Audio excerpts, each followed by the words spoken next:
Hey guys, welcome to the stream. This is Roderick. Got coming to you live from Victoria Conference Center here in beautiful Victoria, BC. And we're here today for the 11th annual Vancouver Island Championships. I'm not hearing myself properly. And yeah, this is a CCS event, Canadian CUESPORTS Association. It's running from January 3rd to the 7th. And we're in day one right now. The action, we have some 9-ball singles, some 8-ball Scotch doubles, and right now we're in an 8-ball Scotch doubles matchup. This is the very first rack of this match.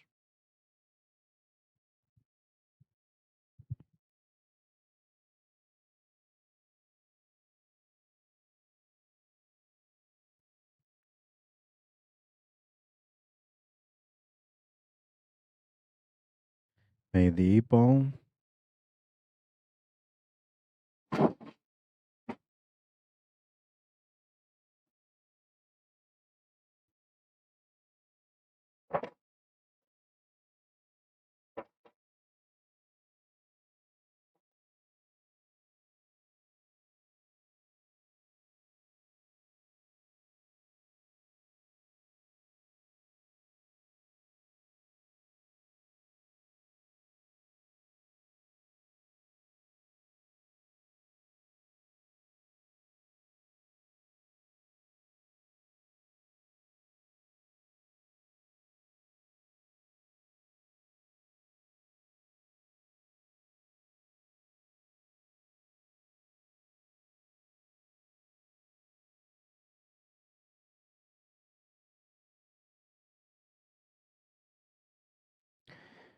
All right, that's better. Moving into rack number 2 of this matchup, and STEPHANE COTICHINI just made the break. Doesn't look like he made a ball off the break, so MARYANN McConnell's going to come to the table now. Her and her partner, her teammate Jared, are on a first-time basis. They've never played together before. First time they're teamed up on a Scotch doubles event, and so far they've done okay for themselves. Find themselves in the second round here.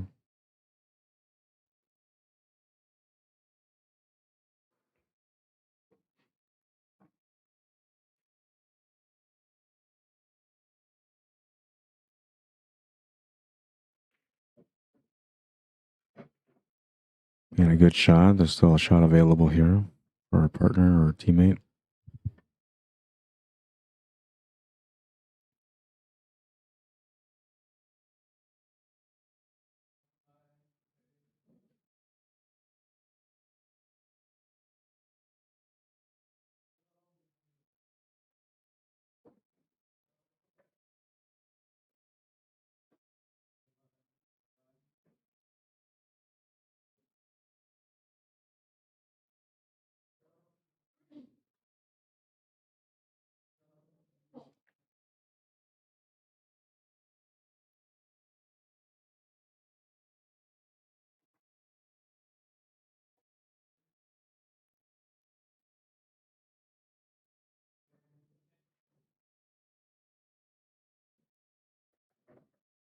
Thanks to 2, he's got options here for the 6 or the 1. I believe the 6 still goes,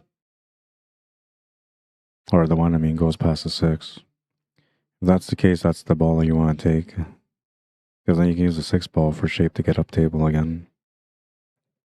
And he's going to graze it just a little bit, and it's going to leave MARYANN with only a couple of options, either a bank on the 6 or a shot on the 7.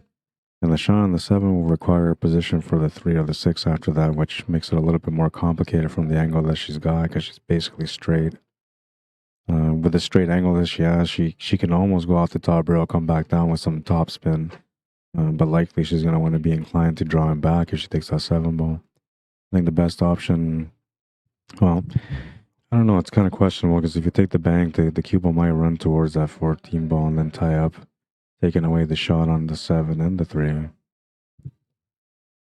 A couple of things to consider. Now, and if the 3 actually goes past that 12 to the top right corner, that would be another option also.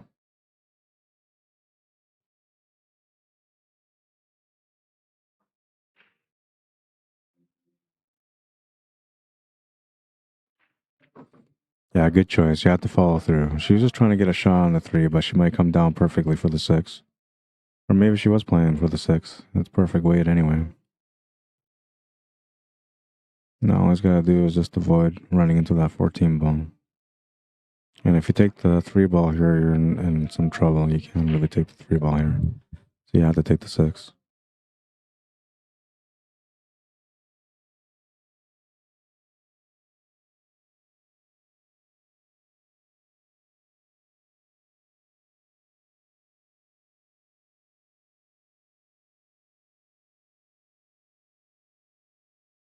And you're kind of back at square one here, because if you have the 3 to the top right corner, that's a tougher shot to take, but that's the one that would give him easier finish for position on the 6 and the 8 ball. Taking the 6 is a little bit of a, situation where you got to be pretty perfect at it, but he was good. Came around, and now Maryann will have to figure out how to get shape here for the 8 ball. Natural tangent line's taking her towards that 11 ball and the 15, almost in between them. So I think she might want to try to take a little draw shot and run straight into that 15 ball. That would be the ideal shot. Then you have a shot to the bottom left corner for the 8 ball.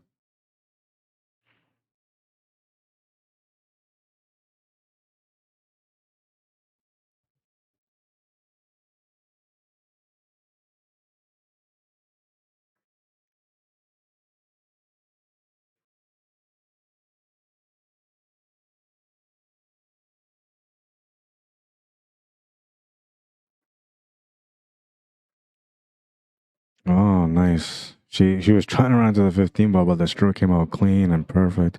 But the goal there was to try to run into the 15 ball. But this worked out really good.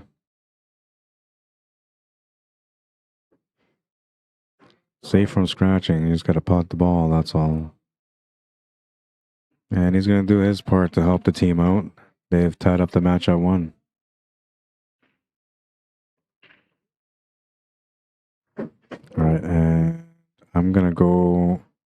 Well, I got to do a couple more things here before I do, though, but I got to set up a side camera here.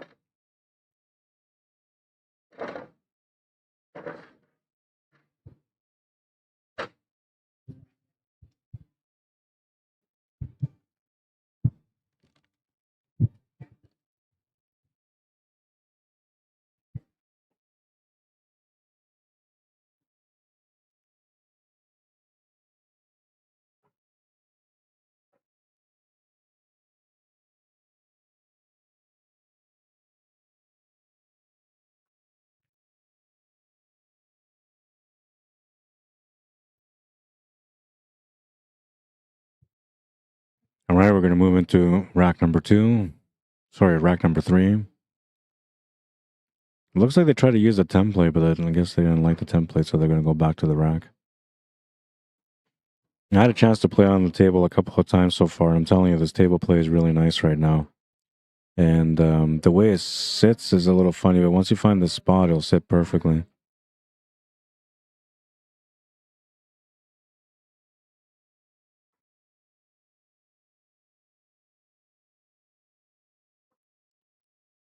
Oh, he's using a combination of the magic rack and the rack. Interesting. Never seen anybody do that before.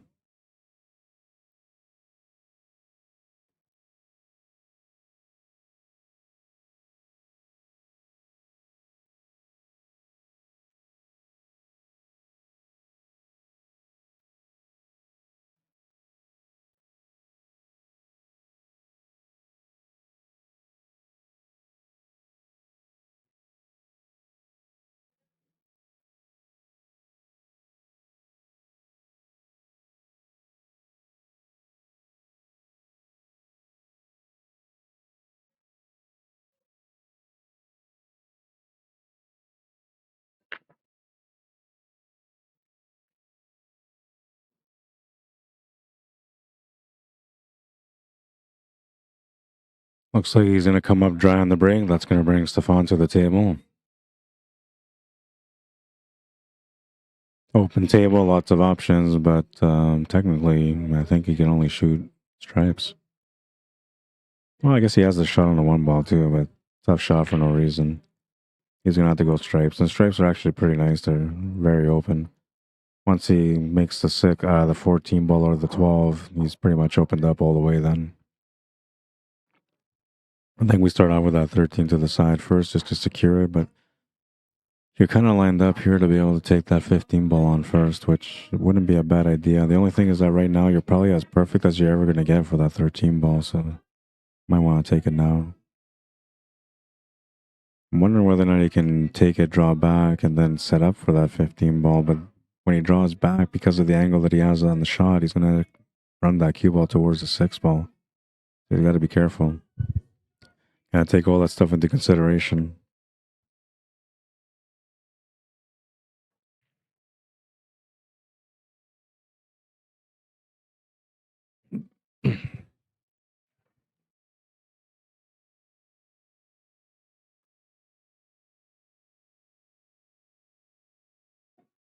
He does start off with a 13.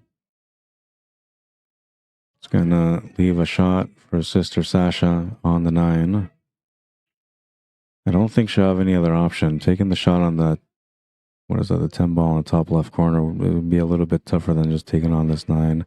The one thing about this 9 ball, though, it's pretty close, so you have to kind of jack up on the cue, and it can be hard to see somewhat, but this one should be all right.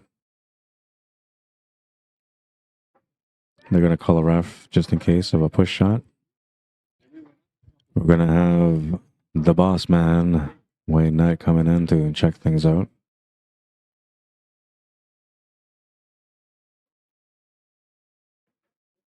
Yeah, she was going to be okay as long as she shot sideways. Good shot.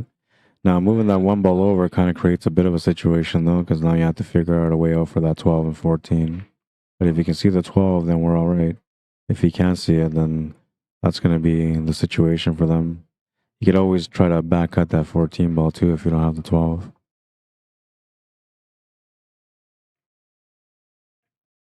Oh, you can see it. I'd say it's good. Gonna leave there, too, for the 15 ball, some angle, and kept her away from shooting over the ball.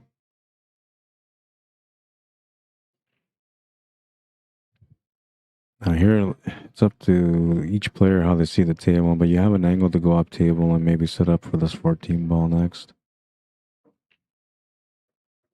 That's what she was trying to do. Came up just a bit short on it, so we might have to change the plan here. He has options for both other stripes available, the 10 and the 11. You know, to make a decision on which one to take on.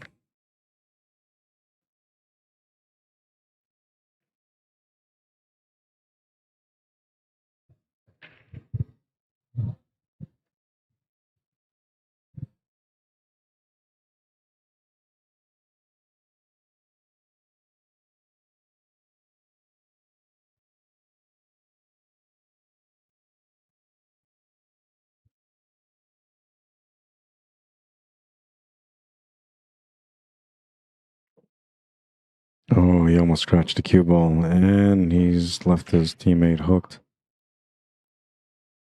She does have a kick shot, though, on the 10 ball, so she could always try that out. The one thing about that setup there is that, like, if you take that back cut, the back cut on the 14 to the top left corner from where he was before he shot the 11 ball was a really tight shot to get past the 10 ball. But we're playing on a valley table which has a little bit wider of a pocket, so then you can maybe cheat the pocket somewhat. There wasn't enough room for the shot to go in, but if he would have taken that shot on, he would have came over naturally for the 11 ball. That would have given him the easy out. Now, because of the way things are here, they're going to have a tough time trying to get out still. Oh, and she's going to scratch the cue ball. Ball in hand for Maryann and Jared.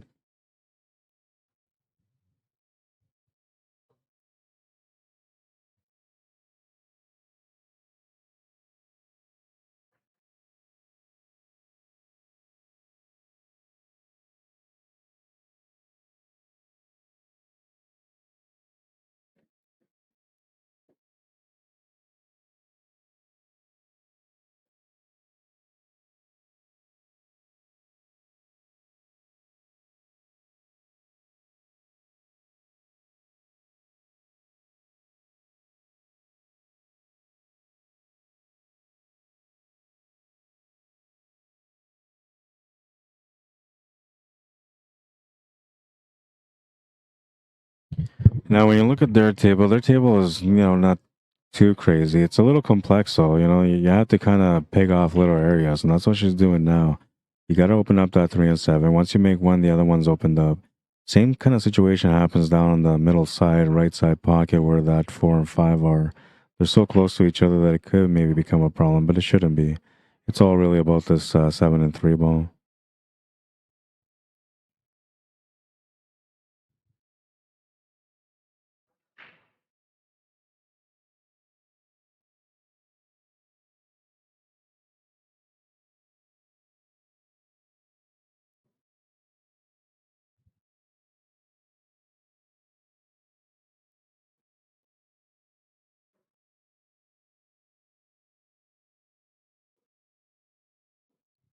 See, that's the other area of concern that I was looking at too.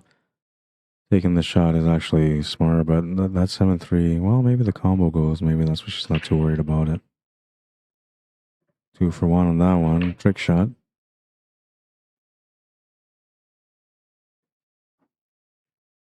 Now you can take the 6, take the 1, go back up. You can take the 2 ball right now and run into that 3-7, open things up there too. By doing that, then you're kind of more or less relying on having something to shoot at. And if you don't get anything to shoot at, then you're going to have to do something creative.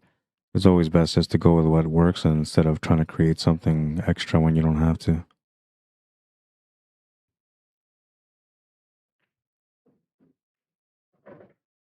Create some angle here on the 1 to be able to get over for that 3 and 7 and 2.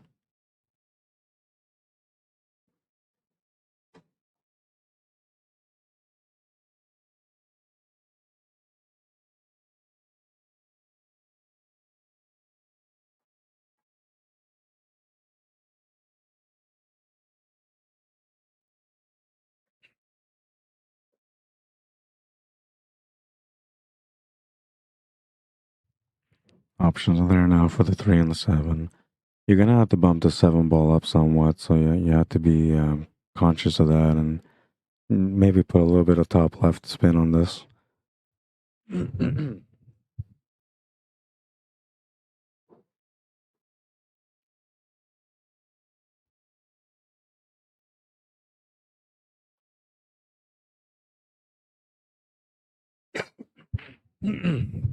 Yeah. So the reason, sorry, I had to clear my throat. The reason you put that on there is because you're gonna send that 7 ball up, so the top spin sends us the 7 ball up, but the left hand spin included with the top spin makes the cue ball go forward and to the right, which would allow you to have the shot on the 7 ball. And if not, then you would at least have a good setup on the 2 ball. Yeah, see, there you go, just like that.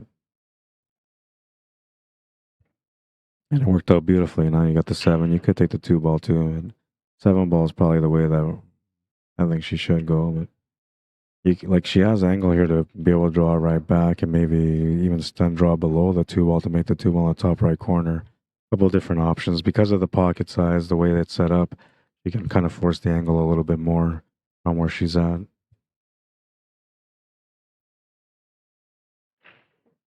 Yeah, so she was able to come back down, no problem for the 2 ball.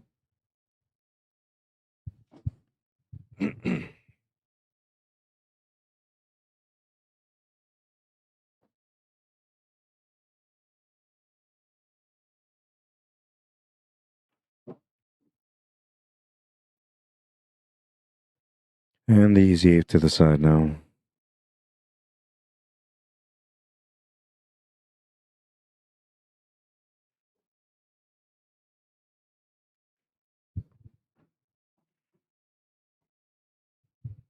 All right, and I'm gonna go and set up that other camera like I was going to. 2-1 for Maryann and Jared.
All right, I'm back.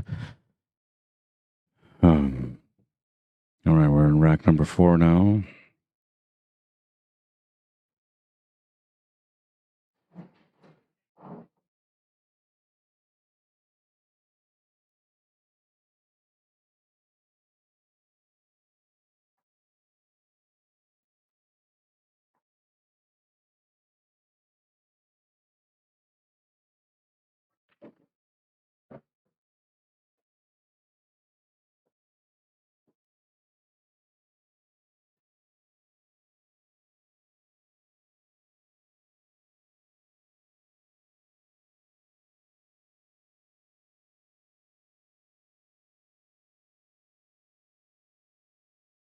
Tripod set on a table, so there's a little bit of like shaky movement. That's just anybody puts anything down on the table or sits down and holds the table for a second, it's gonna shake it a little bit.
That's a good shot.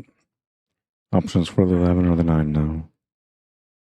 There's almost a natural tangent line here to be able to make the 9 to the side and go straight up and back down for the 11, but because the tables are fast, you gotta figure out the right pace. And now that's kind of the same concept when it comes to the 11 ball and getting set up for the 9 ball.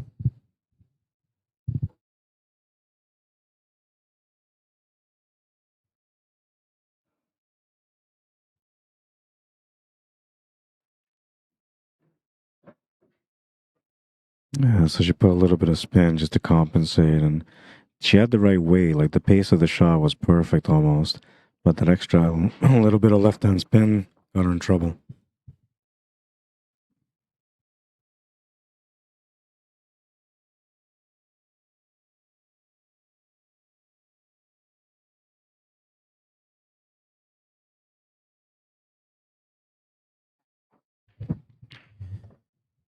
And they pull a set up here.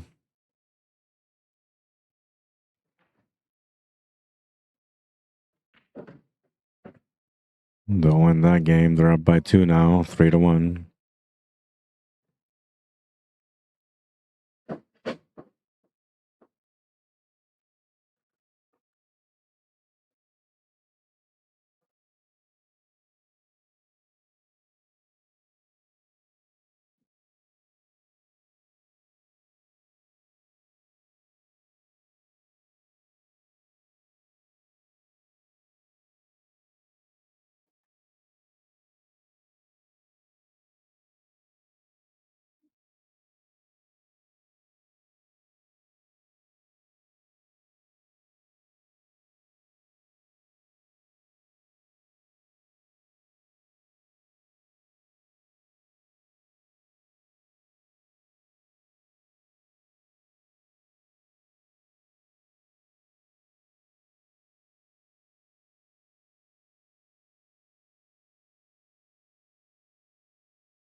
All right, so fresh rack, fresh chance.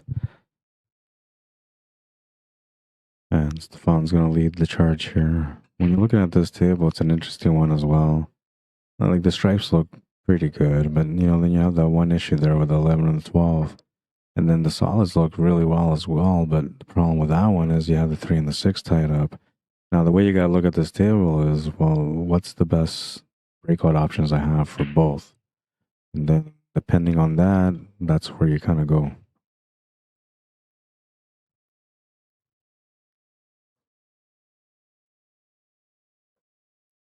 I'm thinking here, like if I was them and I was at the table, I would take this 14, set up a breakout angle on that 9, take the 9 ball next, and then break out into that 11 and 12. Then you would have that 15 ball at the top as an escape shot if you got into any trouble on the breakout. And now the reason I would have taken care of that right away is only because then you have more options to figure out whatever other situations come out from that shot. But right now, like if they're gonna clear up the top of the table and end up leaving that 9 ball in the breakout at the end, then they're relying strictly on that breakout, which that can be a gamble sometimes. Nice little draw stroke on that one. She'll run into the 5 ball though, and that's gonna change the angle a little bit. Not sure if he's got a shot here on that 10 ball. That would probably be about the only option I would see right now.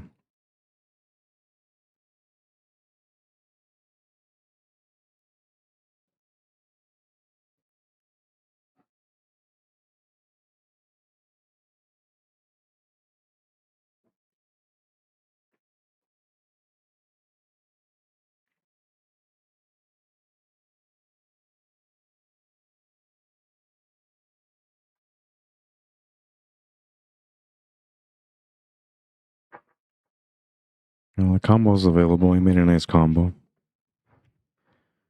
That was maybe option number 3 for me at the very most. I was looking at any other option except for that, but that was a nice combo. There was a little bit of distance on that too.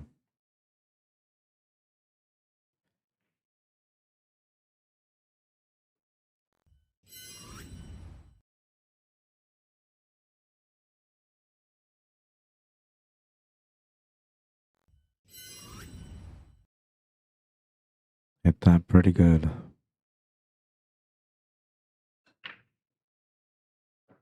And now, see, this is a problem here, is that if you go for this shot on this stripe on the 15 ball, then you're going to break out those 2 solids, which you don't want to do. Plays a really nice combo, back-to-back combos from COTICHINI family.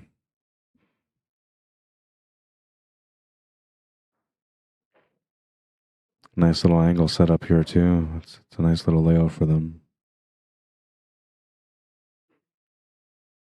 Options of the 9 or the 11 or even that 15 ball here, which actually I wouldn't mind doing that 15 ball, but he's got a nice angle on the 9 to set up for that 11 ball. No, he's going to miss that shot. And unfortunately for him, they're going to have to turn the table over. MARYANN will come to the table first for their team, and she'll take a look at what options she has. Number 1 goal for their team right now is to open up that 3 and 6. Take a look at that combo from Sasha. Nice little combo. It was just the right angle for it. And it worked out pretty good.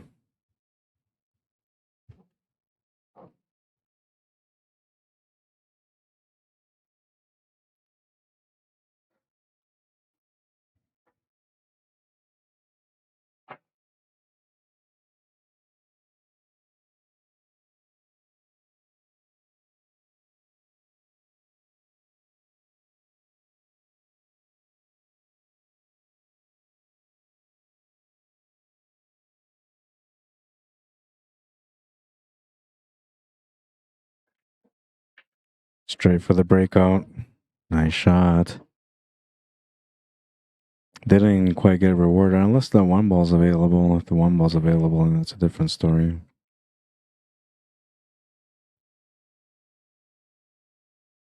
Oh, you can see from this angle, not quite.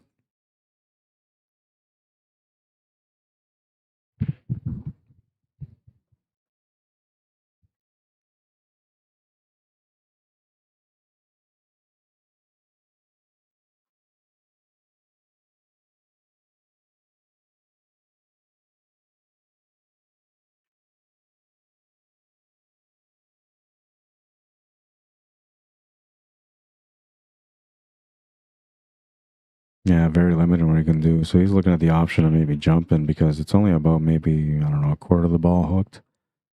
So it's a decent option. The one thing that makes it tough, though, is that the cue ball's close to the 8 ball. So the closer you are to the ball that you're trying to jump over, the harder the jump becomes, and the more you have to jack up your cue to be able to get the jump ball, the white ball to jump over it. The other option that he has would be the 5 ball, but that's a tough option here. If you play it with right hand spin, you should be able to make it. But now there's a little bit of unpredictability there. Oh, nice shot. That was a nice shot also. Just a little bit of a masse. I thought he was looking at the jump, but he was looking at the masse. Yeah, that was a good shot. He's a shot on the 5, a little bit of a shot on the 2. And from here, you just got to figure out what's more comfortable.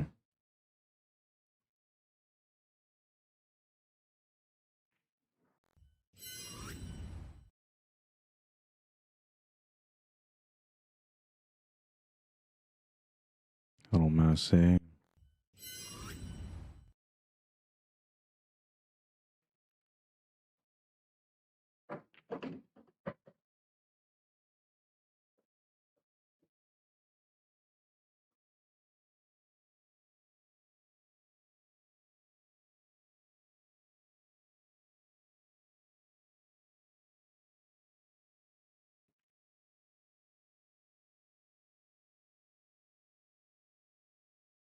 You have a couple of options here when it comes to the 5 ball. You can just play the position to come across for the 3 or 6, or you can play to crash into him. That's the two options you have.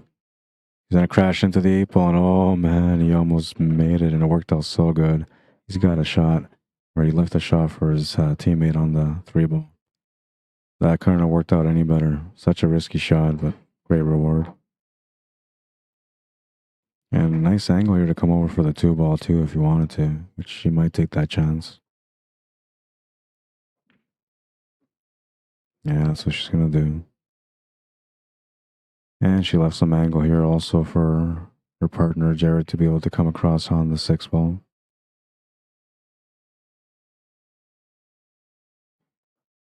You don't have to be too fancy with it. You just have to get it back to the middle, create some angle on the 6, and then you can just draw back down below for that 8 ball on the side pocket.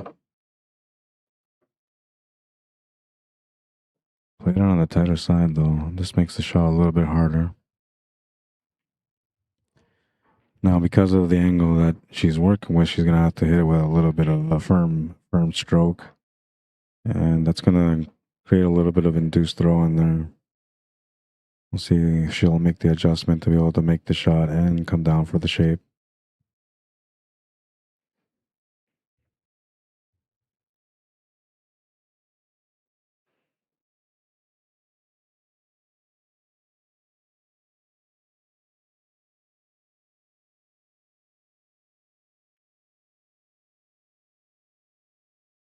Perfect like that. Easy 8 to the side. 4-1. They're 2 away from winning the match.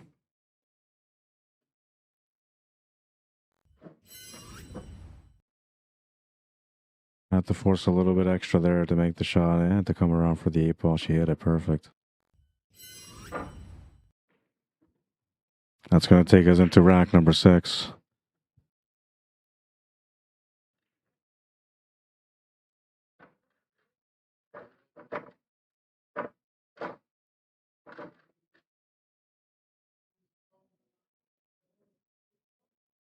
Sorry to those of you that are on Facebook. I'm not able to see all the comments because I'm using my phone for that side camera, which is why you can see that not so great quality on the side.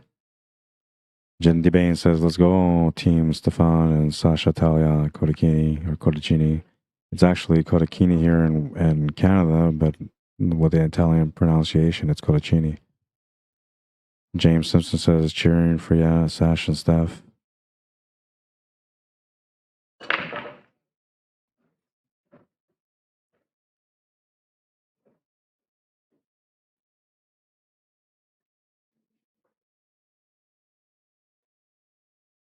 All right, well, a scratch off the break means that Maryann and Jared are going to get a chance to be able to get on the hill now.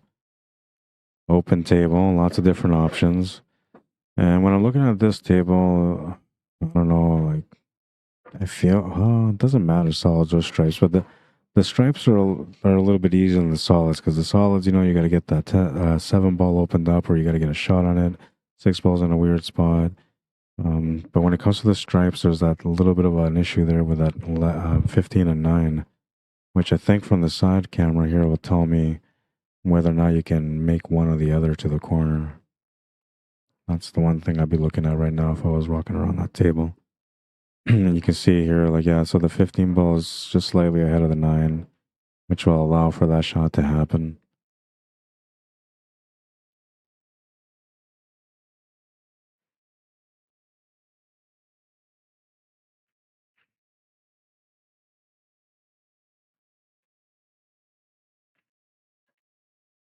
Oh, it just bobbles, but it goes in. And the goal there was just to deal with that trouble right away, because once you make that 15 ball, that opens up the table pretty good. Still going to have to earn it a little bit, though, because the shot on the 14 is going to be kind of important, unless you end up playing a combo with the 14 and the 10. Or, sorry, 14 and 12. Which I think if I was looking at this table, I would make this 15, make the 9, make the 10, go up and play the combo. Then once you play the combo, you take that 11 to the top right corner, and the ball that you combo with, which is that, I think it's a 12. No, that's a 14. That's the ball that would be the finish ball then.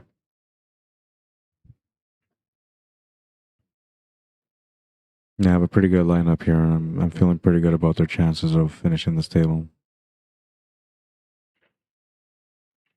The only thing you got to watch out for is just to hold the nerves, but you know, you're dealing with a champion here as a teammate.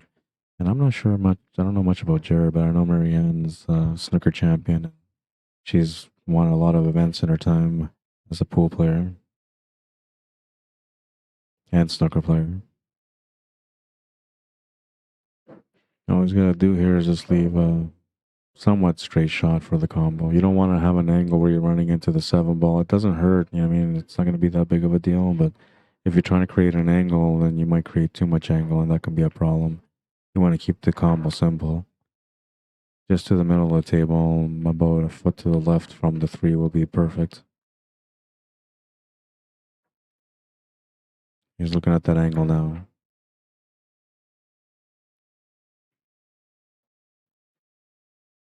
He's playing it with the wrong spin though, so it looks like he's trying to go off 2 rails. It's the first one, he's gonna hit the second one. He'll have a chance here. Different layout than I thought they would play, but options are still available. You can still make the shot. The finish is still in front of them.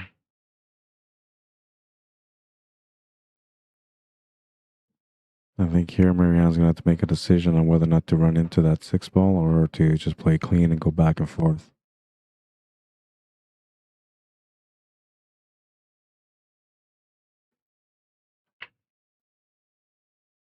Don't want to push that 2 ball. Oh, that's tied up the 8 ball. And now this is going to be a little bit more challenging. So there, like, he was just trying to give her a nice, good shot, but yeah, it wasn't the right shot. I think there, that was one of the only times where you kind of really had to more or less play the combo. And he had the good angle for it too. So now, because of that, now they've changed the tempo a little bit. You know, the 8 ball's tied up, and they don't really have a whole lot to shoot at here with the 11 and that 14. But there is an option maybe of a combo to the side pocket, which, yeah, I don't know if it goes past the 7 or not. Oops, wrong one. Wrong camera. Well, that's the wrong one again. Jesus. Twice. Yeah, this one. Yeah, it doesn't look like it goes past from that angle.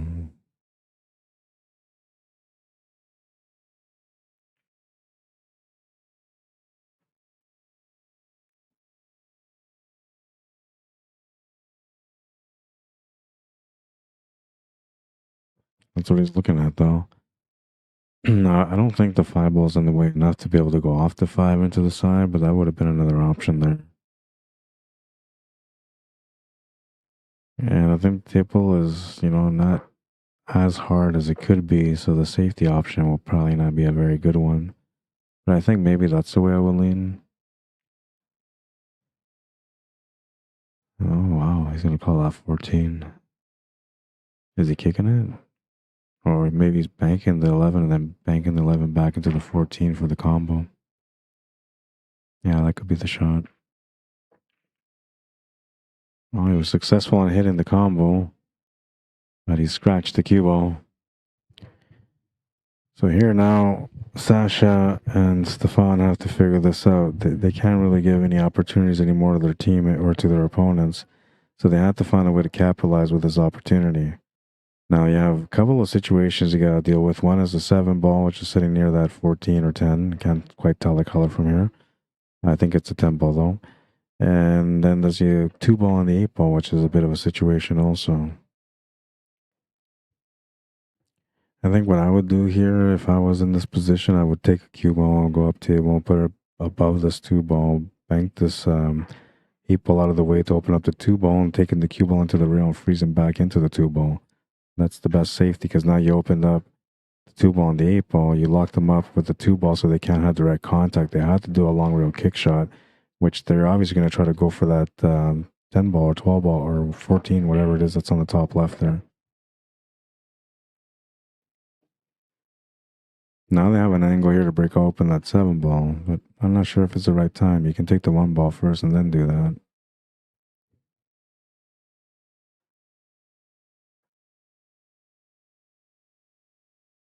Not sure what they're going to do with that 2 ball. That's why I would open up that 2 ball first. The 7 ball, like, though it's in a bad spot, it's makeable in a couple of different pockets. But that 2 ball doesn't really have a lot of options. And I don't know if you can create much of a breakout here. I think if you were to not break out the 7 ball and just focus on breaking out the 2 ball, you might be able to use that 5 ball for a breakout, but likely that 5 ball's being set up for the breakout here on the 7, which I'm not sure that's going to help him get the finish.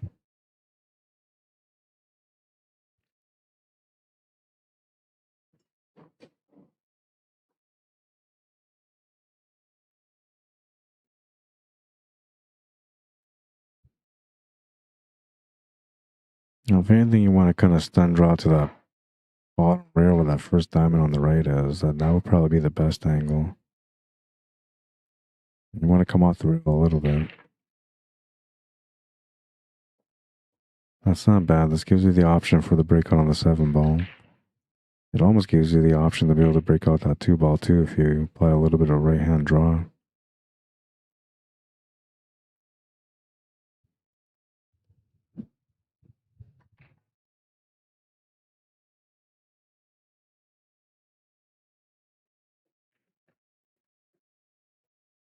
Good little bounce. Now we're back to the drawing table again. We have to figure out a finish.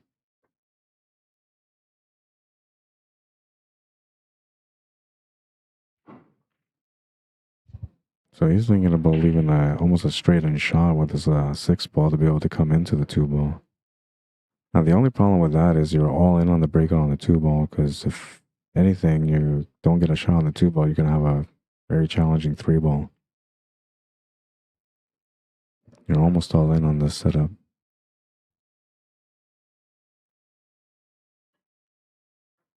It's going to create some angle.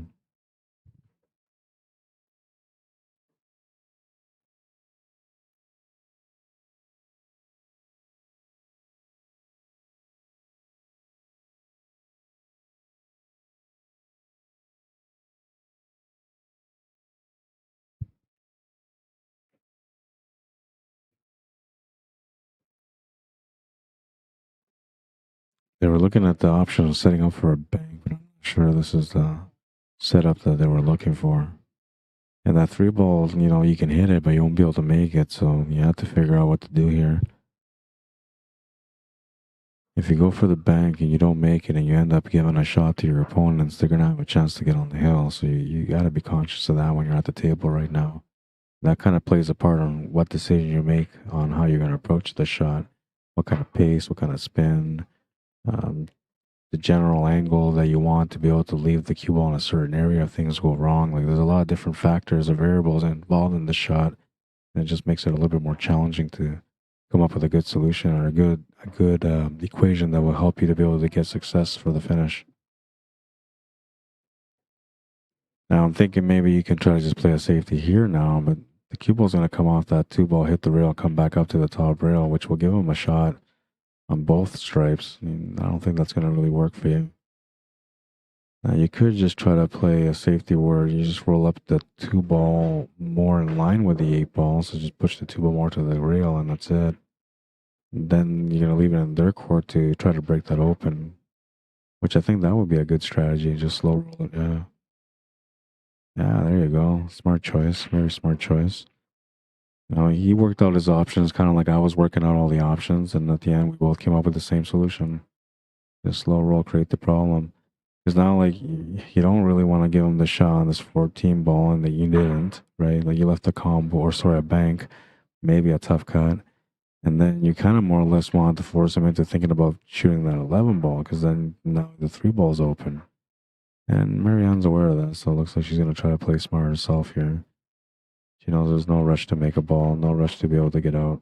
Just got to control the table, be patient. And now Sasha's going to have a chance here to be able to come up and respond. Two things you got to look at is, well, how do I hit this two ball and the best way? And how do I play a safety off that hit? Now, if you try to slow roll this again, that's no problem. That still works, right? As long as you just roll it slowly and freeze up to it and hits the rail, you should be good. Best way maybe be off the top rail with a slow pace. She's just going to go for a safety, playing her angles. It's going to leave a slight setup here for a combination to the side. Now, the one thing about this combination is that that 11 ball is going to go up table right away.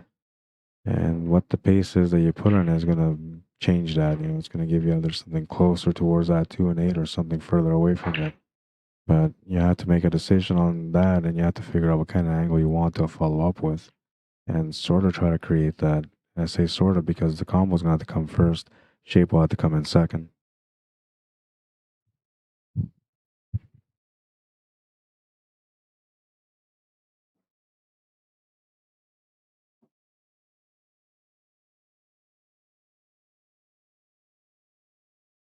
What's up, Kevin Earl? How you doing, man? So watching on my son Jordan. How you doing, Jordan? Says hi. Say hi to him. I just did. Welcome to the stream, Jordan. Danielle Howe says, are those Valley tables? What happened to the Predator tables they brought last time? So there was a bit of a shortage on tables, crossover in events, and this one they had to make do with Valley tables. So and generally, like the Valley tables, they vary on the quality of how they play, but the way they set these ones up, they feel like a diamond with a wider pocket on the corners, just slightly wider too. But the pace of the table plays nice and smooth, and the rails are ridgeback rails, so they give you that diamond feeling. But yeah, it was just a one time, just kind of the way it worked out. You got to keep in mind that they had to change the venues and get everything rearranged for the event to happen here. And I'm thinking that Predator maybe thought that they would be okay with the amount of tables that they had for events, but obviously they need to get some more tables going because there's more of a demand for the tables at these events now.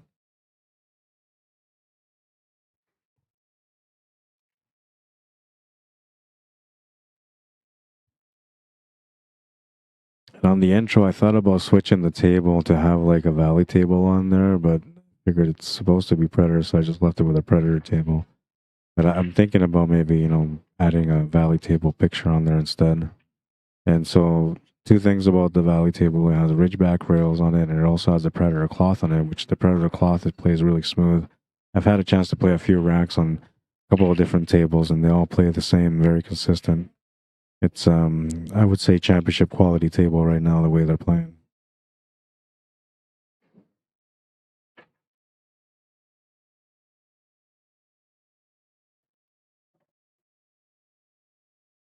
No, not much you can do here with the 11 ball. You can try to cut it, but you're not going to have much options after that with the 8 ball.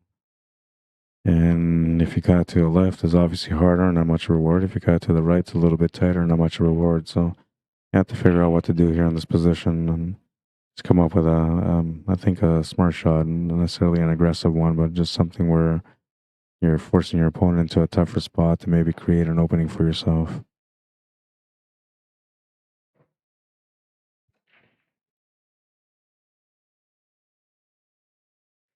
She'll play a safety and leave something here with the 3 ball. Not many options though. I think here it's kind of a gamble, but what I would do is go off the top rail with a little bit of right hand spin and play the freeze hook into the 2 ball. Freeze hook into the 2 ball, use the 8 ball to run into the rail, and then as long as you play it right, then you opened up the 2, you opened up the 8, you've forced them into a kick shot for that 11 ball, and now the table is kind of on your side. It's sort of in your favor by doing that. But you have to have the right pace. You have to hit it with the right amount of spin, and you don't want to open it up.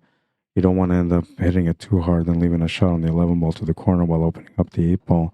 Because right now the 8 ball can't even be banked, but if you separate them, then you're going to create that opportunity, which you don't really want to do.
He must have assessed all those options and then just thought to himself, there's no point in opening up this 8 ball anywhere from here.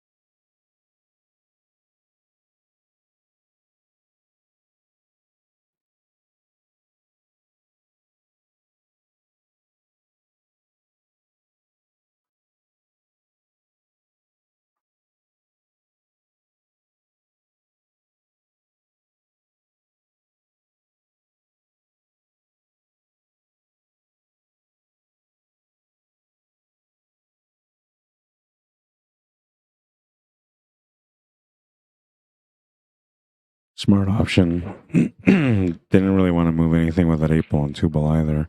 And you don't really want to go and put your 11 ball on top of that 2 ball. So you made a good option there.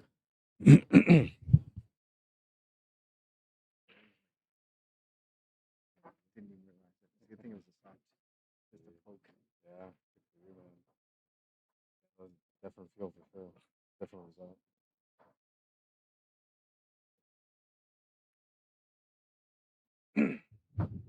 A bit of a grind out battle, but they're supposed to do that because they're down by 3 right now, and it's a game of patience here.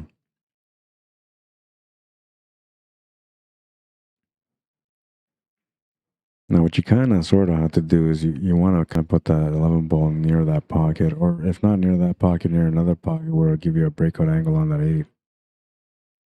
You got to just place this 11 ball in a good spot. That's the only goal here. Yeah, see, there you go.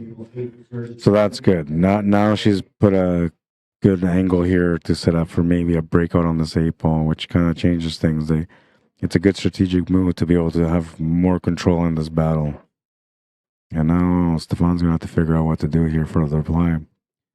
The best reply that you can do here is just to not make anything and just try to get the cue ball over to the right side bottom of the table. You want to make sure that they have an angle on that 11 that if they made the 11 ball, the cue ball come off the top rail on the left side instead of going to the right. But the thing is, in order to do that, he basically has to like pot this three ball, which you don't want to pot this three ball because now you're going to lose this battle because the only ball you have left is the one that's set up to the eight ball. So this is tricky too.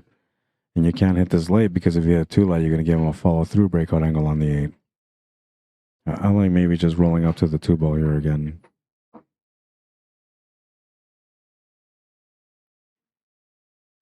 Oh no, a little bit too hard. And I think in his mind, what he was thinking, he was going to get that two ball out and then get the cue ball to slide over around the eight ball, leaving no shot on the 11 ball.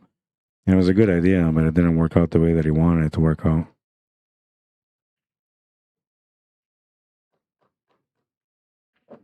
Excuse me. And the patience game was really key here on this one.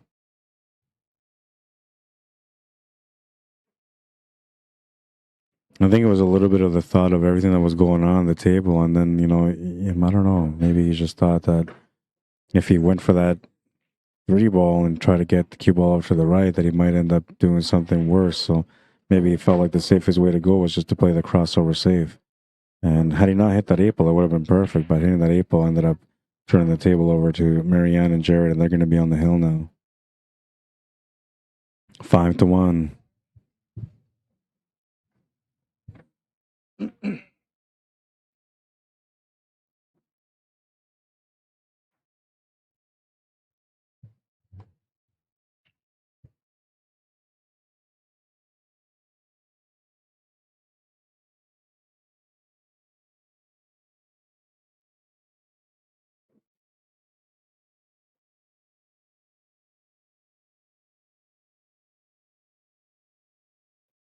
What's up? Blake Holmes says, that's awesome. You're streaming this event. Thanks, Rod. Happy New Year. All the best. And up in the new year. Thanks, man. Same to you. So, of course, says, good coverage, Rod.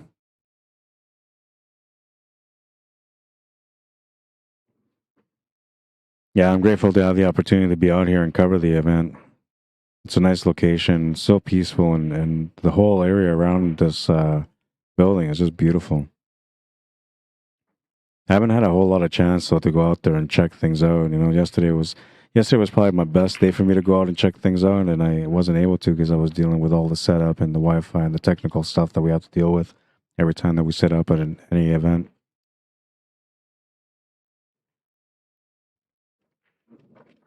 And then today, it doesn't look like I'm going to get much of a break until later on, maybe around midnight or after. I was supposed to get a supper break here, but after this match is done. But the next set of matches start at 4:30, which is only 18 minutes away. Might have to go and order something from the restaurant here and just get them to deliver it somehow to the conference center.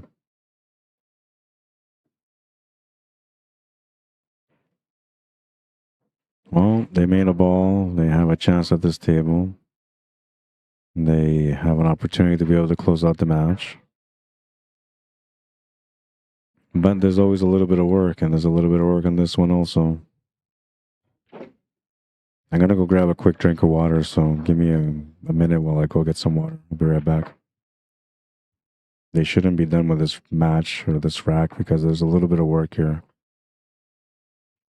I'll be right back.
All right, that makes it 5-2. Need 2 more to win. Maryann and Jared need 1 more to win.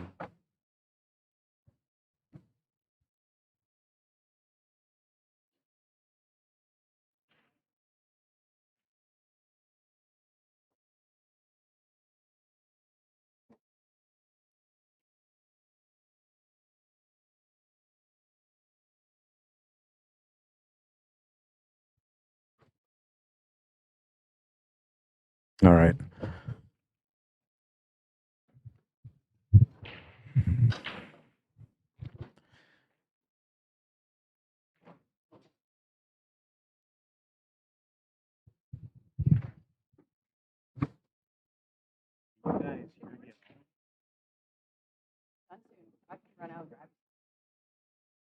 I tried calling, there's a place I think it's only like 600 meters away, something like that. And I called them and they have a full week press. I was like, I'll get a pizza. They don't deliver. But yeah, I just want something.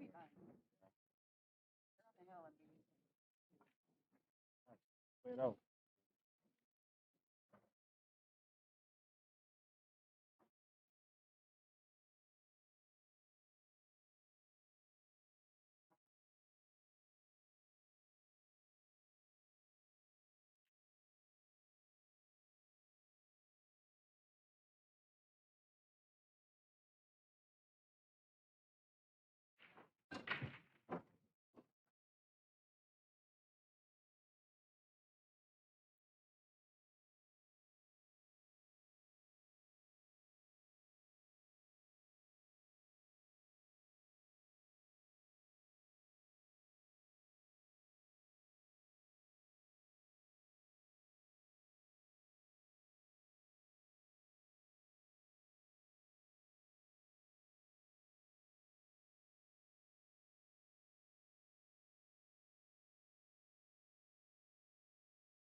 All right, I'm back. I have to ask the players if they can hear me or not, because I try to be, somewhat discreet when I'm talking on the table about them, right? And I don't want them to hear for 2 reasons. I don't want them to hear them talk me like them hear me talking about their match, because it makes them like nervous or reminds them that they're on the stream. So that's one reason. And the other reason is because I'm always talking about like different options that you have and what you can do. So I don't want to necessarily be like the guy that's giving them their out, because sometimes the players, even though they're educated at the table and they have a lot of skill and knowledge, they just don't see little things, right? Like, well, we can take the shot right now, but they don't see that shot, right? And so now if they hear me talking about it, it's like, oh yeah, I should take this shot, even though they're not acknowledging the fact they heard me. They have the advice and they can take it, right? So it's the reason why I try to be discreet on the mic and not too loud. And I don't know, some say that I'm an expert at being quiet while being loud, and I don't know if that's true, but I try my best not to interfere with the players that are playing on the TV table. And somebody asked me too earlier, like a couple of minutes ago, hey man, like if I don't want to be on the stream table, can I ask not to be on the stream table? I was like, yeah, man, you can do whatever you want. If you don't want to be on the stream, no big deal. But if you're in a final match, I said, if you're in the A side final, B side final, or championship match, then you don't really have much of an option if they throw the TV table at you. You got to take it on, especially championship match. Like, I've had people that have requested, hey, can you like not stream the last match? I'm like, you crazy, man? People have been watching you all day long. They want to watch this last match. But yeah, I don't know. I guess if they're very, very uncomfortable or if they have a secret identity, like the wife doesn't know he's out of town playing pool in Vancouver or in Victoria, then yeah, I guess you can avoid the TV table, but it'll cost you money, man. Your secret's safe with me for $20. I'm kidding. I'm kidding.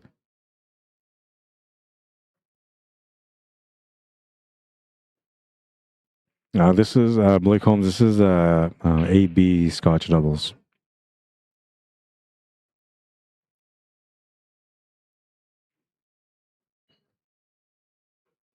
Yeah, I agree, Gord. It's nice around here. Peaceful.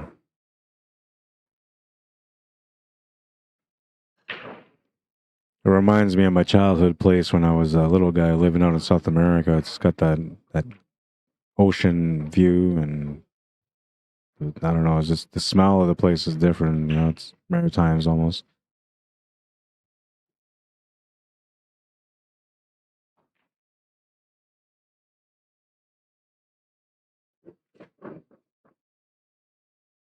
As soon as I got here, I mean, you fall in love with the Fairmont Empress as soon as you see it because it just looks like a giant castle, and then you look on the right and you see like the Parliament Hill building, which just looks like another castle itself.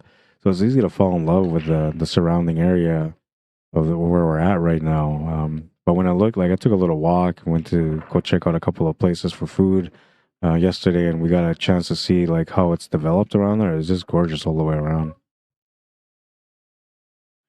Makes me wish that I owned a property out here that I could just come and stay out here in the summer. Or I guess I wouldn't really come out here in the summer. I'd probably come out here in the winter because their winters it's just rain, cold winds, you know. But it's just rain, barely anything that you would call or consider winter if you're from Winnipeg, Manitoba, like I am.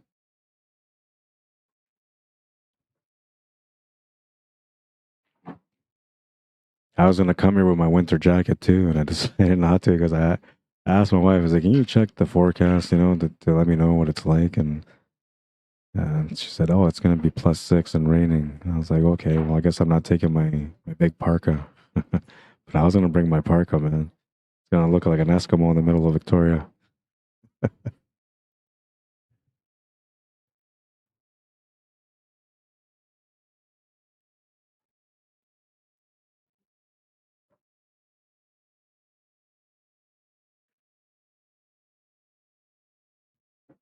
Trying to squeeze the 9 ball past that 4 ball. Gonna turn the table over to Maryann and Jared. They'll get a chance to close out the match.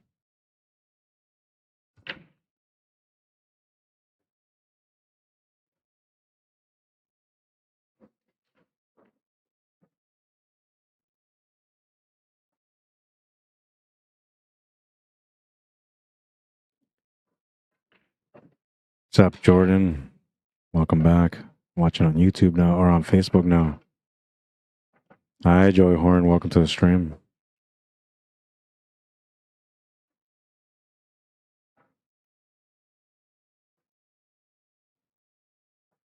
By the way, thank you for tuning in and watching the stream, guys. I appreciate it. If you guys can maybe share the stream as well, that would be great on Facebook. I don't really know what pages are around here that would have players from Vancouver or from Alberta that would want to tune in and watch these players play, but you guys do. So you guys can help me out by sharing the stream there. And if you're watching on YouTube right now, you can absolutely help grow my channel by just liking the stream. Number one, if you like the stream, it's going to help boost up the algorithm to show more of my streams to other people that normally wouldn't even know who I am. And of course, subscribing to the channel because when I get to 1,000 subscribers, then I have a chance to be able to monetize from the stream work that I do, and that's through like ads and stuff. Which you know, guys gotta make money somehow. But I'm at I don't know. I think I was at 700 something, and on subscribers. So and I'm a couple hundred short from 1,000. So I definitely appreciate the support that way if you guys want to support my work. And if you guys are enjoying the stream, of course. Now, the one thing about my YouTube channel, which is different than most people's YouTube channel, is that mine is under Rada Regatta /CSL Manitoba, meaning there's a lot of pool on my YouTube channel, but it's my personal YouTube channel, which is why it goes by Rada Regatta first, and then CSL Manitoba, which is Q Sports Lab Manitoba. And what that means is that anytime that I stream any event where I'm at and they want me to stream on YouTube and they don't have a channel set up, I'll stream those events on my YouTube channel too. So then you'll get a chance to watch not just pool, but you'll get a chance to watch like concerts and sporting events, different kind of stuff because I cover all sorts of events across Canada and well, not necessarily all Canada, just central and somewhat west of Canada. Still haven't gone to the eastern side of Canada. I would love to have an opportunity to go out there and do some work and get to know some of the players out there, but we'll wait for that time to come eventually. I love coming out west though. I mean, every time I come out to Calgary, it feels like home. And now I come out here to BC to Victoria for the first time, and it's just an amazing place, man. Falling in love with it. The only thing that I'm kind of worried about is finding trouble, meaning end up trying to play somebody that I shouldn't be playing against because they're really good and I didn't know.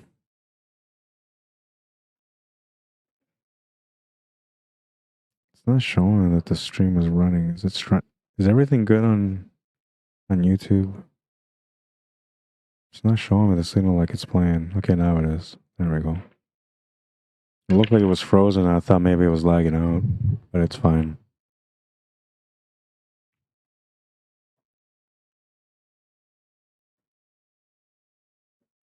Just cue ball control here for the finish. Just got to get a shot on the 2-ball now.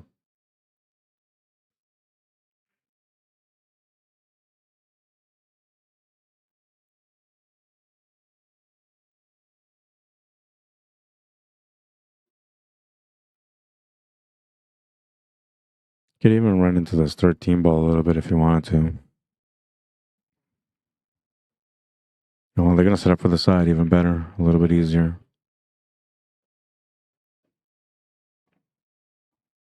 I don't think you draw back here. You probably just follow through to make the 8-ball in the top right corner.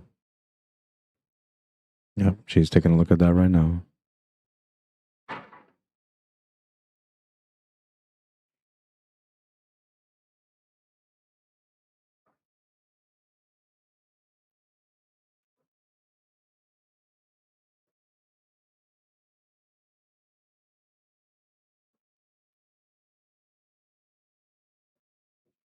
Well done. Well thought out. Keeping it simple too, playing the natural path. And this 8-ball will be for the win. I believe we already have 9-ball going on a table on the left here, which I'll show you guys on the screen. These guys are playing 9-ball right now, so from this match, we'll switch over to 9-ball right away.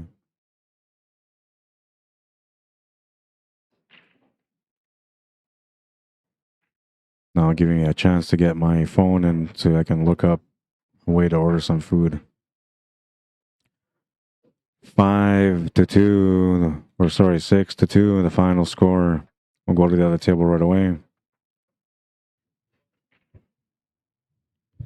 It's Tom LaFournier playing right now from Winnipeg, so I know him. I don't know who he's playing against, but he's got an opponent sitting in the chair right now. And they're playing 9-ball, so give me a second. I'm going to make all the adjustments camera-wise and all that. As soon as I come back, I got to go get my phone and find out if they have another TV table matchup for the table that I was just on. And I'll also find out who Tom is playing against and update the scoreboard for you guys on what the score is between them. But I'm pretty sure this is like the first or maybe the second rack into their match right now. And they're playing 9-ball. Give me a couple of minutes. I'll be back.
You must be the broadcaster.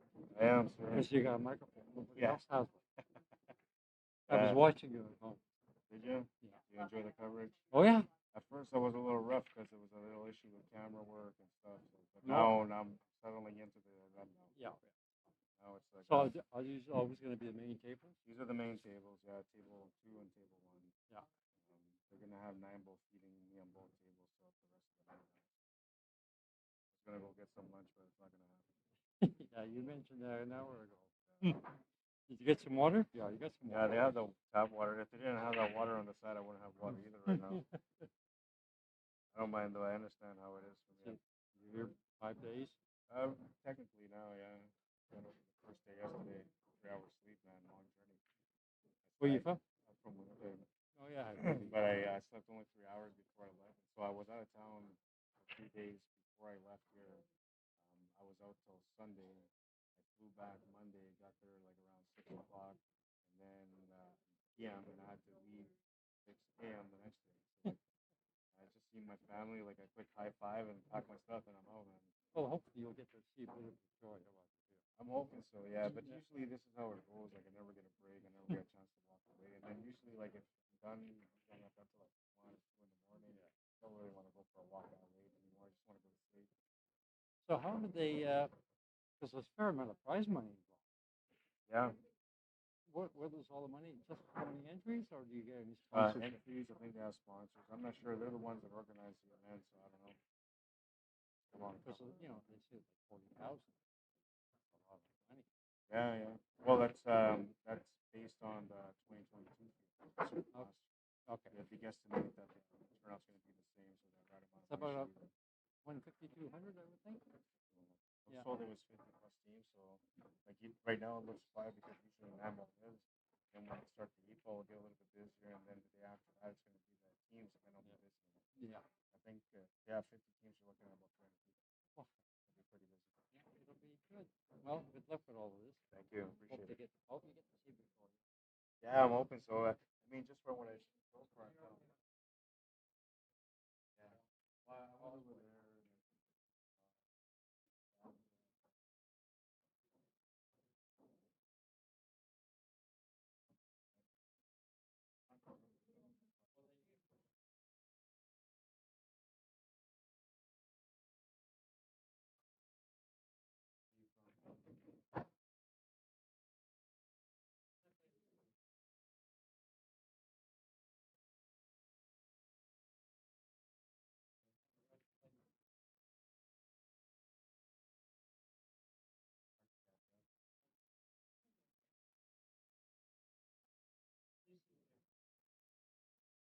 Yeah, they're playing like diamonds though.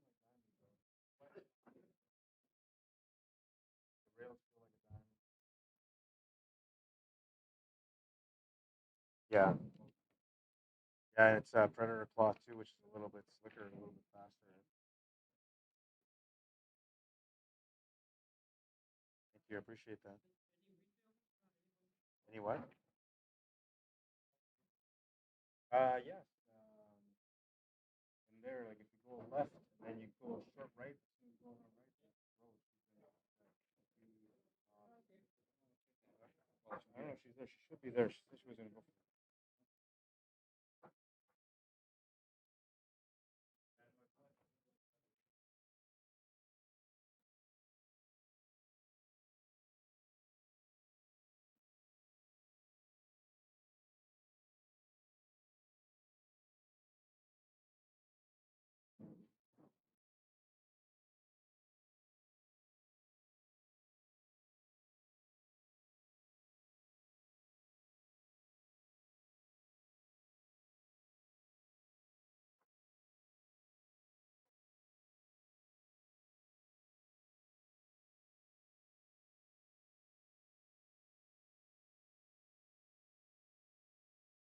Sorry, getting distracted with a little bit of side talk and meeting some people here. So I'm going to get this matchup set up. We have Larry Papadenitz against Tom Lafournier.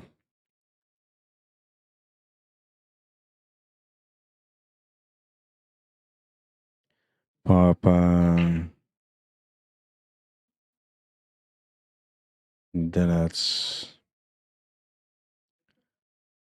with a Z, and he goes to 4. Tom goes to 5.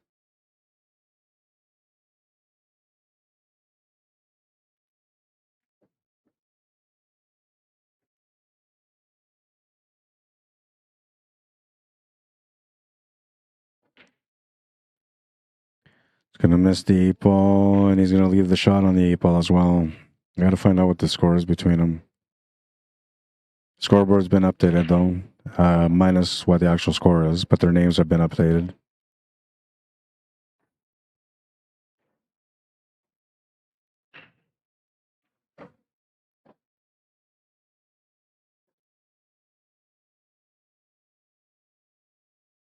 This is the 3rd round now, so these guys are playing in the A-side semifinal. Both players undefeated so far. I'm going to find out what the score is. I'll be right back. I know that Tom's up 1 right now, so I'll put up 1-0.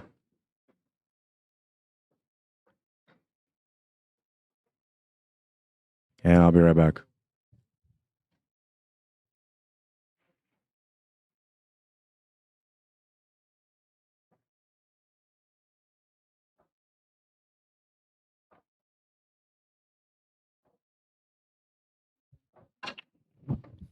Two 1 for Tom. All right, there we go.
And I was going to fix the coloring on this one because it looks a little off.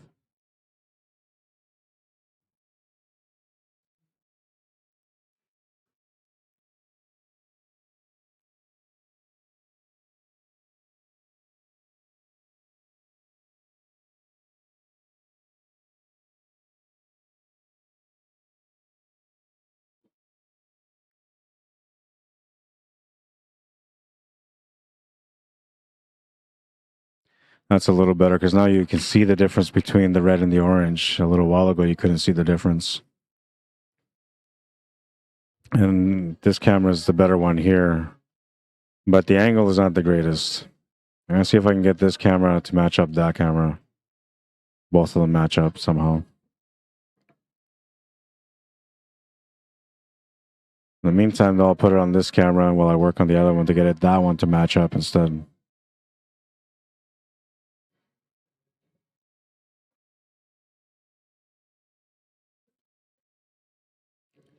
He's got him on 2 foul. He warns him, which is one of the rules in handball. You have to let your opponent know.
Having a bit of a lag issue here.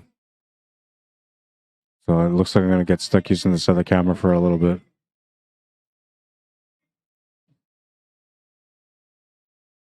So I get it fixed.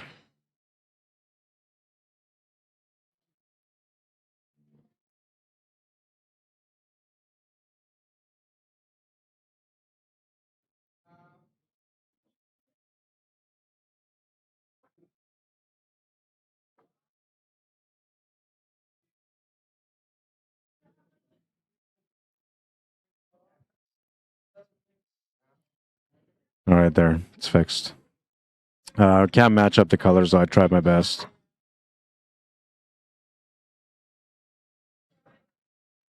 All right, we're tied at 2. Race to 4 for Larry, who just won that match, or that game, I should say. And race to 5 for Tom Lafournier. He needs 3. Larry needs 2. And this is mixed 9-ball singles A-side semifinal matchup.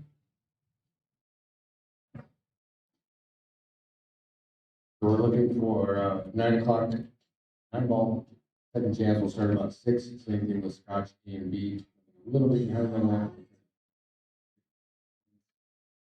6 o'clock for 9. Second chance.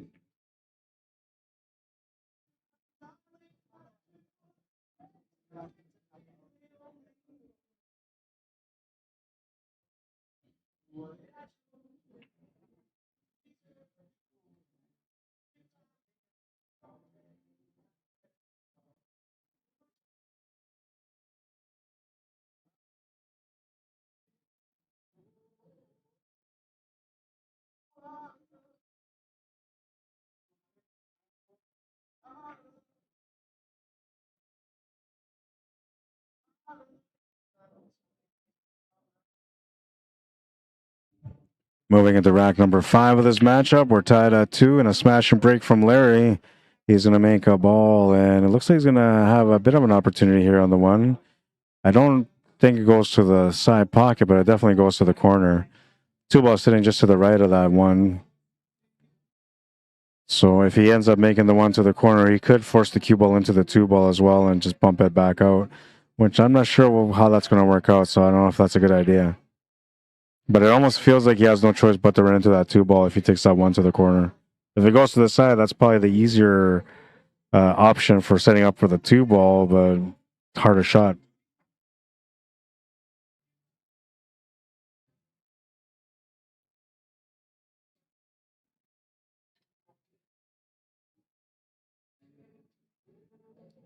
Take it to the corner. It's just going to stay up. Had a shot on the 2-ball. He's left a shot on the 1-ball here for Tom.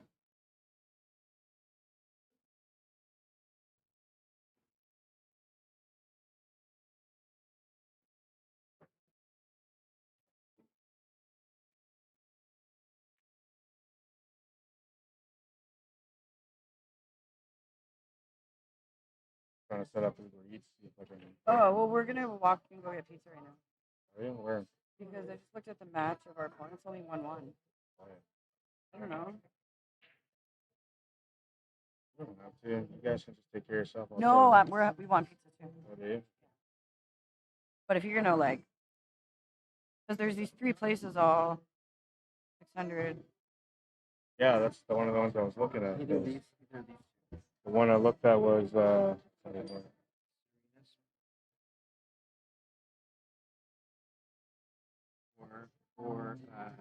What about the Serena's Pizzeria?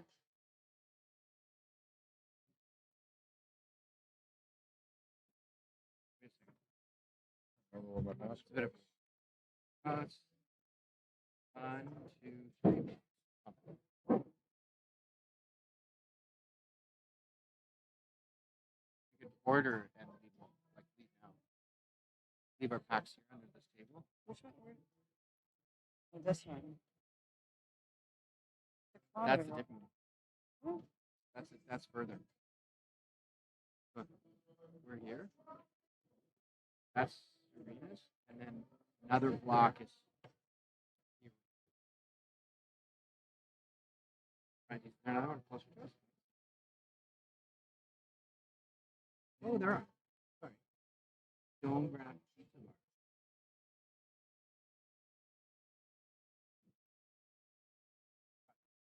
Bar. And that's just around the corner.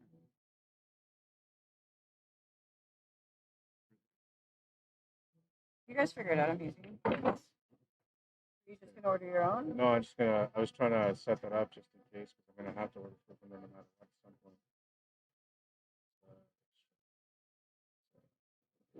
point. One that I. He, I think, call needs was- full wheat. Is that what you said? Yeah. He needs full wheat crust. I can't remember which one. Like there's a pizza. The second slice pizza. That's what I call it. Oh.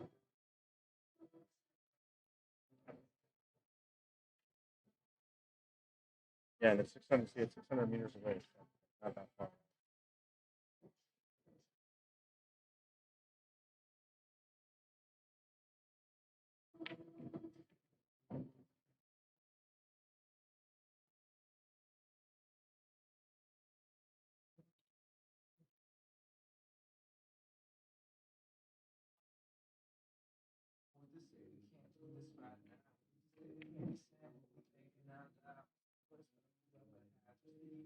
Buy one, get one 50% off. Large, extra large, medium. Yeah.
Just call and order what you want under your name, and then we'll pick it up for you. Because we'll probably just grab a slice. We're not going to get a whole pizza. Okay. For SASHA. You can just tell us what they made it. They have fully spicy. No, we're not. And then we'll just pick it up for you.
How much is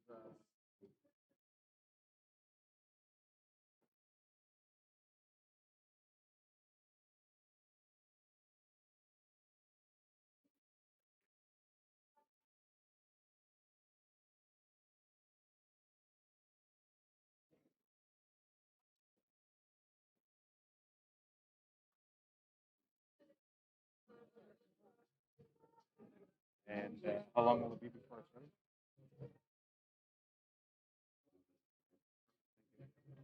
Oh, do you have pizza by the slice? Because they're gonna go there and buy pizza by the slice.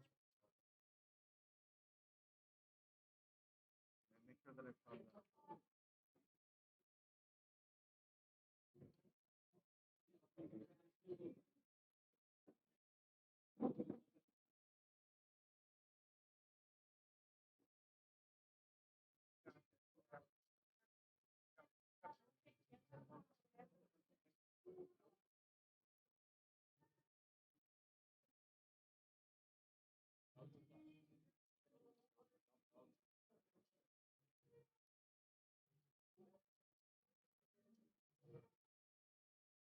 Yeah.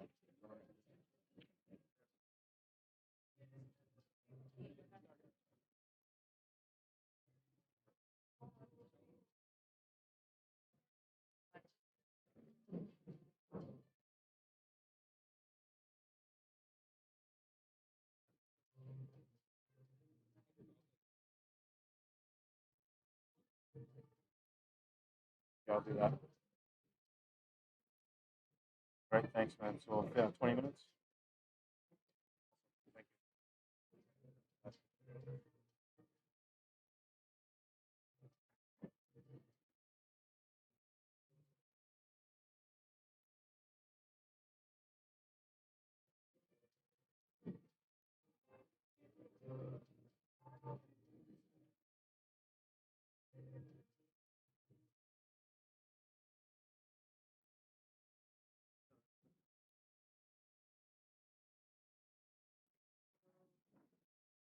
Thank you.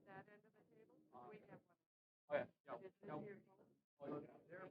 They're both.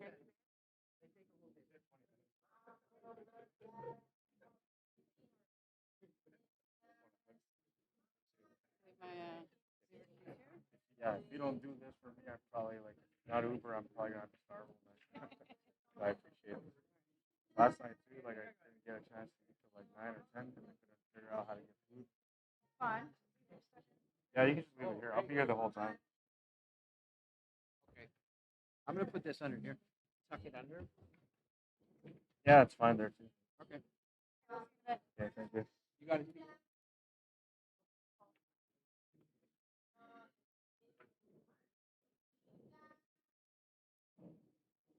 Sorry about that, guys. I had to get a food order in. I haven't had any breakfast or lunch yet, and we're getting into supper time, so I have to take care of that first.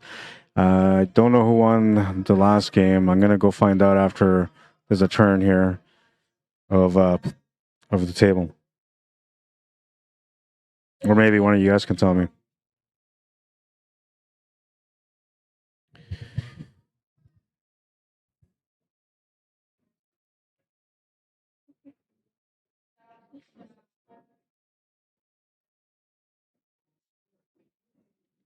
Anybody want to tell me who won that last game? If it was Tom or Larry?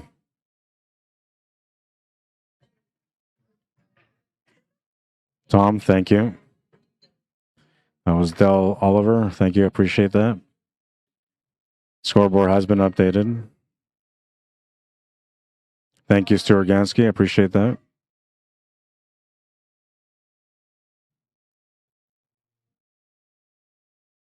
Couple different options here. You can set up for the side or the corner on the 9.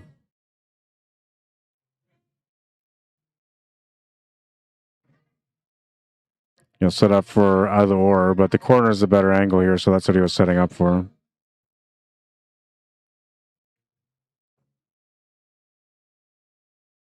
That's the match. I guess I must have missed a couple of racks. They just shook hands. 5-2, the final score. It showed, or maybe they were racing to 4, but on the CompuSport it says that Tom was racing to 5 and Larry was racing to 4. I'll go confirm just in case, but the match is over. Tom won. And I don't know if we have another match going yet, but I'm going to find out about that too. Give me a second.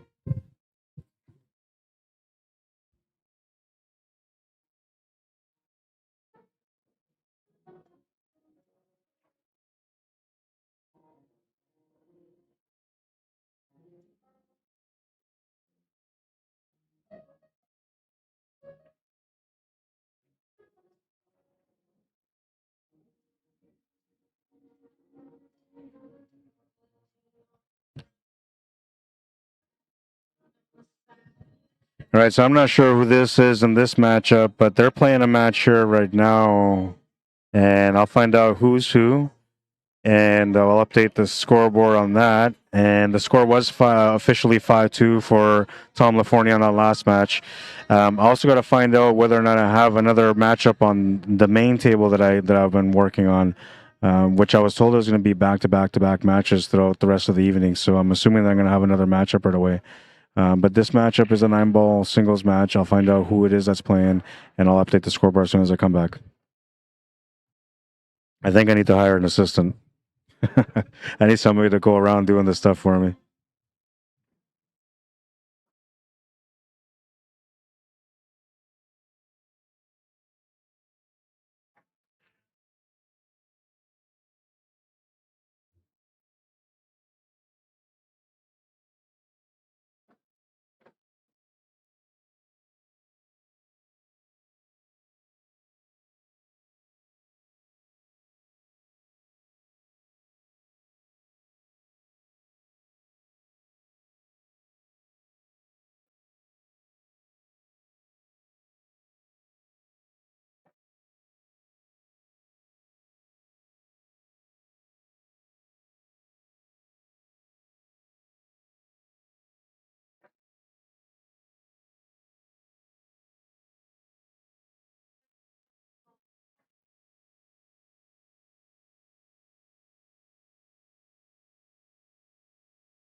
Okay, so we're switching over to Scotch doubles matchup now.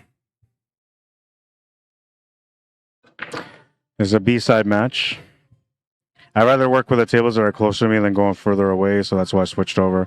And these guys are right here. They're about to start the match, so I figure if I'm going to go ask for names, those guys could be like Hill or close to. These guys are just starting now, so I'm going to get this information up here for you guys.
All right, so this is the very first rack of this matchup. This is a showdown between Curtis Beach and Andrea Wilson against Iris Wang and Kelvin Howe.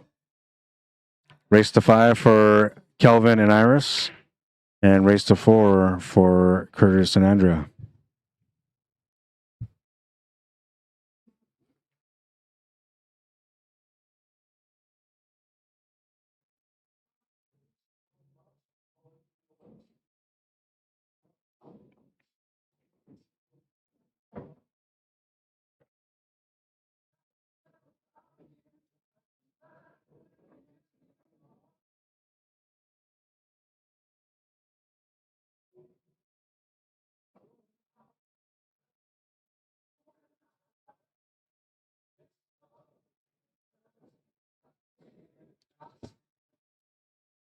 So this is Iris Wang at the table right now.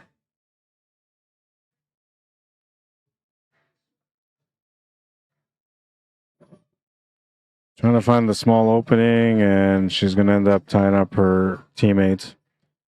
You'll have to figure out a kick shot here. There's no direct contact to any of the stripes right now. And it's too close to the 5 for a jump shot. The best kick shot option they have right now is maybe that 10 ball that's close to the 8 ball. Or the jump shot, maybe he can jump over that 5 for that 10 ball to the corner.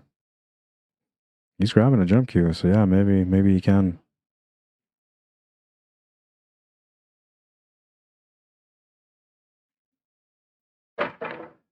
Oh, what a shot. Wow. Went from being in trouble to making a great shot and a nice opportunity here to be able to get out on the first rack. What a shot. I don't know about you guys, but I was impressed with that one. It's worth a second look. Beautiful execution. Man, didn't even hit the side of the table.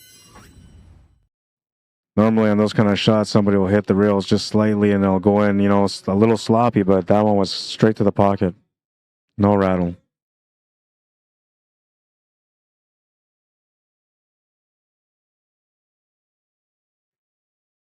Set to make the shot. Great shot. Good little setup here to get up for the 8 ball. Just got to play it with some topspin, that's all. Just got to watch the weight on it. That's probably about the only real threat that they have on this table.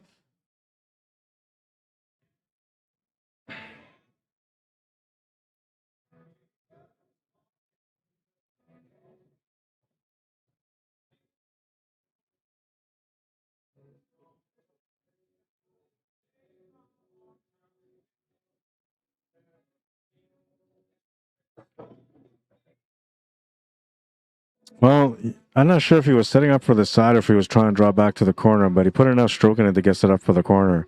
Left a good little positional shot here for his teammate, Iris Wang.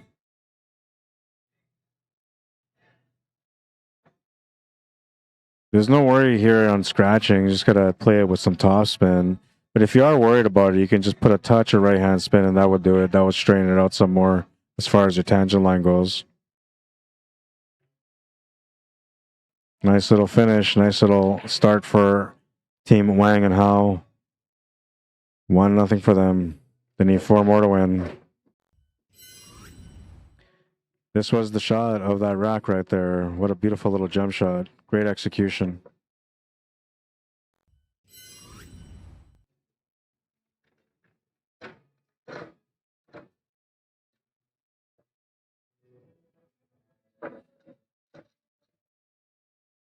Checking the cue balls to see if they can get a different cue ball. What's that one? So just switch it for the Predator. Do you mind? I was wondering because that ball.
It was a different cue ball than the ones that the other tables were using, so they wanted to switch up.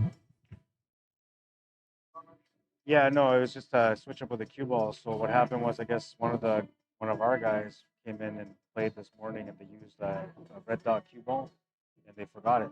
And so this table had two balls. When I first came in, it had two balls. I was like, "Does this have two cue balls?" It didn't make sense. But then because that ball was on that table, but then I find out that the table had the wrong ball. So then I switched them. I gave them the proper ball and took the red dot ball to the podium. It wasn't that big of a deal, but they both kind of agreed that they wanted to switch the balls. So. And the one thing about that red dot ball is that it kept going down to the chamber, which the other one hasn't really been doing that. So.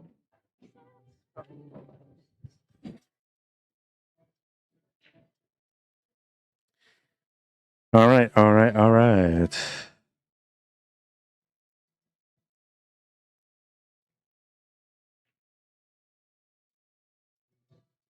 That was a nice little start to this match, a nice little run out. What can they do on this table? They're working it already. Tough little layout up here, though. And she got a great angle, but that 2 and 8 ball don't help at all here in the process. And you're almost kind of stuck doing a bank shot, which won't really give you much for shape. You kind of more or less doing a draw, hoping to get something good off this 2 ball. Oh, she got right around it. Nice little stroke. Nice little stroke. Bank side option might be available here with a drawback set up for that 12, or sorry, the 10 ball. If the 10 goes past the 3 to the top right corner. He's going for the 10 ball instead, so obviously it goes to that pocket. And that's actually maybe a little bit more beneficial for them to be able to go that way, because now you'll have the setup on the 13 ball also.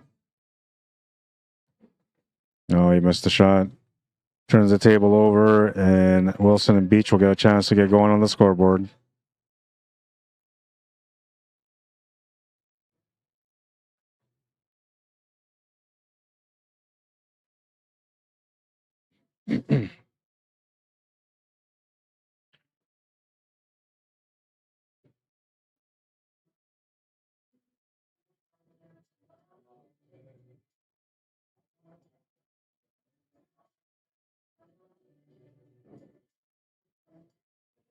Okay, and I got my phone back, so now I can follow the chat on Facebook as well. And Amish says Kevin Howell, the sponsored.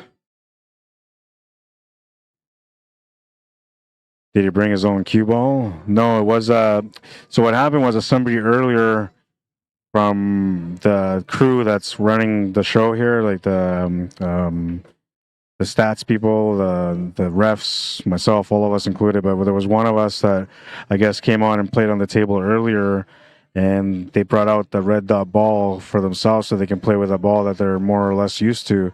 And then I guess they forgot about it. That ball got left on the table, and everybody's been playing with that ball throughout the day. But the correct ball was sitting on the table to the left. So that's why I went to go grab that ball to switch up. And then that red dot ball went back to the podium because that's from a different set. That's all that happened, but we're good. What's up, Jindy Baines? Welcome. Welcome back.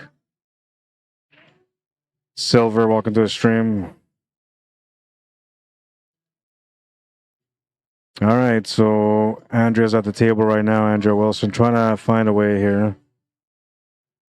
2 ball is the only problem they have. I guess the 1 ball is sort of a problem too, though. It's open. It seems a little harmless. It's very limited on what you can do with it.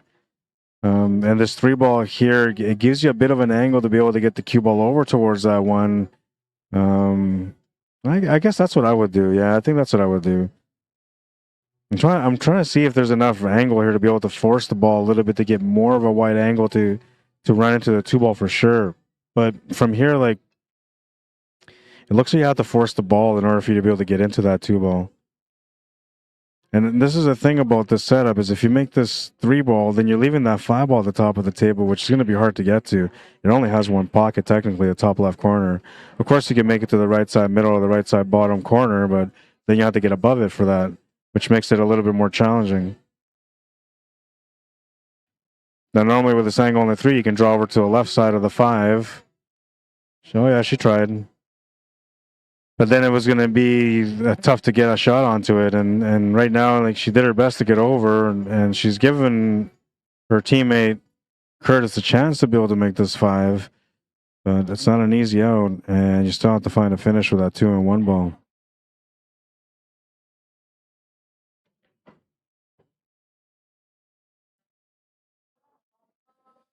I don't think it goes past the 2 ball to the corner. And the back cut to the bottom right corner is not very easy either, because he's pretty close to that 5 ball.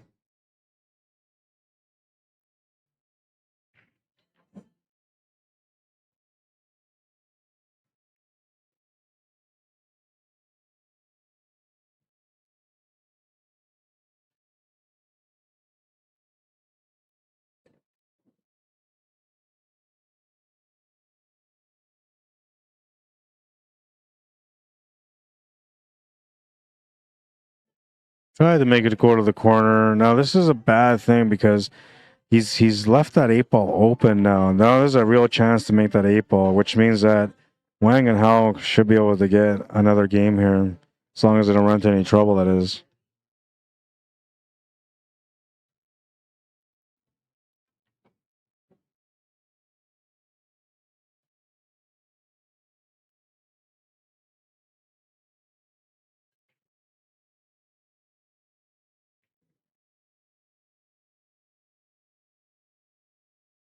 Wanted the cue ball to slow down, but it kept going, and that's going to leave a tough choice whether you take the 15 or the 13. I think the 13 is probably the better option, but the 15 is close and tight, and I don't know. I think when it comes to risk and reward, there's really not much reward behind the 15, but there's a lot of reward behind the 13 ball, because now, though the shot is a little tight, you've got a lot more angle to work with, where you can control the cue ball in a better way. And shaping up for the 15 ball should be less challenging than trying to shape up for the 13 ball.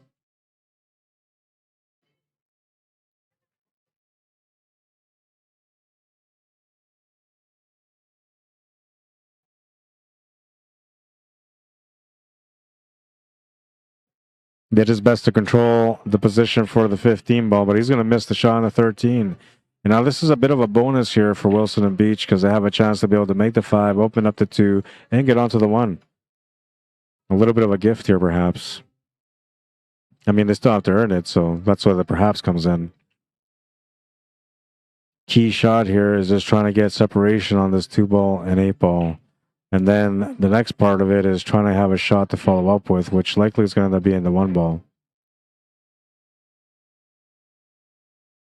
I like how she reset. She's got a really good reset. Don't get unlucky now. I think she left the shot on the 2. Looks like the shot is available. And the finish is going to have to be with the 1 and either to the corner to the side, which comes up to the player that is setting up here right now. How he plays this, whatever pace he puts on, is going to make that decision for Andrea Wilson.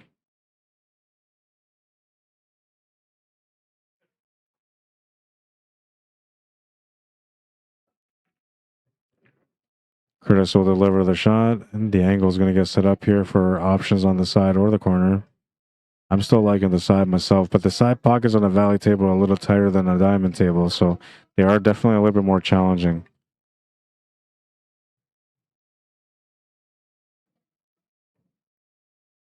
But if you're going to the corner, you got to put lots of pace on it, and that's what she's going to do here. A little bit more pace would have been a little bit better for getting onto the 8 ball straighter, but the angle that she's left here is a makeable shot, and there's no real risk of scratching, so she's done good for her partner or teammate. And Curtis will deliver the 8 ball, tying up the match at 1.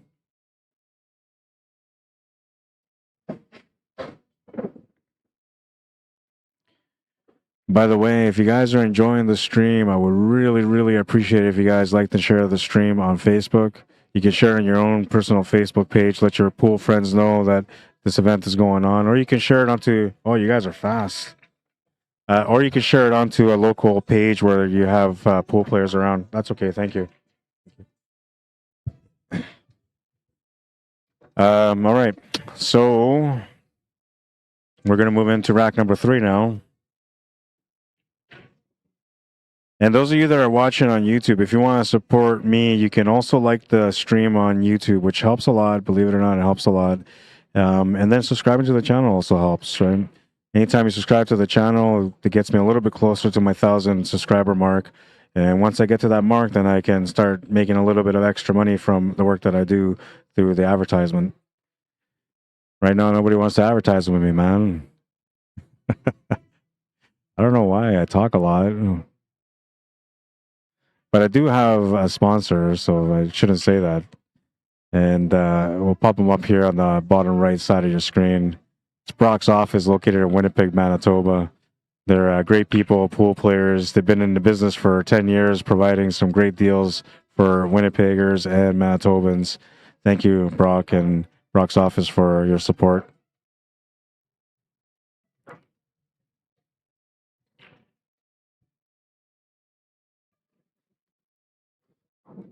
All right, so we got Kelvin at the table. He's trying to work things out.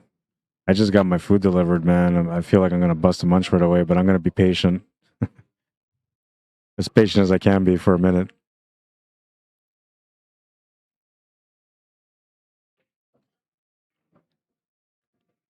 Well, time to get to work on this table. The first shot's been made, and Iris is going to come up here and try to follow things up.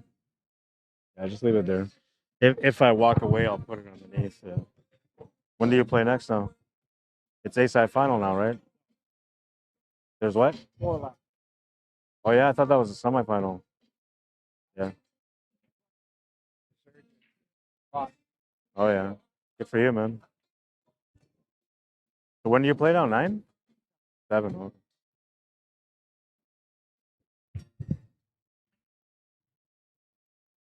Yeah.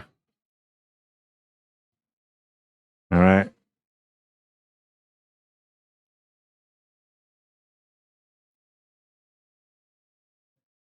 A little bit of confusion here.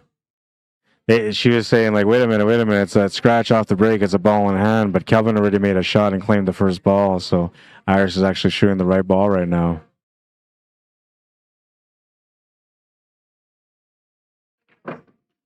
Lots of juice. Love the way she has that nice firm stroke in her game. Usually when you look at that and you see a player play shots and they're getting that kind of response off a cue ball, it just says that they've been playing for a while. They got some discipline behind that stroke.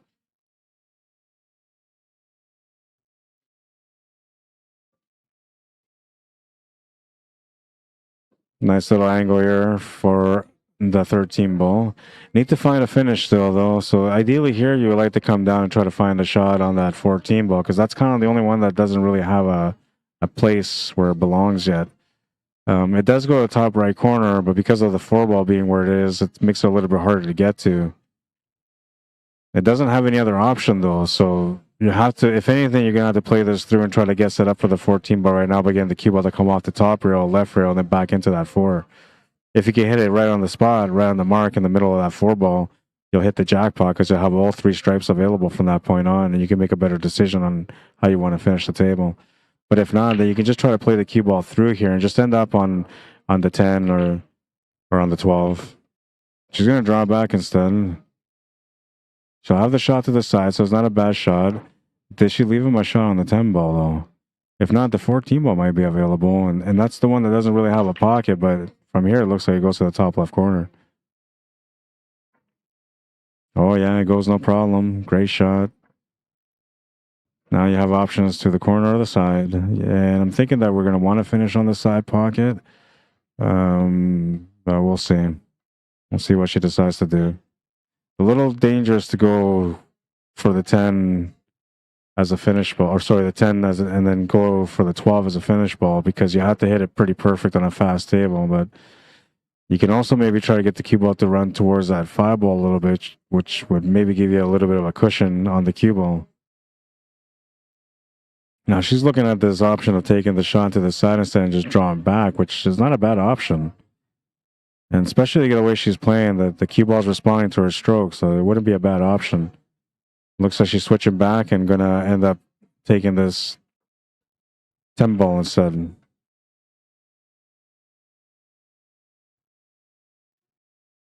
But this was the problem here. It was a little bit of a risk. And now, normally this would be, I guess, a bit of a concern, but we just had Calvin do a really good jump shot earlier, so obviously he's comfortable with the jumps, and he'll have a chance here to make another one. This one will be for a chance to get up 2-1, though. So he's got to be careful. Making the shot shouldn't be challenging. It's all about where the cue ball goes after the contact with the 12. You don't want it to freeze up to that 8 ball or to ride into that 8 ball. Oh, nice shot. Another great jump shot from Calvin. Leaves a nice 8 ball set up here to the corner. That's the BK Rush, the red one that he's using. Now that one, I have a friend that owns one and just gave it to his partner to use. But he was telling me that what he didn't like about that red one is that it was very springy. But I think when it comes to a jump shot, it's probably a good thing to have. And from what we've seen so far from Calvin, I think I might have to go and buy one. Let's check out that jump shot. Beautifully executed jump shot once again. Even put a little bit of draw for the shape. Nice shooting, nice shooting. Moving into rack number 4 now. And Calvin and Iris are going to be breaking on this one.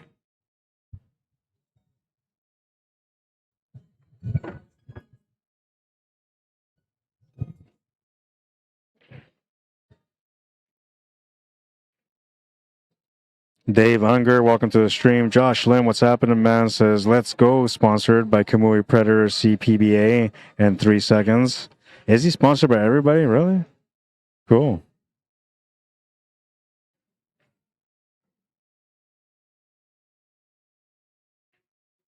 They have a really nice team.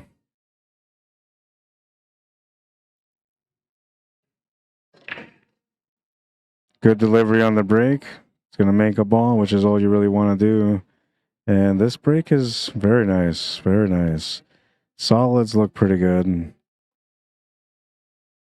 Stripes don't look bad at all. There's a little bit of work on the stripes, though. Not much work on the solids. Solids is more about 1 positional shot or maybe 2 positional shots. Well, I guess there's that breakout, too, because that 8 ball is sitting there in between the 9 and the 15.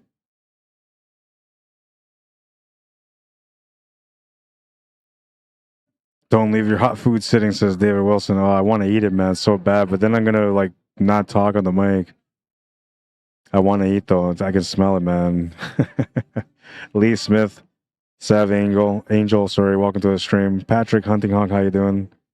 Steven Liao, Bob Wolf, welcome, guys. Steven says, nah, just joking. Kelvin's our friend. Oh, I see. So you guys just mess with him. Well, that's what you're supposed to do, man. You're supposed to have fun with your friend and tease him a little bit, right? You walk around like you're too mighty. Might as well, right? He seems like a humble guy, though. He seems like a nice guy, humble on the table. Just very skillful and somewhat methodical.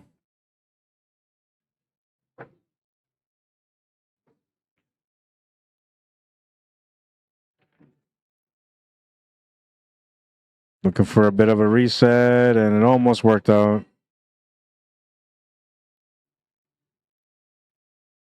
He loves Predator, so we called him sponsored.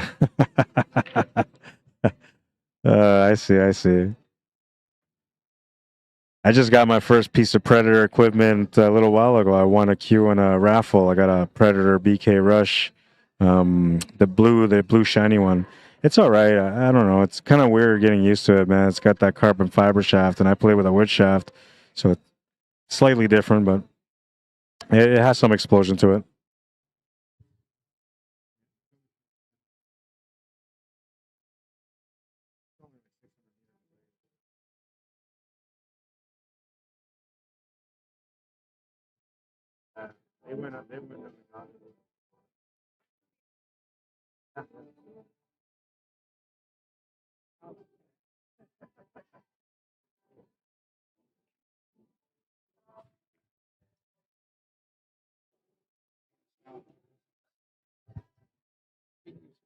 Oh, yeah.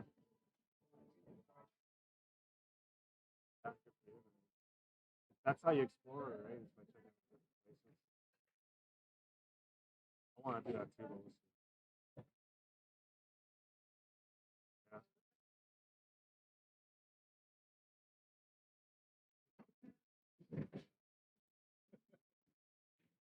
I'm gonna go check out that little diner you're talking about.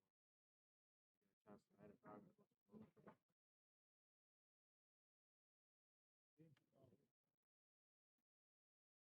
Oh, okay. They're so busy they don't need the business.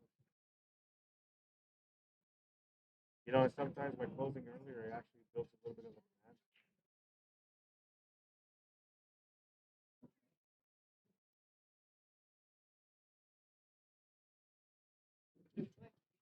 To what?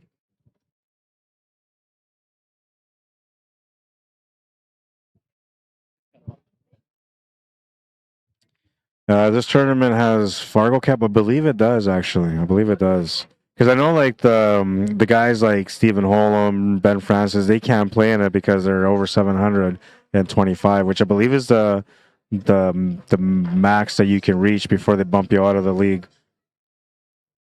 And they had a special event for those guys out in Niagara last year and also in Calgary last year. But they didn't do one here this time, so I'm not sure if it had to do with limited time or maybe finding the players because they're in a different area, right? So, but maybe the next one they're going to have a challenge match or what I can't remember what they call it. They call it a shootout. They had 8 players, $500 entries, and it was a shootout. Some of the best in the area to kind of display the talent around that grew up in the CCS league. Or I shouldn't say they grew up, but they matured their pool game in the CCS league. What's up, Mike Orvis? How you doing, man? Richard Venn, Timothy Bone, welcome. Hi, Linda. Darren, if you're watching, welcome. Happy New Year's, guys.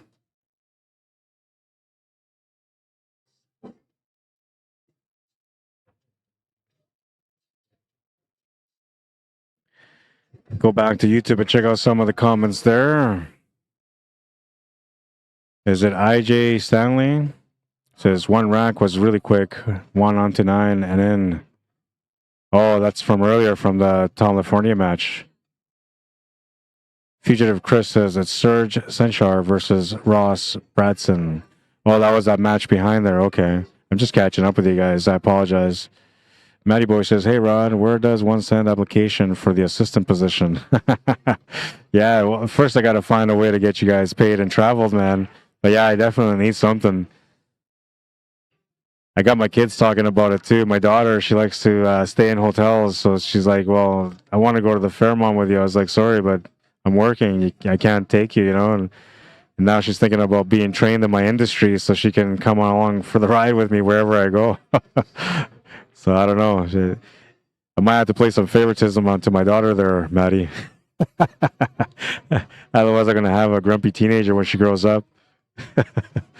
Yeah, but no, I don't know. I'm definitely going to have to look into that. I was trying to find an assistant that will work with me on the mic and Manitoba so that I can start traveling on with them. And because I do a lot of different events, not just pool, I'll do other events too.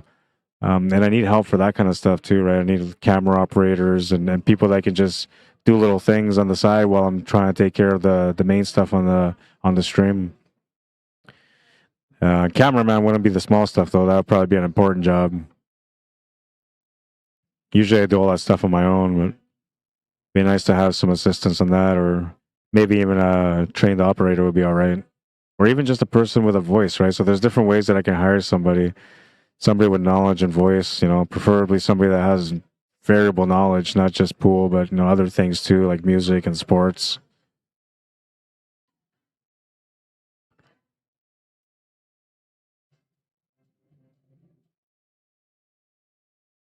Ray Wadowski, how you doing? Says, are all tables 4x8? They are 3.5 by 7.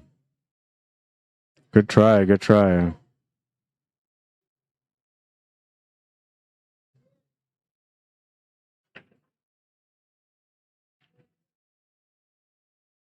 Puckins, well, how you doing? It says, hey, Rod. Welcome to the stream. Thanks for tuning in.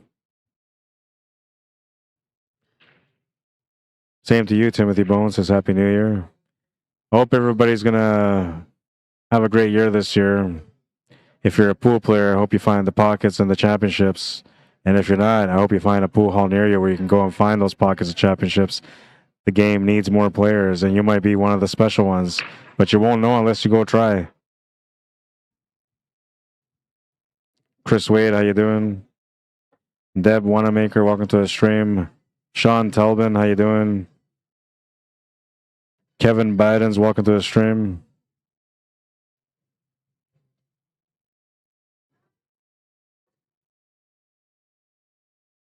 A good safety, a bit of a challenge here. I'm going to take a bite of some food real quick because it's starting to get cold. I'll be quiet for a couple of minutes.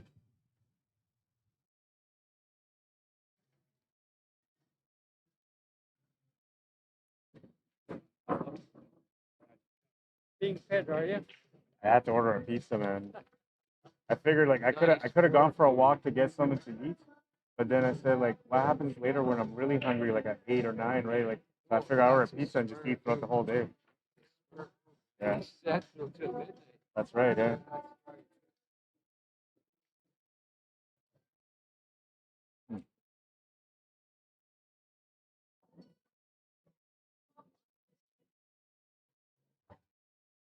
Are you going to start carrying multiple segments of it? You're doing now? That's interesting. Saying what It all stays on there. Sorry? Stays on. But when I go to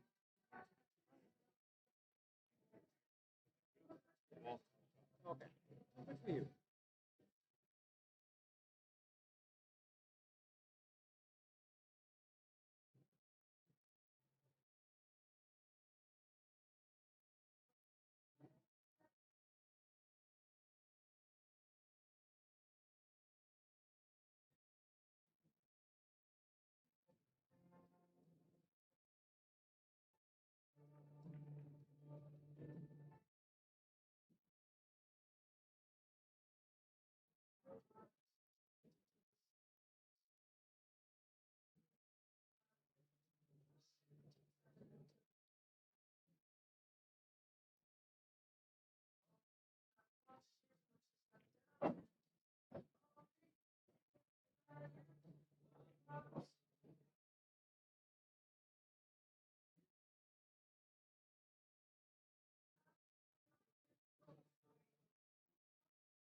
pizza, I dropped sauce all over my shirt and my pants.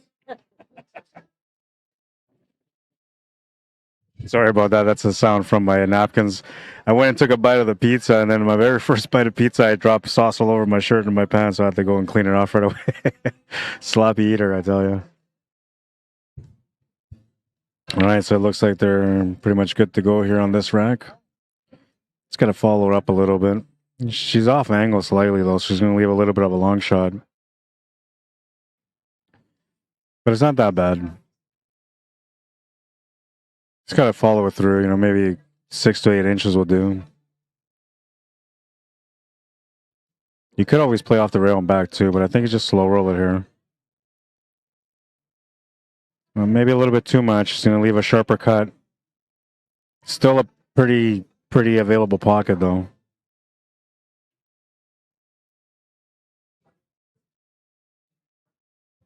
Richard Smith, how you doing, man? Says, get a person that has love of the game that is retired or semi-retired to help, and I'm sure will work out well for you.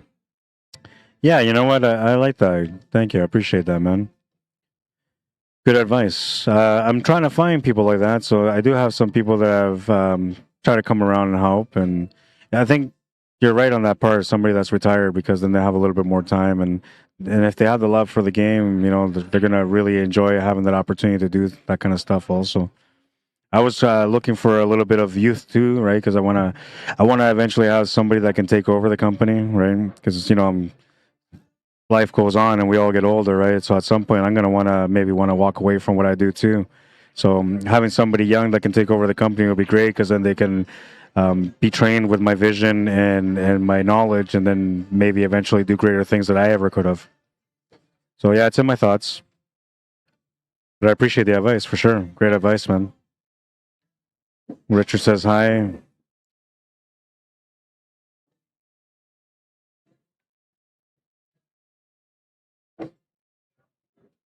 Dave also is not sure, but this venue will be the next year's. Yeah, I'm not sure how that's going to work out. I can find out for you guys, and maybe today or tomorrow I can let you guys know a little bit more about that. Keith Yowzer, how you doing? Says, let's go Maryann McConnell until you play a dragon. Bill Unwin, then I change my choice.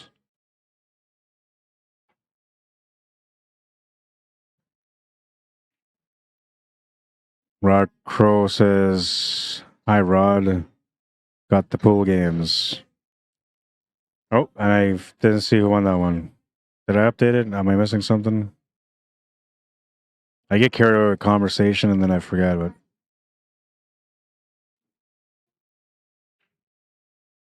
It was 2-1, so it's 3-1. No, okay, I got the right score. Okay, back to eating while these guys are racking up and getting ready. Hopefully I don't spill any more sauce on my pants.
Yeah, so my theory behind that, Richard, is that he says good idea, train someone your protege.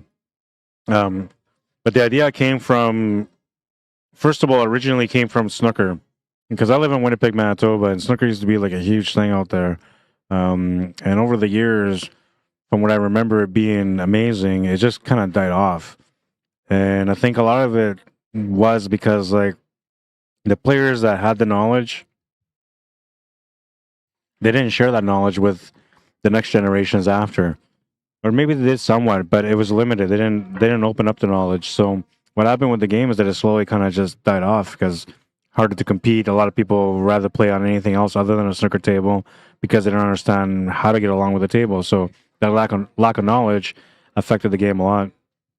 So when I'm looking at the way I do things and how much I love the work that I do promoting pool and everything else that I do included, not just pool but outside of pool, I think about the future and I think like, you know, I would like that what I have here building up now, that it could become something even better, even more promising in the future with the next generations, you know, and maybe the next generation after that, because the fact that I'm out there seeking a young protege to be able to teach will let that person also do the same when they're older, because they're going to understand the importance of finding somebody that's a little bit younger to be able to grow the game in the proper direction that I've been trying to grow it from now, that while I'm still here.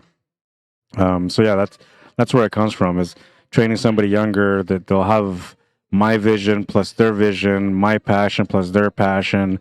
Things can only get better for Q Sports Live or any kind of work that I do. And yes, I am a Q Sports Live guy. That's why it says Rada Regatta Q Sports Live Manitoba underneath.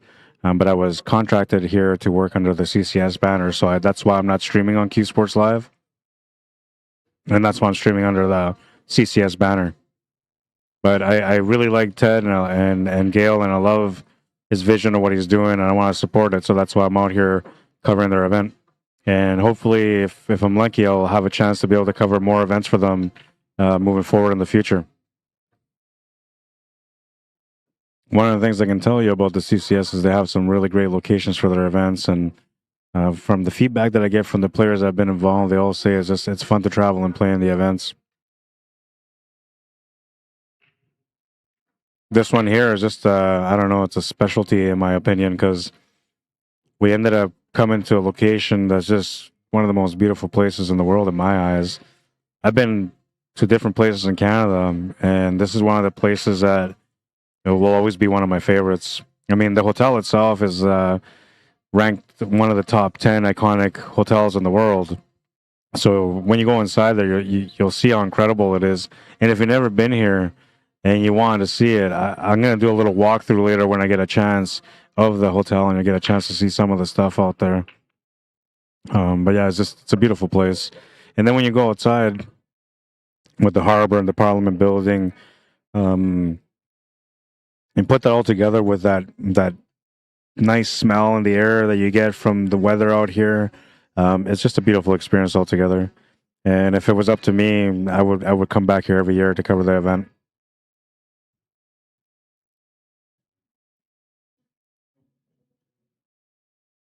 Welcome to the stream, Deb Williams, Dean Warren, Carl Morgan, Sean Daniel. How you guys doing? Richard says, I've played snooker since I was 13 years old and was brought into the 8-ball, or into this 8-ball, and was a hard transition for me. I was just talking about something like that. Kevin Earl says Jordan is interested in playing. Nice. Get them when they're young, man, because then they can become champions by the time they're 20. But yeah, so when it comes to like the transition between going from snooker to pool or pool to snooker, well, one thing that matters is the amount of years that you spent in that discipline. So if you're like intermediate or lower level player for snooker, then transition will be challenging, I think, for 8-ball, especially on a bar box, because you go from a table that has lots of space to a table that's like more congested, so that you have to be better with your cue ball control, where on a snooker table you kind of rely more on speed of the cloth and the rails to be able to play position, right?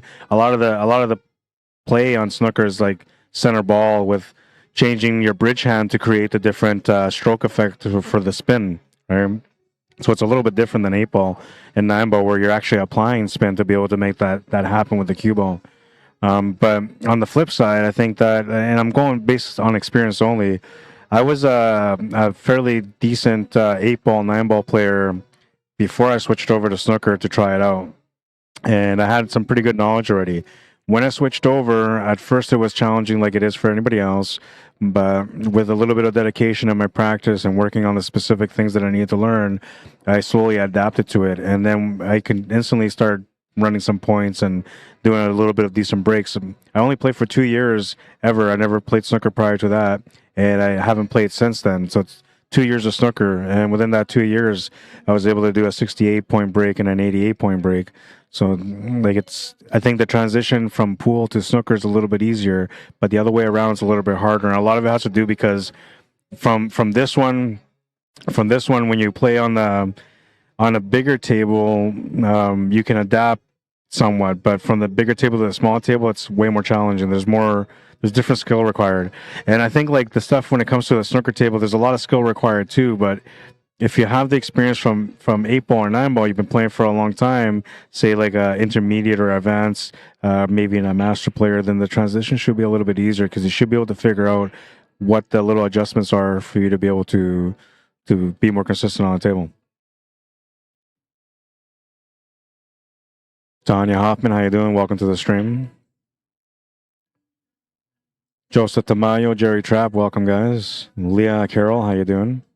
Richard Smith says, I believe Maryann McConnell had to transition. She was a world snooker champion. Yeah, and so she's done the transition, but see, that's what I'm saying. So if you're like at a high level in snooker, then the transition's a little bit easier because stroke wise, grip wise, stance wise, and cuts, you're going to be really well off. The only problem that's going to happen for you in the transition is that you're going to have too good of a stroke. So then when you hit these little draw shots, these little stun draw shots, you're going to get into trouble. You know, and when you play those top spin shots, you're going to get into trouble. But it's just a matter of spending a little bit of time on those tables and getting used to the speed. And then you can figure that out. As far as pot making goes, a snooker player is going to have an advantage in pot making on any small table anytime because the pockets are like twice the size of a snooker table. But on the flip side of that, if you want to be a great pool player and you go play on a snooker table, those same pockets are going to train you to be amazing on these smaller tables.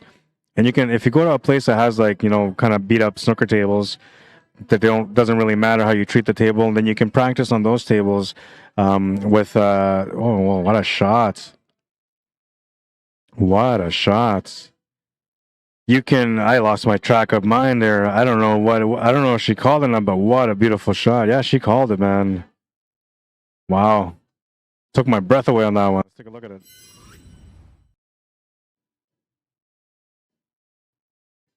What a shot. Wow. Take my money. Take my money. Well, got to calm things down. He's not the one that made that beautiful shot, but he's feeling the pressure that he has to deliver a finish now. And I get it. They have a solid that's tied up above these two stripes, so they're not in a great position yet. She just made a beautiful shot, but there's still a lot of work at hand, and only one ball available to get a breakout.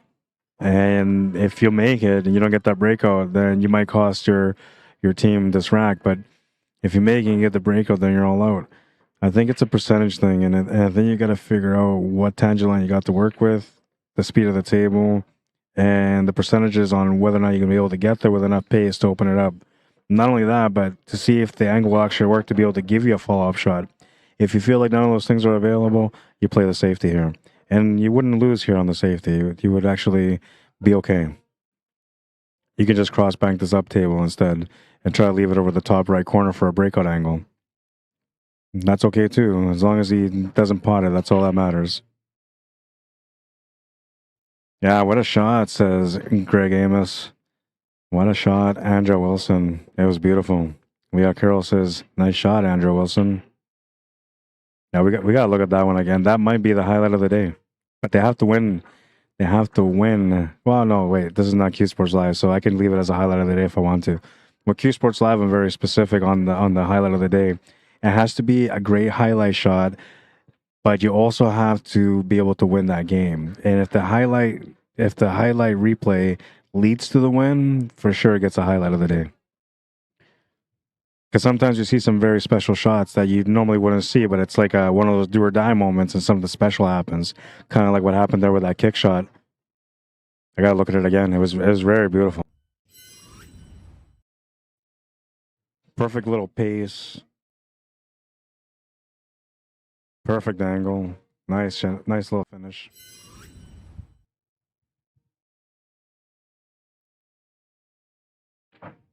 So tell me, I'm going to have another slice of pizza, but tell me a little bit more about Andrea Wilson, because this is the second time I see somebody saying that it's nice to see her playing pool again. So who is she? How long has she been playing for? And what are some of the most memorable things that you can tell me about her as a player?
Greg says her late husband was a legend in the Victoria Pool community.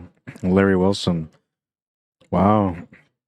So, how long has she been away from the game for? In my mind, that tells me that for her here being out here is a special thing, and if that's the case, I feel very lucky to have the opportunity to be able to stream her while she's playing. And I know that Larry's out there watching her right now. Because pool is for life and afterlife too.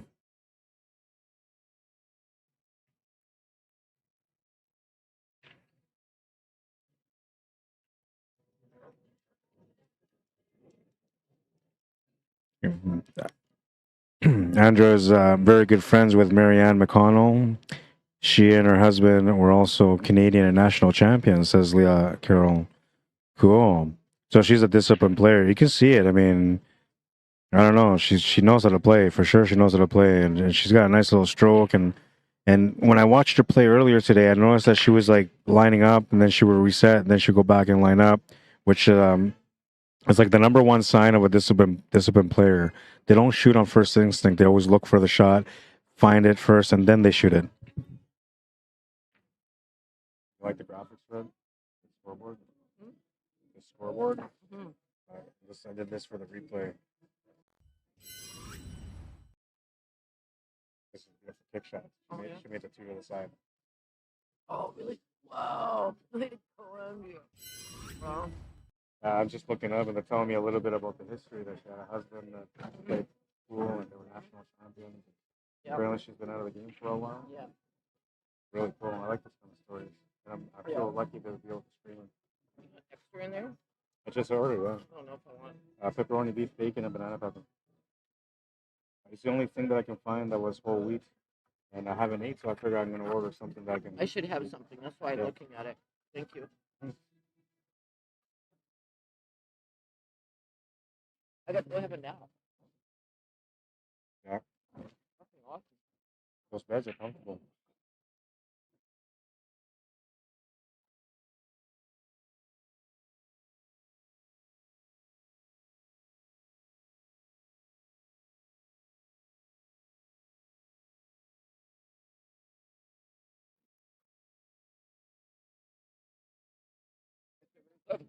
Mm-hmm.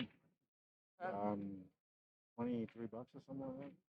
That's good. A couple meals out of that. 600 meters away.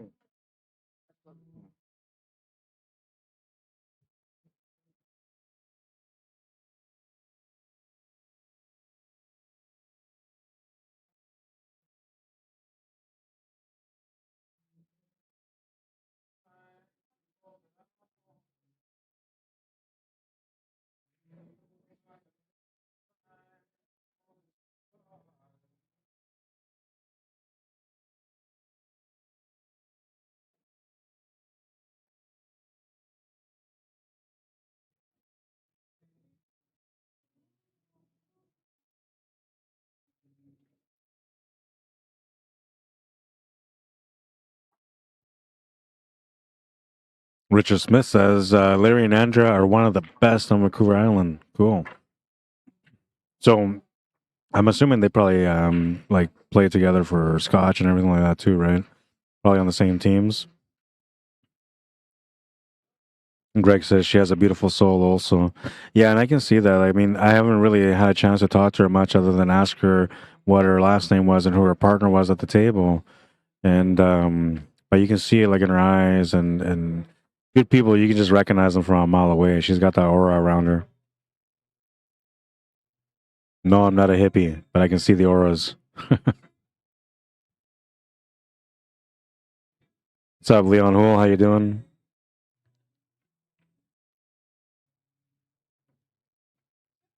Chop Wayne DeBence, welcome to the stream. Wayne Karen Nagel, welcome to the stream. Kim West, how you doing? Paul Dryden, welcome. Leah says they were Scotch champions in Vegas many years, and also posted as such at the Vegas Worlds. Cool. And somebody mentioned here she was a Vegas. Oh yeah, it was Leah. She was a Vegas master. Really? Eh?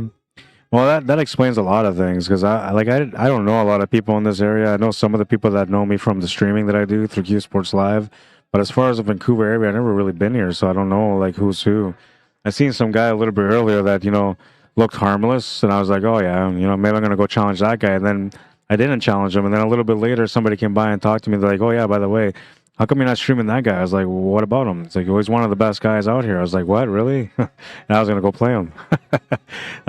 One thing you should know, is never walk into a pool hall and pick a fight with anybody there because you're always going to lose. And do your best to do your research before you play a match against any one of those players because chances are you might be walking into a hustler or a shark. And same goes if you travel around like I did here coming to this event. Don't just jump the gun and go start playing people, man. Figure it out first. I almost got myself in trouble already today.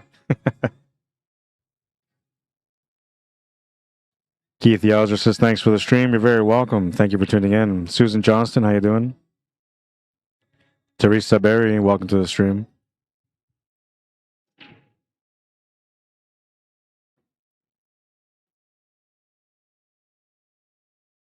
Arlene Mann, how you doing on YouTube? Says, hi, Rod. First time you're commentating in this area. Absolutely. You would know. You guys watch my streams. Thank you for tuning in, Arlene. Yeah, I've never been this far west of the country.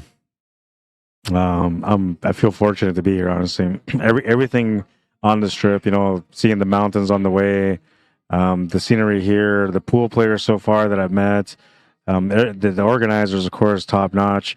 But everybody here is just amazing. The experience has been amazing for me coming out here for the first time, and it makes me wonder why I haven't come around before, even just to play, not just to stream. But I don't know. I think next time around, I'm going to sign up for some of these events.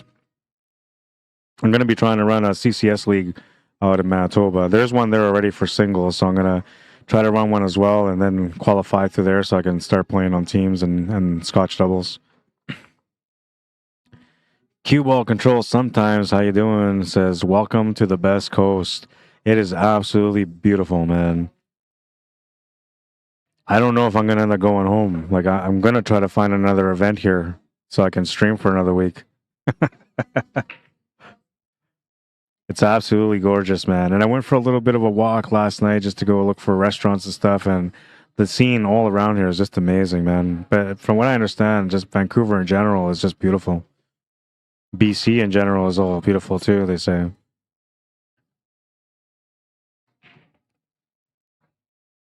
But I was told that the drive from Alberta to BC is one of the most beautiful drives you could ever have because the scenery is just incredible. So that's something I haven't done yet. Maybe next time around I might just drive out here. Well, that's if there's a next time around. And that's going to be up to you guys. I mean, if you guys like and share the stream, it's going to cause some noise. And then they're going to be like, hey, we should bring this guy back again. People want to watch him. And if you don't like and share the stream, well, guess what? You're going to get some other guy who may not like it, who may just be there for the money. I'm here for the passion, man. You can't beat that. Or maybe you can, but not on the pool table. Heather Link, how you doing? Says, hey, Ron, will you be streaming Jared and Maryann's next match? I think so. I'm not sure if they're playing yet or if... Did you guys start? No, yeah. So after this match is done, then we'll switch over right away and we'll catch up with their match. They just started a couple of racks ago, maybe a rack ago. And this one here is a race to 5 and a race to 4. So the only reason why this match is taking a little bit longer is because we have this really complicated table here right now that both teams are trying to figure out how to outdo the other team. It's a game of patience, and right now, Andrea and Curtis have to figure out how to be extra patient. I like that. That wasn't too bad. Maybe a little bit harder when it bumped that 8 ball slightly out of the way to open up a shot on that 6, but it doesn't look like it from here. And I guess the safety option is always available now, but I don't think he's going to go for it. I think maybe he'll go for the shot here with a breakout. Oh, he's going to play a safety. All right. Tie things up a little bit more. You notice that the 8 ball is opening up a little bit. They don't want to create an extra opportunity. Ties up the 6 ball a little bit more. And the battle shall continue. We do have the other match here right now, so it is going, for those of you that are wondering about it. In between racks, while they're racking, I'll come back over here and check it out. Maybe what I'll do is I'll physically keep track of the score between them right now in the Maryann McConnell match, and then kind of update and then switch over, and you guys will be like kind of in tune with what's going on once we switch over from this camera to the next for the next matchup. And I'm gonna eat another slice of pizza while I'm doing that. Yeah, I was hungry, man. No breakfast, no lunch, and this is all three of them: breakfast, lunch, and supper all at once. But I'm not gonna go crazy. Just one more slice. It's very good. I got it from Second Slice Pizza. There's probably better pizza out there because there usually is something better out there. But I was looking for something with a little bit of a healthier crust, and they gave me a whole wheat option, so I was all in on that one. All in on my sin. I'll be right back.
This rack's going to take quite some time, I'm telling you, because like they both have to be patient. The minute that one of them opens up the table in any way, it's going to be game over. So they both got to be patient on it. And the score is like at a point where anything can happen still. You know, Wilson and Beach being down by 2 right now. If they win one more, it's a race of 2 for them to win.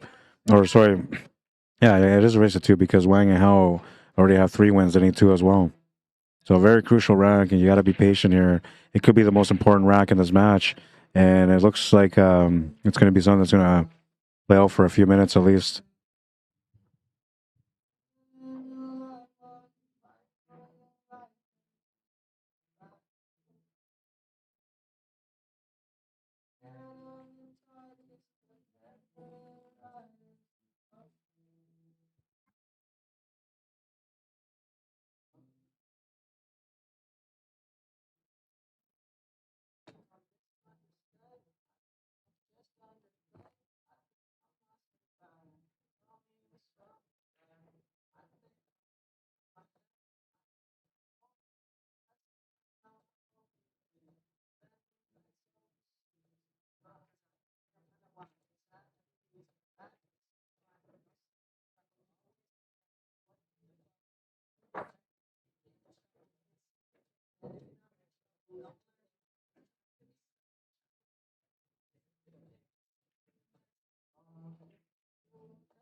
And that might be the shot that opens up this table now.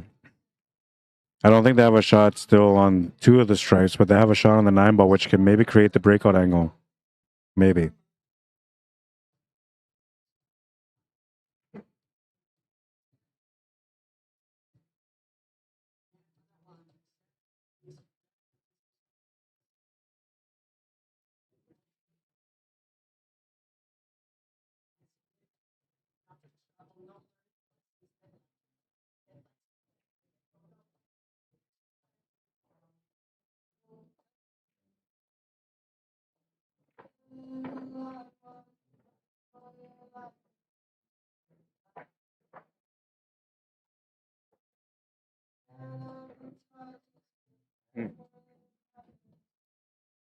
Well, that was actually a pretty smart shot. So what he was looking at was just to draw back and make that 6 ball.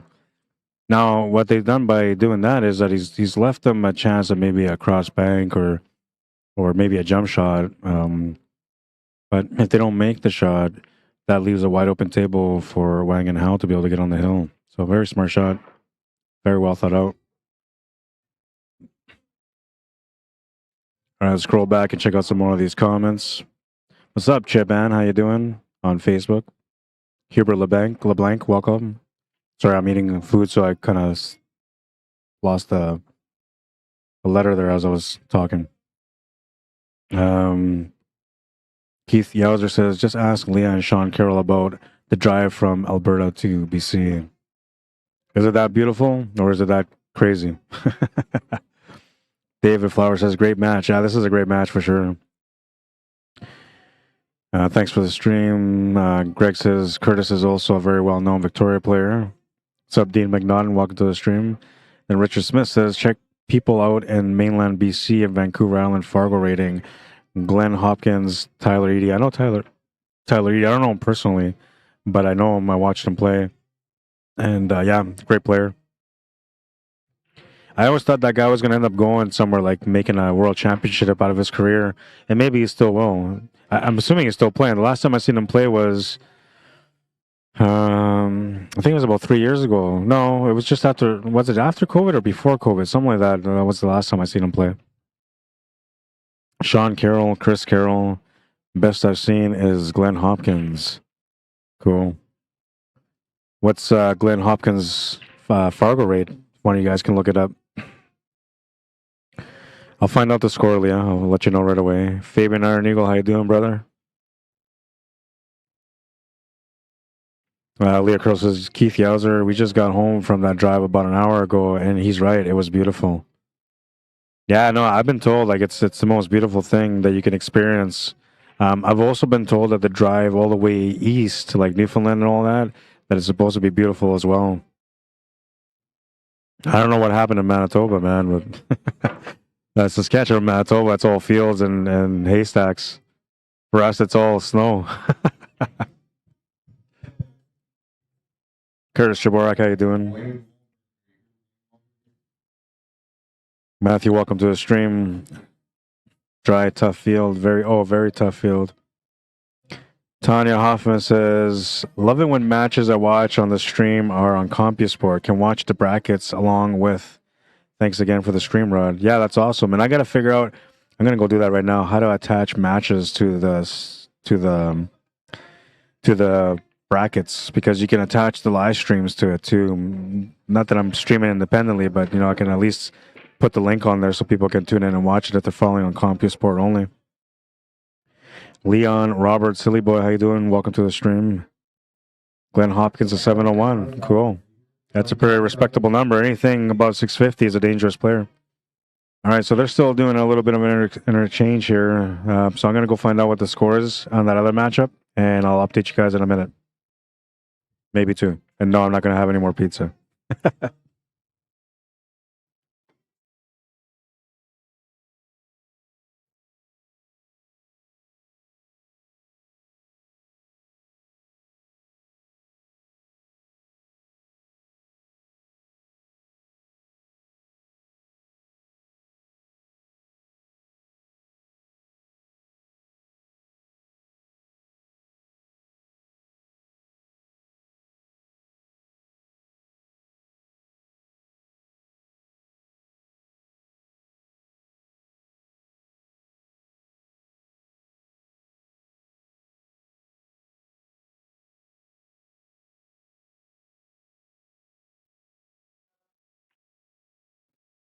So it's 1-0 right now for Maryann and Jared. They're in the lead.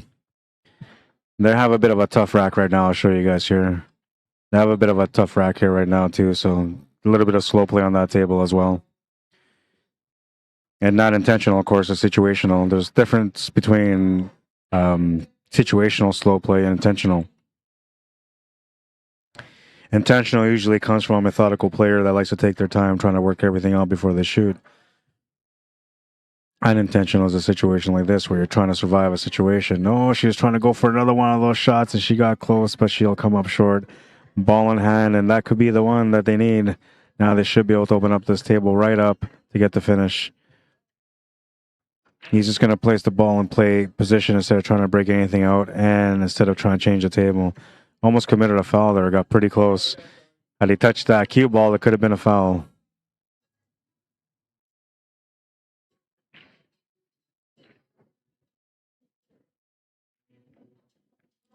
Going to be covering Scotch doubles and 9-ball matches throughout this evening.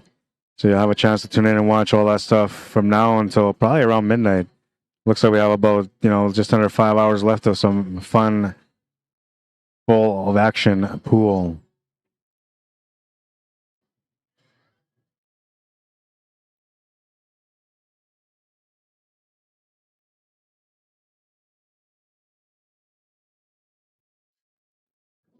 Leon Robert Sillyboy says they had Predator tables in Niagara Falls. Yeah, so they do have Predator tables. It's just what happened here this year for this event specifically. And keep in mind that we're right at the beginning of the year, right? When people are like just in holiday mode and there's events going on all over the place. They were short on the supply of the tables for the Predator because there's just too many things going on with the tables that they had available. So for this event, they ended up bringing out the Valley tables, but they didn't just bring out any regular old Valley table. They brought out some Valley tables with some Ridgeback rails and some Predator cloth. So they're playing like diamond tables, and the Predator cloth makes it feel almost like a Predator table.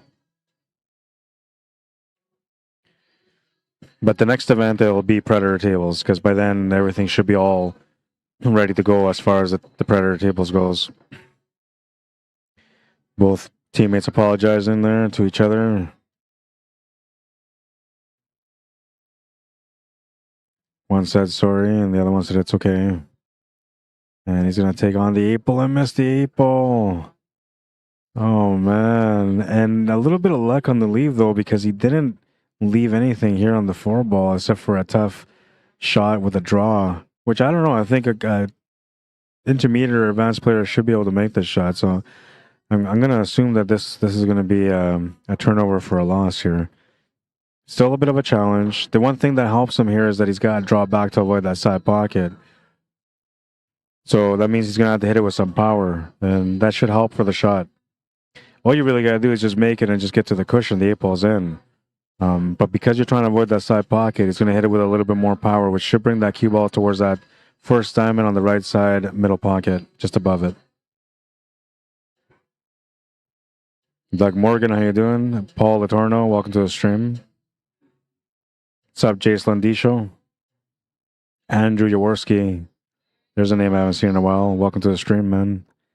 Matt Morrison, how you doing? Welcome.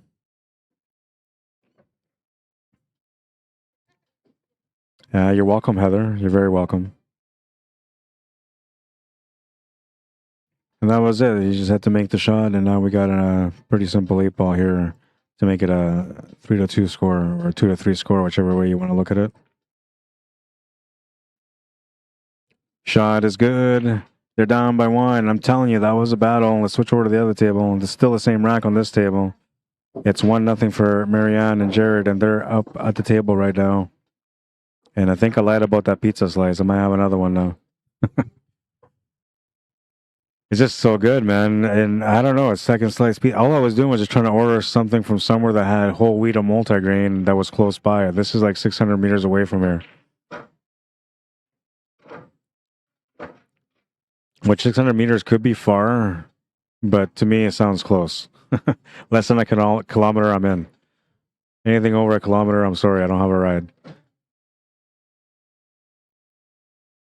All right, so this is Mariah, who's playing at the table right now.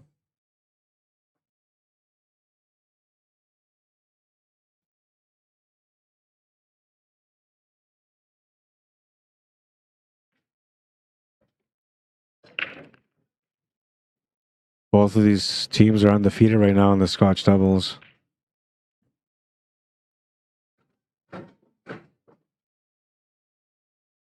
A little bit uncomfortable there on the approach on the 9, so he's going to reset. Good to chalk your cue in between two. It's a good way to get a real good mental reset. Left a decent shot here with a decent angle. I think you're going to just draw this back. You might want to play it through, but if you play it through, you're got to be careful how much spin you add to it. I think it's probably better just to draw it back, especially because you got the jack over the ball anyway to shoot. Looks like she's going to try to play it through, though. That was the problem. If you play it through, you might scratch. Just because you're shooting over the ball, you're jacking up, so therefore you're adding some deflection to the shot, which can create things like that to happen. So ball in hand for Maryann, and she'll have a chance to be able to get that game for her and Jerry. We'll go back to the other table now. And we have Iris Wang at the table working things out. They had a chance to get on the hill on the last rack, but turned the table over at the end, and now they're in a position where it's hill for one of these two teams right now. One of them's going to get on the hill, and whoever gets on the hill first is going to be the one that's going to have the least amount of pressure going into the next rack. But if they end up tying up and they go hill, then it'll be a free for all when it comes to pressure. Will be held second chance. Come up and see me. They're doing the Scotch double second chance as well. Those of you that are qualified to play, you can go and register now. You can go see them at the podium. Did I drop down even more, David Wilson? 592. Man, I was 595 a few weeks ago, but I've been in a bit of a slump. I was doing good. You know, I was playing really well, competing well, finishing in the top 2 and 4 tournaments that I played in. One of them was 3rd place, actually. The other ones were all 2nd place. I was playing fairly good, and then, I don't know, kind of just fell off the wagon, man, work-wise, you know, and went to one event, came back, had another event, and then just the weeks have been adding up. So I'm about 3 weeks off now that I haven't really been playing.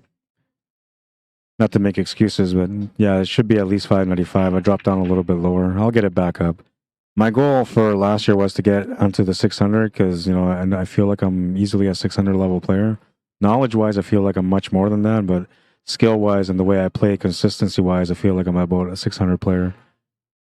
So that was my goal last year. This year, for me, the goal is just to get to like 625, 650. 625 would be a nice achievement. They're difficult to do because I have 1,000 gains on my robustness already.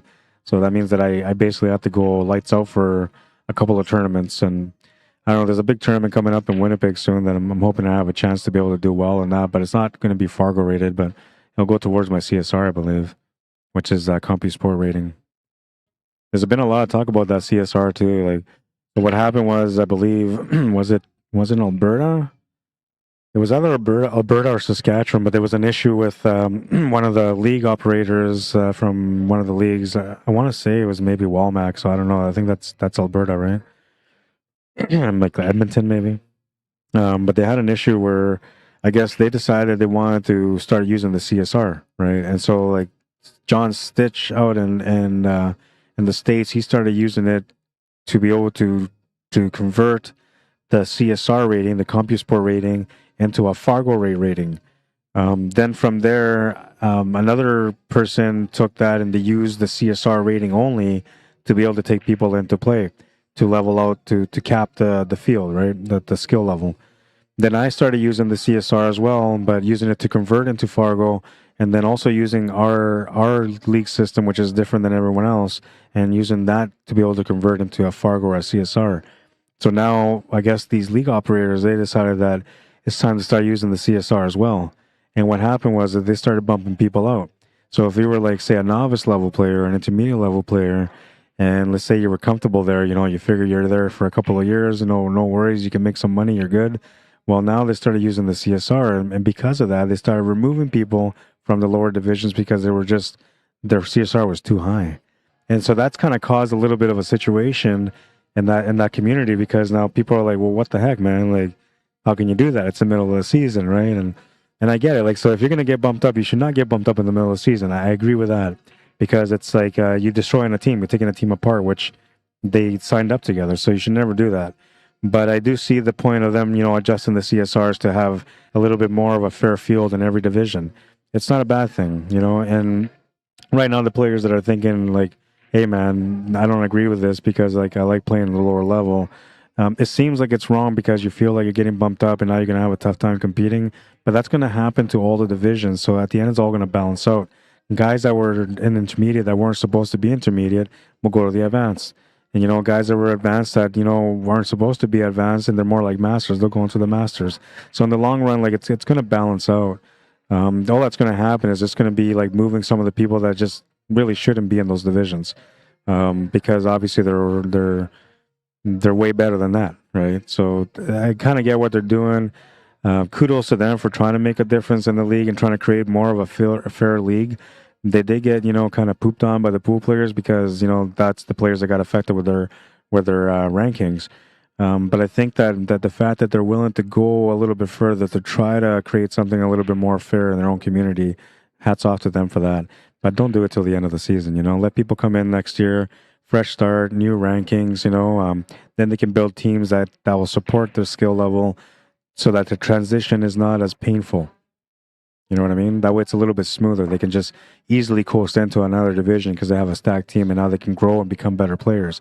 So in the end, that's what the pool league that's doing this right now, that's what they're trying to create. They're trying to create a better competitive field in every division, which is only going to increase the competition levels all around in that community. Not a bad idea, man. I mean, back in the 90s, before all this handicapping came in, everybody had to play like that. And the competition was crazy. I mean, even the lower level players can put on a good fight. But now, because of the separation with the handicaps and sandbaggers and that, it's a bit unfair and not correct. So the change that they're trying to apply, I think it's good. It's not my league, so it doesn't affect me. And if it did, I think if I had to get bumped up because my CSR was different and they were bumping everybody else up, I don't think I would be against it. I think I would understand that they're just trying to do something positive for the community, which in the end, it's only going to benefit you as a player because you're going to become a better competitor from it. Just my opinion, though, but that's the way I look at it. No, Bill, wrong choice. Whoa, I missed that. Good shot, Curtis. That was a little bit earlier. Matt Morrison says thanks. Looking forward to Niagara in March. Thank you for the live stream. I don't think I'm going to be out there. I really wanted to go out there, but I think it's going to be Ryan Epp that's going to be going out there to stream. It's one of my destinations that I want to go and stream is the Niagara Falls event, and I wish I would get that opportunity. Keith Yowzer says it is very hard to commentate and play. It is, and believe it or not, it's even harder to do both at the same time. I've done it though. Those of you that watch my pool streams have seen it in the past where I'll put on a headset and I'll walk around and talk about the table, what I'm doing, why I'm doing that, why I'm changing my mind, and I kind of walk through like the mentality of a pool player. And yes, I'm below 600, but I think like a 700. Okay, I have knowledge like a 700 for sure. My skill is not there, and the only reason it's not there is because I just don't practice, man. I play tournaments once in a blue moon, and most of my skill upkeep comes from coaching because I coach various people, and they keep my mindset fresh when it comes to my knowledge. But as far as like how much I know, like if my mind wasn't a robot that can play pool, it can take on some pretty good players. I'll tell you, world-class players, because my knowledge is key. But unfortunately, I'm not the robot, and yeah, I can't shoot that good. Hey, but who's criticizing me other than me right now, right? But yeah, I can do both, and I'm telling you, it's incredibly hard, man. But you get used to it a little bit. I did it a couple of times anyway, and I seem to get used to it. David Wilson 592 pointing that out. Thank you. Gonna make sure I remove that guy from the stream. I'm kidding. You should have said he's a 700, man, and everybody would have gone and looked, and at least I would have got a couple of clicks on my page.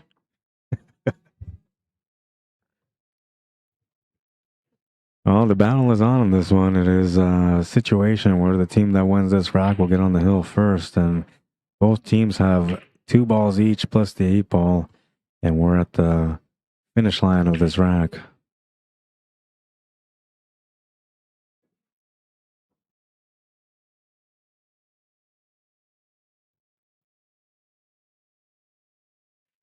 Trisha Baines, how you doing?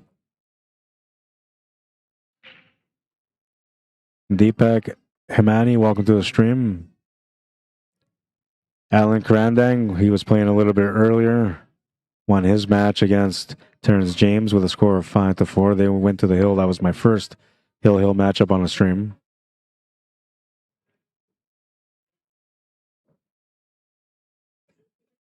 YouTube's all chill right now. They're just indulged into the pool. No comments. Thanks for tuning in, by the way, guys. I appreciate it. But you know, I have 62 people on YouTube watching right now and only 18 likes. What happened? What happened, man? Don't you guys have faith in me? I guess it's because I was like eating all those slices of pizza. So it's like, well, you know, I'd rather just watch TV instead of watching a guy eating slices of pizza. It was just so good, man. And it could be just because I haven't ate nothing since last night. So maybe that's why it was that good. But it feels like it was that good. Yeah, but no, if you guys can like the stream on YouTube, I appreciate it for sure. And if you haven't subscribed to the YouTube channel yet and you like the way that I work, well, this is the way I usually work. So you can, well, minus the eating pizza stuff, but this is the way I usually work. And you guys can follow or subscribe to my YouTube channel to be able to follow up with some of the events that I'll be doing throughout the year. Last year was out in Las Vegas doing the ACS National Championships. I don't know if that's going to happen again, but that's some of the stuff that you were able to watch on my YouTube channel that you weren't going to be able to watch on Facebook through my Q Sports Live page. Well, not mine, it's ours, but I say mine because that's where I usually stream. And then, you know, there's other things like concerts and sporting events that I do. And as I move into the new year and over the next little week or two, I'm going to start practicing and training again. So while I'm practicing and training, I'm also going to be wired up with a mic and have cameras around me and kind of go through some of the stuff that I do while I'm training to teach you guys that like to tune in and watch the streams a little bit more about my knowledge and a little bit more in-depth teaching, right? Because then it's not situational based on a shot that I'm playing on a match. It's something that I can set up and do it again and show you guys exactly how it's done. So just many different reasons why you would maybe want to subscribe to the YouTube channel. And of course, if you like the commentary, that's another reason too. Some people say I talk too much, though. I left them at home. I came here on my own. Yes, I'm talking about my family. I'm kidding. I love them. They honestly don't think I talk too much at all. I'm only playing. Let's see. Howdy, thanks for the stream. This is a great match, says Deepak. Yeah, you're very welcome, man. And I agree. Definitely. Trisha Bain says hello. Richard Smith says, I've played Glenn Hopkins, Chris Carroll, and Larry Wilson in the Island Challenge, and those were the hardest players I've ever played against. Beat Glenn, Chris, and went to 8-ball with Larry Wilson, and he got me. And I'm a 450 Fargo, so I was happy I did that. Yeah, good for you, man. I mean, those are the moments, right? Those are the moments that make you grow and make you become the champion within. The more that you overcome these obstacles, which are the players that are higher level that you normally wouldn't play against, the more confident you get in your game and the more you want to practice and work on your game to become better. Good for you. How you doing? Rob says, see you Friday, Ron. Maybe I'll sit in the commentary chair beside you for a bit. Absolutely. I brought a second microphone and I brought a second headset, so we're good to go. And yeah, man, I might even order another pizza. It's really that good, man. It's got me going. And the only reason I'm not eating anymore is because I'm not supposed to. I got to be healthier, so I'll wait till later. I don't know if they have timeouts. I'm wondering if they have timeouts where they can talk to each other and coach each other, because this would probably be one of those moments. But looks like he's just going to try to make the shot, or maybe he's just trying to play the safety here. It looks like where he was pointing is where he wants the cue ball to be.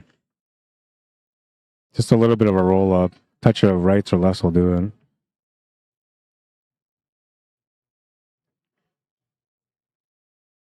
Left the peak at the one. Can maybe try to kick it. I don't know. It doesn't go to the corner. It goes to the side though. But this is a tough shot, especially with these valley tables having the tighter side pockets opposite of the diamond tables that have a little bit wider of a pocket. Yeah, I'm talking about the side pocket. When it comes to corner-wise, diamond is much tighter than a valley table in the corners. But these pockets are cut slightly different, so they present a little bit of a challenge. Now, he's going to get the good hit, which was part of the thing that he had to do, but the other part was to make sure that he also got a good leave. And that he was not successful in. He's left a shot on the 10. And we have Andrew Wilson come to the table, taking a shot on that 10 ball. Now, the one thing about making this 10 ball is the cue ball comes across naturally for the 13. So that alleviates a lot of the stress on Andrea to figure out what kind of shape she's going to play or what kind of spin. keeps it a little bit simpler. You just gotta put the spin to make the ball go into the pocket and then just add some topspin. You'll be good to go. I think most people might be inclined to use left-hand spin here, but I think you can just do this with right-hand spin and just tops. Not a whole lot, just a touch of rights. It looks to me like that's what she's aiming with right now, but we'll see. If it comes in a straight line across, then that's what she did. If it comes below that 10 ball, then she put the inside on it. Yeah, it came straight across, so she was putting the right-hand side on it. Just a touch, too. And not bad. Kind of a two-way shot, right? She played all the way through. She wasn't, trying to play the miss, but she did play it all the way through just in case if there was a miss. And that's going to bring Iris Wang to the table with a look at the one, but a tough opportunity in front of her. Safety would be a number one option, I guess. Slow roll, freeze up to the one. Kick shot would be number two, but very difficult to do. Bank shot might be a good option here, too. But a little dangerous, You're all in on the bank. If you make it, great. If you don't, you're sold out.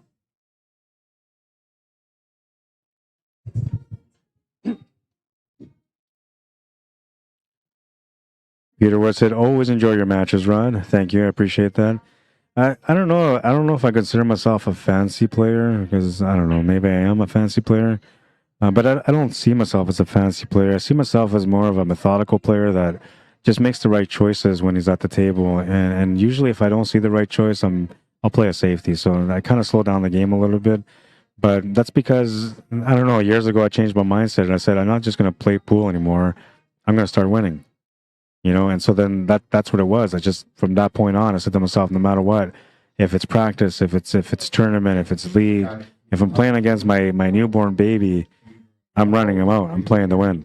And I mean, I'm not necessarily running him out because I should take that back, but I'm playing to win. So if the run out's there, I take it. If it's not there, I play the smart way to get the win. And that's changed my percentages, right? I think I'm like a 70% win in my league. So that says from every 100 games, I give up 30 in a year. And usually, like from those 30, like half of them are because people ran me out. So if it was my choice, I wouldn't even give them that many.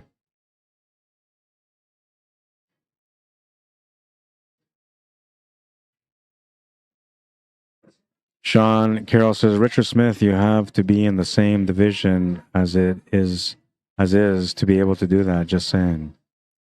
Well, you guys are razzing each other. Hey, nothing wrong with a little friendly razzing on the stream. Richard Smith says, I love you. And Sean and Leah, you know that. I'm the gong about quitting pool. I had somebody that was talking about quitting pool the other day and I slapped him. No, I didn't.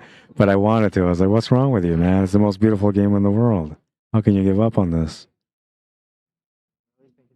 Just an incredible game. I mean, as you develop your skills and you play and you get involved in the game, you truly understand how beautiful this game really is. On the way there, though, the journey is just exciting. Especially the learning stages, man. As you learn, it makes you feel like Superman every time you make a ball. Good little cut shot on that one. Leaves a bit of a long shot here on the 8 ball, but it's a good leave. It's a favorable angle where you don't have to worry about, anything with the cue ball. And if you play with some topspin, you're not really going to leave much on the 1 ball if you come up short. So it's a really good leave here for the 8 ball.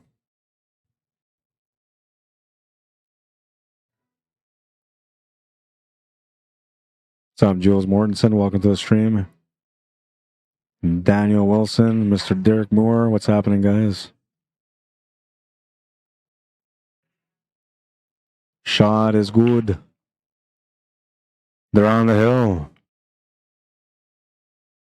Angela Wilson and Curtis Beach are on the hill, and they're going for the kill here in rack number 7. A chance to close out the match on their break. Find out what the score is over here.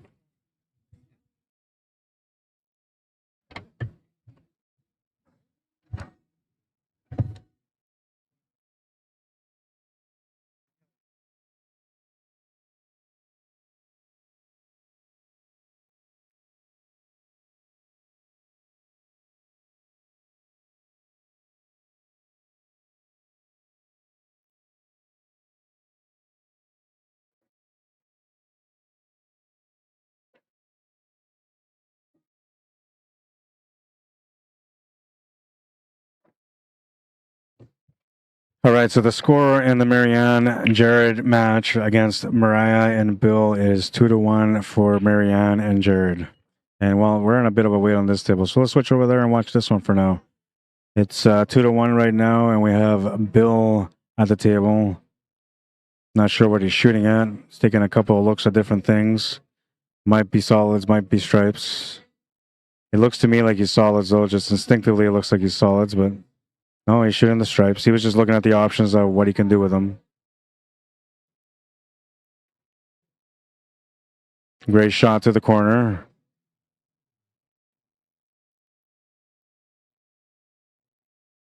Mariah coming up now, Bill's teammate and partner.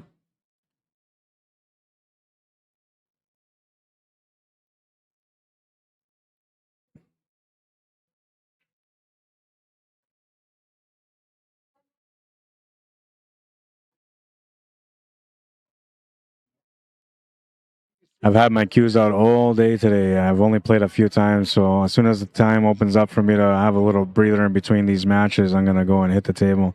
We're still waiting for that match to resume, so they're on maybe a quick bathroom break, maybe a smoke break, I'm not sure, but that's okay. We'll keep covering this table for now. This is a Scotch doubles matchup.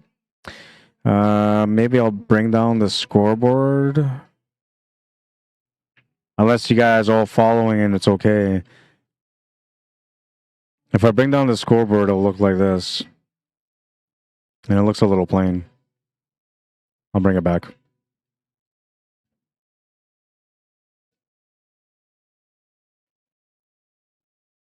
Oh, it looks like 2 of the 4 players are back. 3 of the 4 players are back, so we're just waiting for one more to come back, and then we're going to resume that Scotch doubles matchup.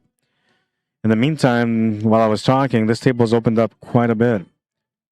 And now we're looking at a world of possibilities here for both teams. Right now we have Jared at the table, taking a shot on the 5. Trying to set up his teammate Maryann with something to shoot at next. She'll have a couple different options. I'm not sure she's going to take that option to take the 4 ball because it's a bit of a stretch shot. You'll be shooting over top of the 12 as well. Or 14, sorry. She might want to actually take that 7, then set up for the 1 with an angle to come back down for the 3. That might work best. But I think the reason why she might be hesitant on that is just because the 8 ball is sitting on top. So you might want to finish this table on the top of the table instead of clearing up the top of the table. And that's from this angle, she can maybe get that 6 ball out too. Or at least get shape for it, one of the 2. Well, she got it open. Now it goes to both pockets. So didn't get the shape for it, but she did get it open. So she accomplished a bit of a goal here. Unfortunately for them, though, now they're going to have to clear off that top of the table and try to figure out something for the 8 ball afterwards. You had to set up for the 1 ball here. You can't leave that 1 ball anymore. And you're going to have to just play some really good shape to get onto that 8 ball. No other choice. So this other match is still going. We're right here. They're just about to get started now or to continue this match. It's 3-3. Wilson and Beach are breaking for the match. They're on the hill.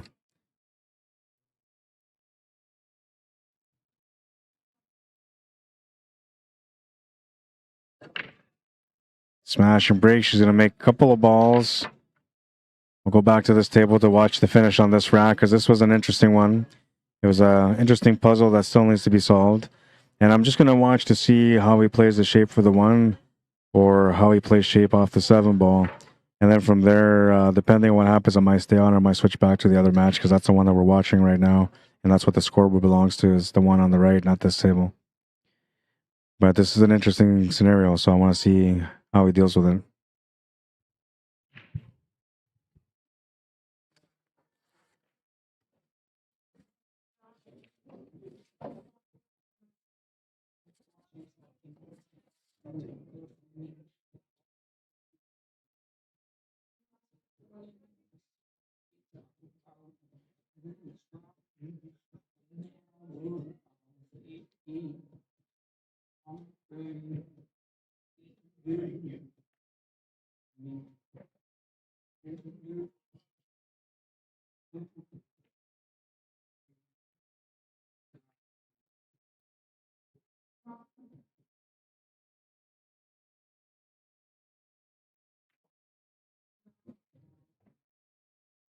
Well, now they got to earn their win.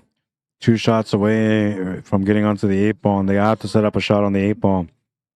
Very limited angles to work with for the 3 ball.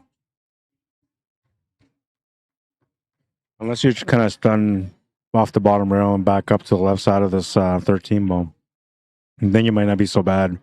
But you still have to find a pocket on that 8 ball. There's no real pocket available right now.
Moment of truth coming up here on this 3 ball shape for the 8 ball.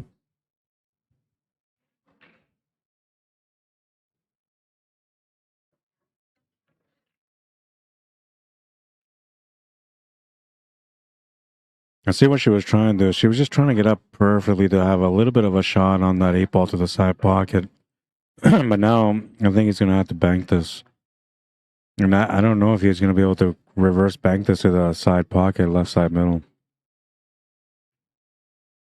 He's got to figure this out. So we're going to go back to the other match in the meantime while he's figuring it out. And I'll switch back when he's committed to a shot. This is Iris Wang at the table. Her and Kelvin Howe have their backs against the wall at the moment. They need to win this particular game, just to push it to the last rack. But their opponents, Andrea Wilson and Curtis Beach, are on the hill right now, and that adds a little bit of pressure here in the situation. All right, so here's the shot on the 8 ball. He's going to make a great cut. Wow, what a shot. That was a nice shot. So 3-1 for Maryann and Jared against Bill and Mariah.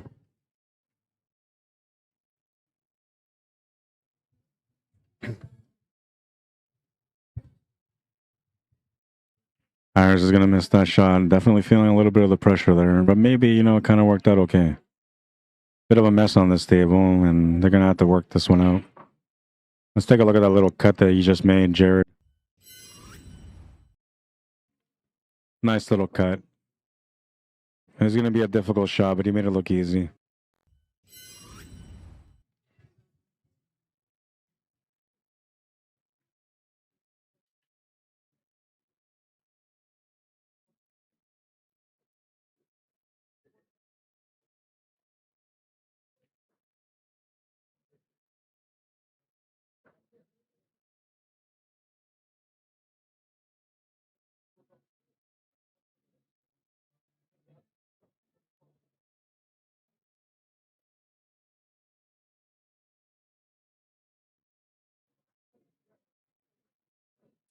Good shot. The 2 ball's been opened up now.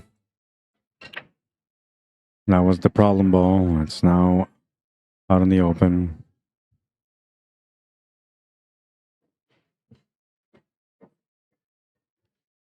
I'm assuming there is no timeouts. No coaching.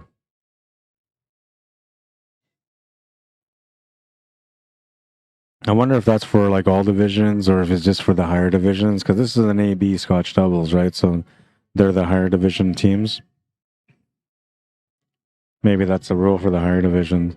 But I think if you're going to give timeout to one division, then you're probably going to give it to the other two. So maybe there's just no timeouts at all.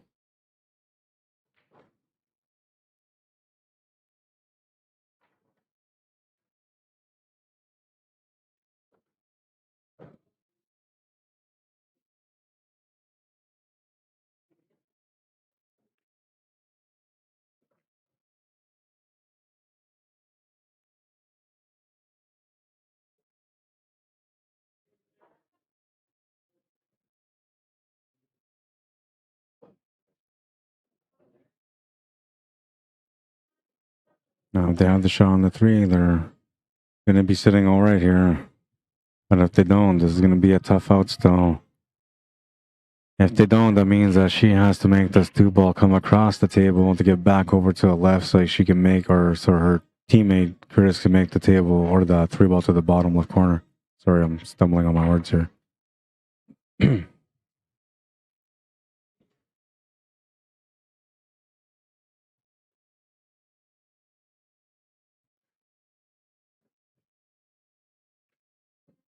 Great shot. Looked like it was in tight, but it went. And got a forward motion out of it too. So a nice little shot execution there from Andrea is going to give her teammate Curtis a chance here at the two ball. All he's got to do is just make it and get the cue ball to come across. So he can't just come across for the perfect shape on the eight ball. He's got to go off the right cushion, back to the left cushion, and then bounce back out a little bit for the eight ball. That's the way he's got to set it up.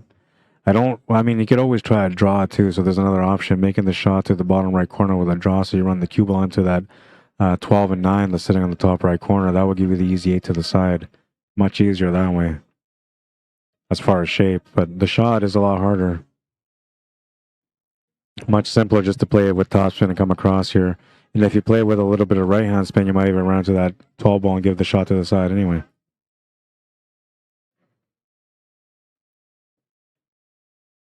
Perfect shot. Nice execution.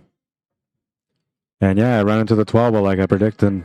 Easy shot to the side for the win. I told you I'm more like a 700. I'm kidding. Just a lucky guess. No, it really wasn't. I knew it was going to go that way. Nice little finish. That's the match, I believe. I got to go confirm. Or maybe they're not racing 5 and 4. I thought it was 5 and 4. I'll be right back.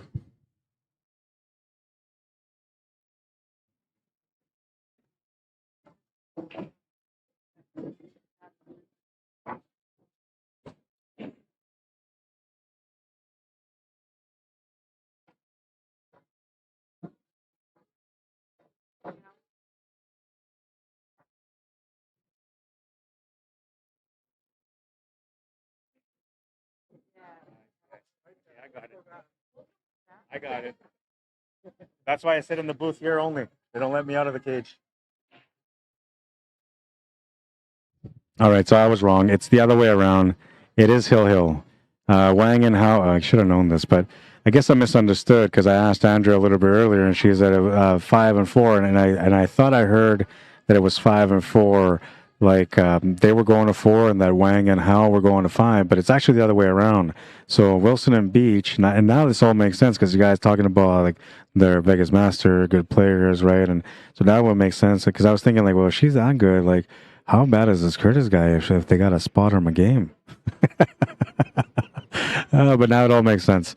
All right, so they're going to 5, and Wang and Hao are going to 4. So now it's a Hill matchup, and Wang and Hao had the original comfort of being on the hill first, but the pressure didn't play a part at all. And at the end, it was Wilson and Beach that ended up coming through to push the match to the final rack. And now Iris Wang with a chance to be able to close out the match for her team.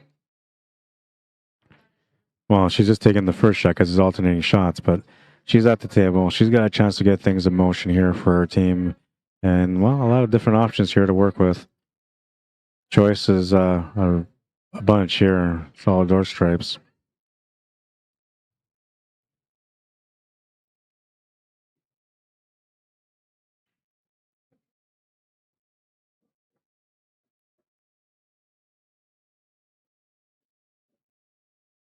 Came up a little bit tight here on the 1 ball. I think he can still maybe make that 6 ball, so it might not be that bad, but I'm not sure, man. It looks like it's a tough 6 if he has it. More than likely he's going to have to do that 1 ball. All right, so let's go back to some of these comments because I've been missing on some of the comments. I get a little carried away with my passion and I start talking about the game and I forget that there's people watching, not just me. People quit because they only want to play in a division that will win, says Jules. Well, that's the theory, right? And so, yeah, you're right. So the first year, absolutely. Like the first year they changed all that, a lot of people will stop playing because they say, well, you know what, like I don't want to go on a higher level, blah, blah, blah. But technically those players belong there. It's not like they're taking some guy that's a fun league player and throwing him into Masters. They're not doing that. I mean, there might be some guys out there. There's some real good sandbaggers out there. But no, if that was the case, then yeah, I'd probably cry for sure, man. But no, I think that you're going to have some people that are going to walk away. But I'll give you an example of something that comes to mind right now when it comes to teams walking away and them returning. COVID, right? So when COVID happened and the first year when everything was shut down, nobody cared about anything, so it didn't matter. But then when we started coming back into league, things changed completely because a lot of the leagues were playing at bars, and those bars were going strict on the vaccination card. So a lot of people weren't vaccinated that were pool players, and so then there was a lot of players that just had no choice but to quit, right? And then some of them, they had the choice to play, but they chose to quit because their teammates weren't allowed to play, so they just stayed out of it. So there was a lot of people that just didn't sign up for pool, and the league's seen a bit of a drop there throughout that first couple of years of league. But now we're moving in a couple of years later, and now league is going like right back to where it was pre-COVID, right? Lots of people traveling, lots of people playing, lots of teams that dropped out are playing again, and so I feel like this whole transition of the CompuSport rating is going to scare people off in a sense, but at some point they're going to snap out of it. They're going to want to go back to playing pool, and when they go back to playing pool, they're going to see it's not that bad, and things will change for the better. Nobody ever likes change when it's unexpected, but when change is something that helps the progress of the game, it's not a bad thing in my opinion. Please don't bump me up to master. I want to be a sandbagger too.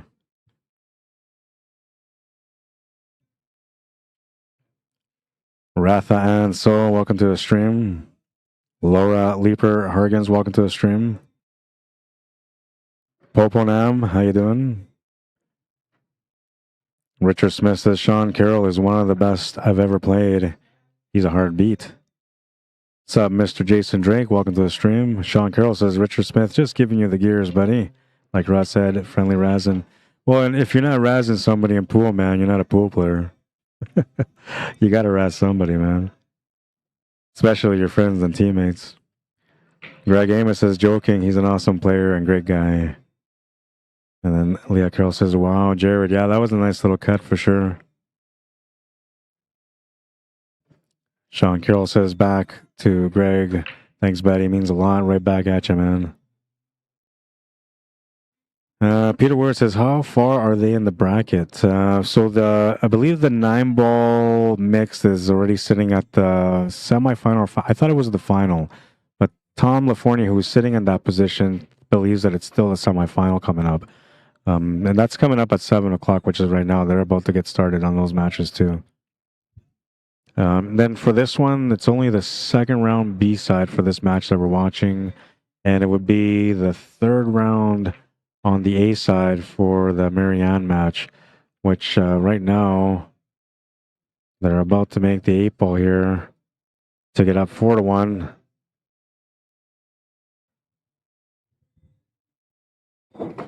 They're tearing it up, man. She's playing with a teammate that she's never played with before, and I guess he's a good, knowledgeable player because they're playing in harmony right now. They're feeding off each other on the table, and they're doing some great things together as a team.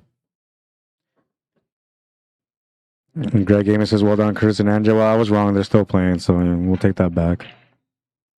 I think it is on CompuSport, Pierwood. Yeah, everything's on CompuSport as far as the brackets. You can find it under, what I typed in, it was Vancouver Island, and then automatically shows you the Vancouver Island Championships, 8-ball and 9-ball 2024. You click on that, you'll find the division under there. Leah Carroll says, hey, Rod, I've seen some other commentators pin the bracket in the chat so viewers can easily access the brackets. Okay, I'll do it too. I was being lazy, man. I'm trying to interact. Wait, I'll do it. No problem. Just a lot of sandbaggers, says Giselle Stevens. You know it and I know it. I'm telling you. Tons. If sandbagging was a profession, there'd be a lot of people studying it. I guess it is, though, if you're really good at sandbagging. It's a money-making position. Joshua Time, welcome back. Zachary Warrington, how you doing from Winnipeg? Sean Carroll says, what they do in Alberta is handicapped by entry fees. So 650 plus, pay 200, 600 to 650, play 150, and so on and so forth. But same race. Yeah, so that I like that too. What we do in Winnipeg sometimes we'll do a combination of both. We'll do a stagger race with a slight handicap, and that brings all the sandbaggers out. If you want to find out who the sandbaggers are, you hold that kind of tournament, you'll see them all line up for you. And it's always going to be one of the lower rated guys that wins the tournament, just so you know. People learn to play off the better players, but we don't get handicapped by skill. It eliminates sandbagging. I like that, yeah. And it gives, like, it makes the other players that are lower level players feel like it's okay because they didn't have to pay as much as the higher level players, and they had a great chance to play. They get a chance to level themselves up to see where they're at. You know, it's a good idea. I like that format. Richard Smith says, LL go, Jared, Maryann, my friends. Well, they're at the table right now, and I believe they're racing to 5, so they're on the hill and going for the kill themselves right now. I'm going to find that CompuSport bracket. I'm going to pin it on here for you guys. Give me a minute. I'm going to pin it on my YouTube channel, too, so those of you that are watching on YouTube, you'll be able to go on the challenge bracket to see all the matchups.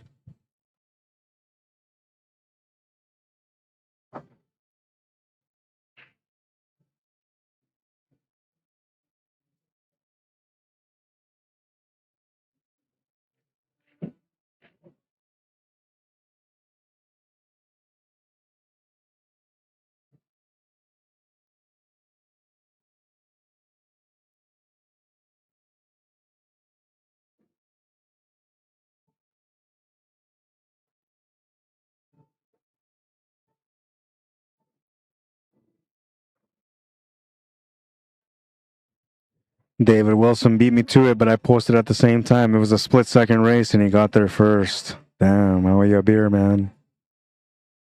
But if there's a lag, you owe me a beer. All right, let me find the YouTube channel now so I can add it on there, too.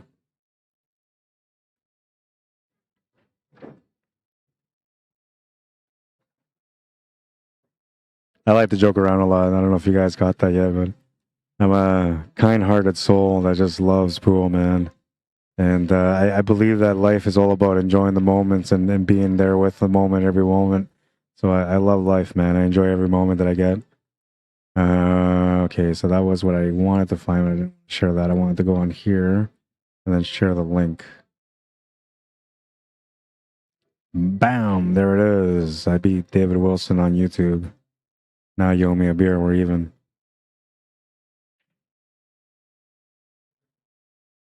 Oh, and I got some more subscribers. Look at that. 795 subscribers. Awesome, guys. I really, really, really appreciate your support. 5 away from 800, man. 5 away. And only 205 away from 1,000. If I break 1,000, I'm going to cry. I'm going to cry. You don't want to see me crying on TV, so just take it easy, eh?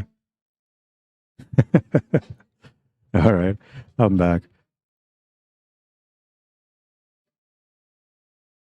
John Carroll says, I agree with you, Rod. Yeah, so like the problem, like well, I shouldn't say it's a problem, but what happened was, like, if you remember the early 90s to mid 90s, like the pool was just leveled out. There was no like real, I don't know about your community, but in Manitoba, it was all just straight races, you know, and you just played your best. But One of the things about back then and now is that, like, when I remember those days, we're talking like the 1990s too, right? Like mid 1990s, maybe even the late 1990s. Tournaments were like $5 to $10 an entry fee, and in Manitoba, that would come with like a beer or two. So everybody wanted to go out and play, and it didn't matter about winning or losing. It was just about competing and playing pool. But then as time progressed, we started having these tournaments with handicaps, you know, because the leagues developed the handicaps. And so then people started using the league handicaps because that's the one thing that people were more familiarized with. Known ability was like something that was there, but it wasn't something that people relied on as much as now. So things kind of changed slowly, you know, but I think, I don't know, I was going somewhere with that. But altogether, I think that the handicap thing kind of killed pool a little bit. And now by handicapping races, or not races, but handicapping the entry fees and keeping the races the same, you're kind of sort of imitating that situation there. I'm going to go back to this table here. We got Jared and MARYANN shooting the 8-ball for them to get on the hill or to win. That was to get on the hill, it sounds like, or it looks like. 5-1 in that matchup.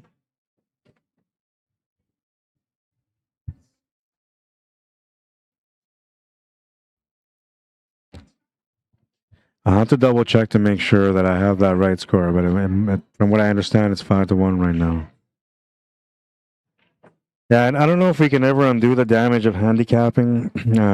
Like we sort of are now because, you know, Fargo rate's being applied in a lot of places, which some people disagree with Fargo rate too, man. There's people out there that don't think Fargo rate is great, but other people just live by it, right? I'm one of those people. I don't necessarily live by it, but I see it as a good tool because up until the CSR thing was introduced recently from John Stitch, there was no way of really qualifying a player by their skill level in a team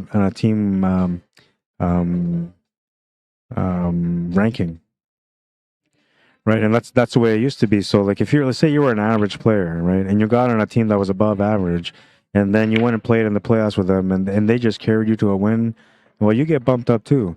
And now the next year you play, well, you be the guy that would be on the bottom of the team, right, on the bottom of the list and struggling, and that would be unfair to you. It is unfair to you technically. So with the CSR happening the way it is, a couple of things are going to happen. Yes, some of the people that shouldn't be in the lower levels are going to get bumped up, but there's also going to be some people on the higher levels that are going to get bumped down. So it's not that bad, guys. It's going to kind of work out. The people that, you know, used to be sandbaggers that had no choice but to, you know, pull up their pants and play in the big boy league, well, they're going to get a chance to go back to the levels where they belong, right? And then from there, they'll have a chance to grow back into the level where they are now. So it's not a bad thing, like I said. It can help. But one thing is that we all have to kind of believe in the system and work with the system. And one of the reasons why pool isn't mainstream as it should be, meaning like, you know, football sports and basketball and all that kind of stuff, is that we're not very organized in the way that we run and support pool. So I think that this is the beginning of something, and we'll see how far it goes. But I'm hoping that there's some great return in the investment that the organizations are doing by addressing the situation with handicapping and sandbagging. Vote for me if you want me to be the mayor of your town. I'll make you a master. No, I'm kidding. I treat you fair and square. But if you're good, you're going to be a master. I promise you that much. You can rub elbows with me all you want, and all you're going to get is some dirt. You're not going to get a favor, I'll tell you that much. When it comes to pool, man, I'm all about the growth of the game. So if I'm one in charge, I'm not going to underrank you. I'm going to rank you the way you should be ranked. And I'm not going to overrank you either because, you know, I'm a fair guy. I don't believe in punishing people because they're good, but I believe in putting them where they belong.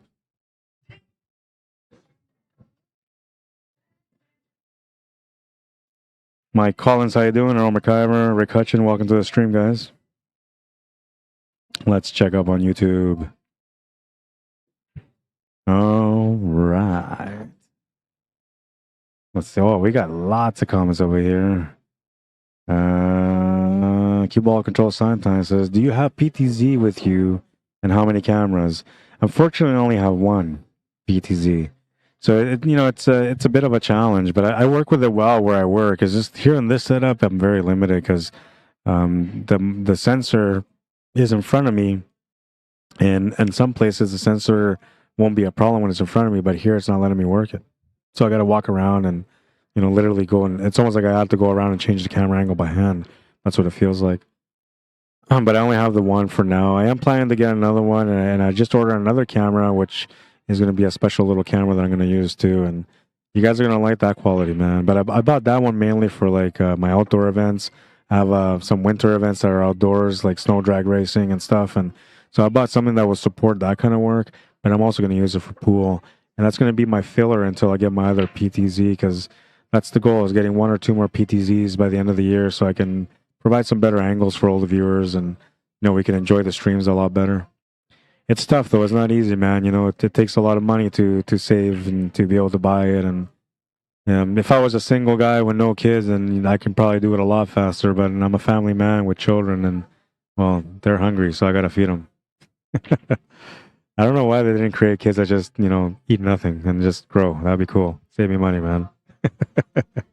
I'm kidding. I really am. I love my kids. Whatever they want to eat, anytime, all the time. That's why I struggle.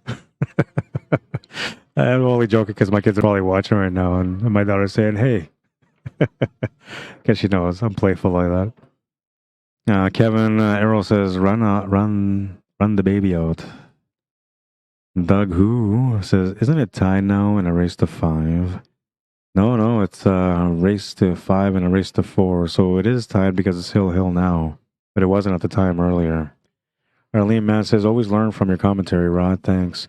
Thank you. And that's kind of an important thing when I work too, is to help people understand a little bit more about the game. And when I start talking about other things like pool politics and myself, I kind of get carried away, but that's just my talkative nature. I think I was born to be more of a talk show host than a commentator, but I love pool, so this is where I got stuck. I should have been like the next Oprah. I'm kidding. I'm only kidding, seriously. Don't take me serious. But seriously. Tim Harris, how you doing? Says it works better when you get over 1,000 games in Fargo. And so that's my point that I said. So in Manitoba, I didn't say that here, but in Manitoba, I talk about Fargo, and I tell the community all the time, like, a lot of people are skeptic about the Fargo rating and how it works. But what I say is, once you get to like 1,000 games, everybody in the community has 1,000 games. You're gonna find a fair field for sure. And once you get like 2,000 games from everybody in the community, at that point, there's not going to be much doubt on the handicapping system anymore. Now, the one thing that does vary in Fargo, which is where the flaw is in Fargo, is that they don't take into account the table size. But in my case, like playing in Manitoba and running tournaments in Manitoba, if everybody in Manitoba's got a Fargo rate, I can trust that their Fargo rate is accurate because most of them only play on the bar box. So then I can go on something that I can lean on, versus if I had, say, like something like in Calgary, where a lot of people are playing 9 foot, they're playing 8 foot, they're playing 7 foot.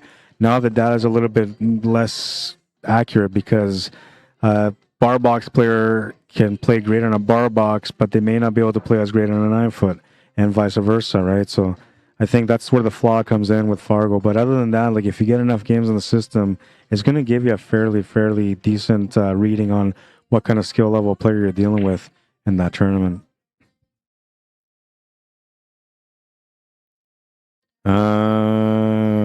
High Kick says, how long would that many games take though? So the average tournament, like if you're a good player, right? Let's say that you're a player that gets to the top 2, even the top 3. I would say you're probably gonna round up between 30 to maybe 50 games. Oh no, she's gonna scratch the cue ball. A little nudge off the 8 ball puts the cue ball to the side pocket, and this time Curtis and Andrew will have a real chance to close out the match because the score is accurate and so is the race. They're on the hill. 4 balls remaining to finish the match. But yeah, so technically, if you're looking at, let's say that you're a decent player only, right? So just a decent player, intermediate level, you get a few matches in a day, average 5 matches. So you win 3, you lose 2, right? You're looking at about, let's say, 30 games per tournament. You play a tournament once a week, you're looking at 120 games per month, and that's only if you're playing once a weekend. If you're playing twice, then you're looking at 240. So if you were to play every Saturday and Sunday at 240, you're looking at 4 months and 2 weeks. That would take you to get that many games in there. And that's given that you would be a consistent player that usually finishes, at least 5 games into the tournament, or 5 matches into a tournament.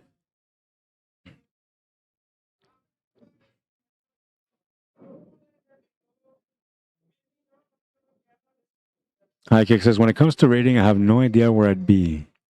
Well, if you don't play League, then you wouldn't know, and nobody else would know. So you'd be one of those guys that would be like a dangerous player. You'd have to put a little check mark next to them just to make sure that you're checking up on them, see how good they are. Really mad because you do make me laugh sometimes, Rod. Yeah, I know I'm a little bit of a clown sometimes.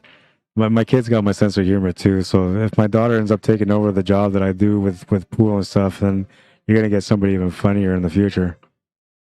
She's got my sense of humor, that one. I can tease her all day long. She never breaks a tear because she knows I'm joking around, and that's just Papa. Hi, Kick has a question here. It says, Rod, may I ask, on this exact style size table, my high run and 14-1 is 97. Where would you rate me? Well, if you take a 97 on this table, that would put you at about, realistically, between 45 and 60 on a 9-foot. Likely closer to the 45 because you've had more errors than you would have forgiveness. Because these tables, if you're playing on valley tables, very forgiving. So you can probably pull a 97 on these tables. But if you played on a say a diamond or a predator, then if you're not used to it, you would never pull it off. But if you are, you might be close to it. But if you switch to the actual size table, which is a 9-foot, then it'd be different. Based on that, I would have to go by the 9-foot judgment at 45 to 60. I'm about a 5. Well, now, thank you, David Wilson. I'm a 592. We all know that now. It's out there. Don't criticize me. That's the match. They won the match. They had the chance to get the finish, and they capitalized on it. So let's switch over to the other table real quick, and we'll make this score official here. And then I'm gonna finish commenting on this first, and then I'm gonna update the scoreboard for you guys. We know that the score is 4-1 for MARYANN and Jared, or sorry, 5-1 right now, so they're on the hill. But Mariah and Bill have a chance to be able to get on the board right now, and they can make a battle out of this match yet. All right, so based on my Fargo rate, I can do my highest was 48 on a 9-foot so far, and that's without practice. So meaning like I wasn't training all the time on a 9-foot. That was just, you know, me getting on the 9-foot, trying to play some straight pool, and that's what I ran was 48. And that was on probably one of my better days. So if you do that many and I was to calculate you over to 45 to 60, I will put you in about the 600 to 610 Fargo rate. And if you're pushing higher, let's say you're for sure 60, then you'd probably be like about a 620 Fargo rate. 615, 620 Fargo rate. I'm like the handicap guru, man. I can translate numbers from anywhere. Give me some numbers from across the world, and I'll figure out your Fargo rate. Doug Who says, I appreciate you, Rod. I used to stream pool over a decade ago. Oh, really? So what made you stop streaming pool, man?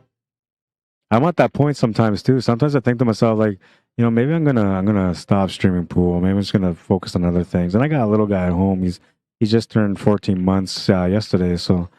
For me, it's like, wow, I'm missing time with him. So like this year specifically, I was thinking about like maybe slowing down for the following year. But I'm asking you, so what made you stop streaming? And do you miss it? Because I feel like I would miss it every day, man. Doug Who says, I want to do a pool talk show with Rod. Hey, man, bring it on. I'm ready to talk, brother. I'm ready to talk, man. We don't even need topics. I'll just go off on my own. I'll leave man last the next Oprah. I could be the Oprah of pool, giving away chalk for free. That's all I can afford right now is chalks, and not even the good ones. Right now, all I can give away is master chalk. That's it. I want to move up to the Predator in town. Then I can feel like a rich man. High Kick says, I'm curious because with Fargo, I only have 20 games or so. So what does your Fargo say right now? Chances are that if you're that good, that your Fargo will probably say somewhere around like 575 to like 590 with 20 games. What does your Fargo rate say? You have to look it up because I don't know what your name is. If I look you up as High Kick, I might just get some like karate kick videos or something. High Kick says, if you have any advice, I play on 9-foot and I'm 7 and 8 ball APA. Well, APA is a complicated ranking system, and the way I look at it, like to that's like a super equation for me, man, because I had to take that and can calculate that into races. What a shot that was. Calculate that into races and then try to figure out what that would convert to. I'm going to do that for you, though, because, you know, you asked, so asking you shall receive. All right, so let me translate this. I got to convert the system here. A 7 and 8 PA would be like, and you're saying an 8 ball APA? Because 9 ball APA is a little different. That would put you about a race to 6, which would still put you around that same level. Yeah, it would still put you around, it would put you between the level of like 585, I would say, to about the 615. So I would, if I was a betting man, I would put your Fargo rating roughly around between the 600 and like 607, something like that. I think that's probably where you would be at once you standardize your Fargo rate, once you get to enough robustness in there. The size of the table is important. The make of the table is somewhat important, but it's irrelevant when it comes to the handicapping. It's more about the performance, the winning percentage and the performance really is what matters. Doug Who says, the guy never paid me to do it, said he would, and then I encouraged Daniel of POV to take over. What's POV? That's too bad, man. You know, and that's one of the you crack me up, man, says Doug. Yeah, I got a funny character, man. I don't need, you know, anything to be funny. I'm naturally funny. I wake up with a smile on my face, I tell you. Oh, they didn't want to move that 8 ball over, but that's what's happened. There's a shot available here still, and the finish is still available. I'll put up their names, but you know, they're if they make this 8 ball, it's going to be game over. So it's kind of irrelevant to put the name up. But I'll pull it up because you know that's what we should be doing.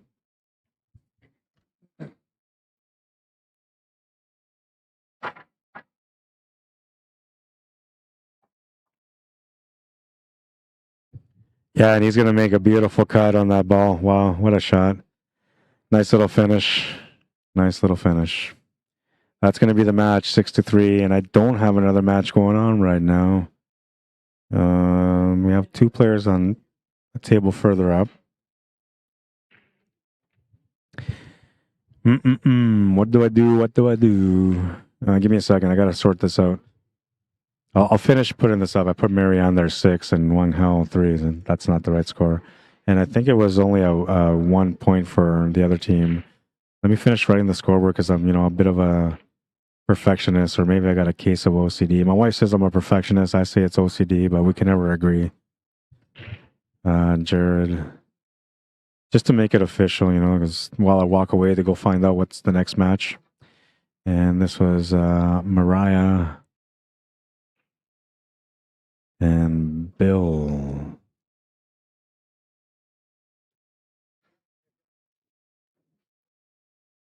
All right, so I'm going to leave that there. I got to switch the camera to the other table, which I'm going to do right now, and then I'm going to find out what's going on with the next matchups, what time they come up. If I don't have any other matchups and this player that's playing right now is only warming up and not playing, but by the way, the guy that's shooting, I'm going to put it on him. This is the guy that I was looking to play at, and I was told that this guy's like one of the best players around here. So you guys get a chance to watch him play right now.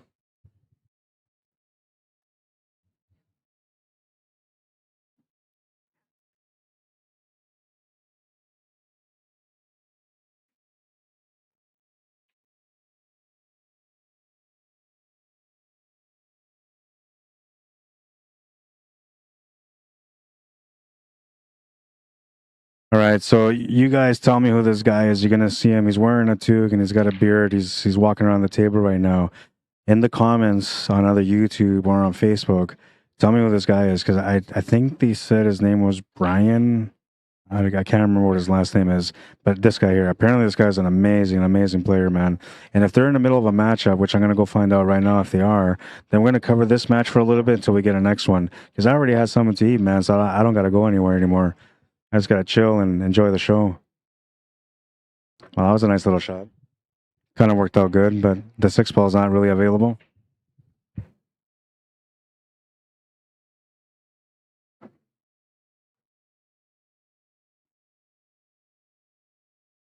Tremblay and Fiddler will move you over to table 2. So Beach, Wilson, Tremblay, Fiddler, table 2.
All right.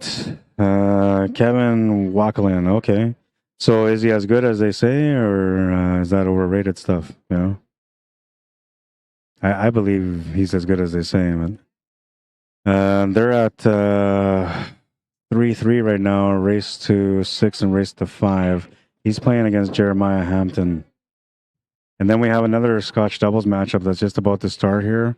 And so once this match is done, we'll go back down to this other one. They're just warming up right now. So we'll set up the scoreboard here. It is now 3-all. We'll put Jeremiah on the left.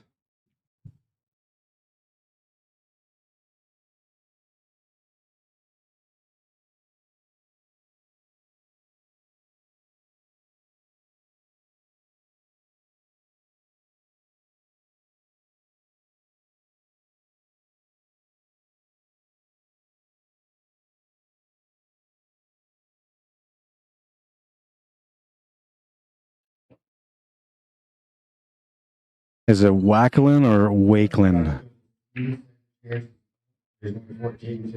Just say one or two. Wacklin is 1. Wakelin is 2. That's all I'll know. All right, so the scoreboard has been updated. This is one of the players that's warming up here on the screen that you can see. That's for Scotch doubles. What I'm going to do is I'm going to back up this camera just a little bit, and then so we can see more of the background. What's up, Mike Delgado? His Fargo rate is 586. You'd be the judge. Kevin's a good shooter, says Peter Wood. Well, I don't know. I'm a 592 man, so you put me in a tough spot, Jindy. I want to say he's a great player, but you know, I'm a 592 man, so I don't know. I don't know. And the person that told me seemed like somebody that knows players, so I'm assuming that he's a good player. Huh? I'm starving. I don't know. That's somebody else. That one's mine. Which one? Banana peppers. This one, beef steak. Oh, perfect. Thank you. Are you having fun? I guess I have more fun when I'm playing.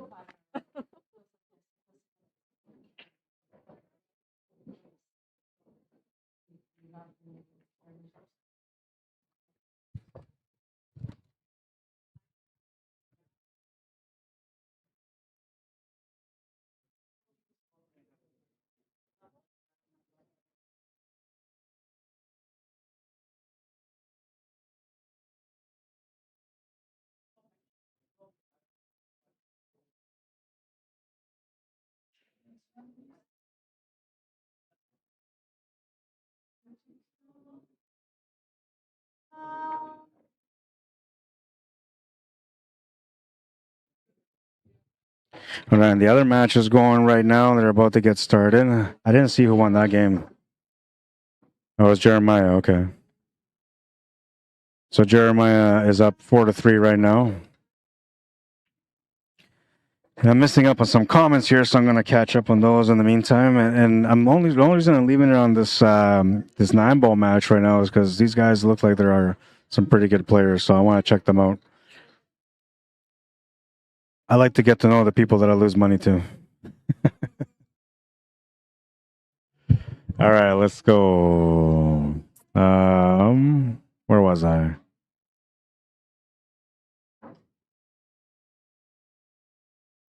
Mo11 says, I think bar box tables should be banned everywhere. You know, I don't know. I used to play on 9-foot all the time before these bar boxes came out, and I kind of feel you, man. And I love playing on a snooker table. So to me, like, bar boxes are not the greatest thing, but I think they're great for the sport in a sense, because like without these bar boxes, you don't have that many players playing pool, man. But on the same note, without the bar boxes, you would have a lot better quality pool players because everyone would be forced to play better. They have no choice. Tighter pockets, longer table, better game for sure. Doug Who says game over. On a 9-foot, I'm a 63. Yeah, see, so that's what I was saying. Like, if you translate 96 from a bar box to a 9-foot, it'd be roughly between 45 and 60, right? So 63, yeah, that makes sense. I feel like I should be giving life advice on the pool table right now because I'm hitting the point when it comes to the Fargo rating. Okay, that was a little bit earlier. Long story, says Doug. He usually is, my friend. And it's sad, unfortunately, that's the way it is. I think, like, I'm fortunate that everybody I work with has been stand-up with me. But, I mean, I go out of my way to be as professional as I can, and I give the best commentary coverage that I could possibly give every time that I go out and work. So I think, you know, that I don't have those issues because like, there's a mutual respect between myself and the people that call me to hire me to come on and cover their events. And I think that if I came across people that did that to me, I'd probably feel the same way. And there's only two things you can do. Either you walk away from them altogether or you walk away from it altogether, right? And so I get where you're coming from, man, especially if you work so hard. And I know this industry is tough. And even more so now, there's so much more operating to do. But it's not easy, man. And when you do all that kind of work and then you kind of get burnt at the end, it just leaves a little sour taste in your mouth. And likely you're not going to want to continue to do that kind of work, right? It's unfortunate because at the end, like from that one person, you know, the entire pool community suffers because now they lose a guy that was truly passionate about what he did and could have been somebody that inspired many others to play more. You never know, right? Doug Who says, mine's a 606 now. High kick says 528, I think. So that's kind of low. But you start off with a 525 Fargo rating, right? That's a standard starter rate. And only 20 games. So maybe they just, I don't know. I thought you would be a little bit higher. Maybe you didn't do as good in the 20 games. That was another thing I didn't ask, though, right? Now, if you did 20 games and you went like, you know, 1 win, 2 losses, then yeah, I'll keep you around that level. If you had 2 wins and 2 losses, you go up a little bit higher. If you had 3 wins and 2 losses, then you'd be even higher than that. But by the 528, I would say that you went 1 win, 2 losses. Am I right? Or maybe it was 2 wins, 2 losses. That would make sense too. I'll give you a little bit of room there to lie.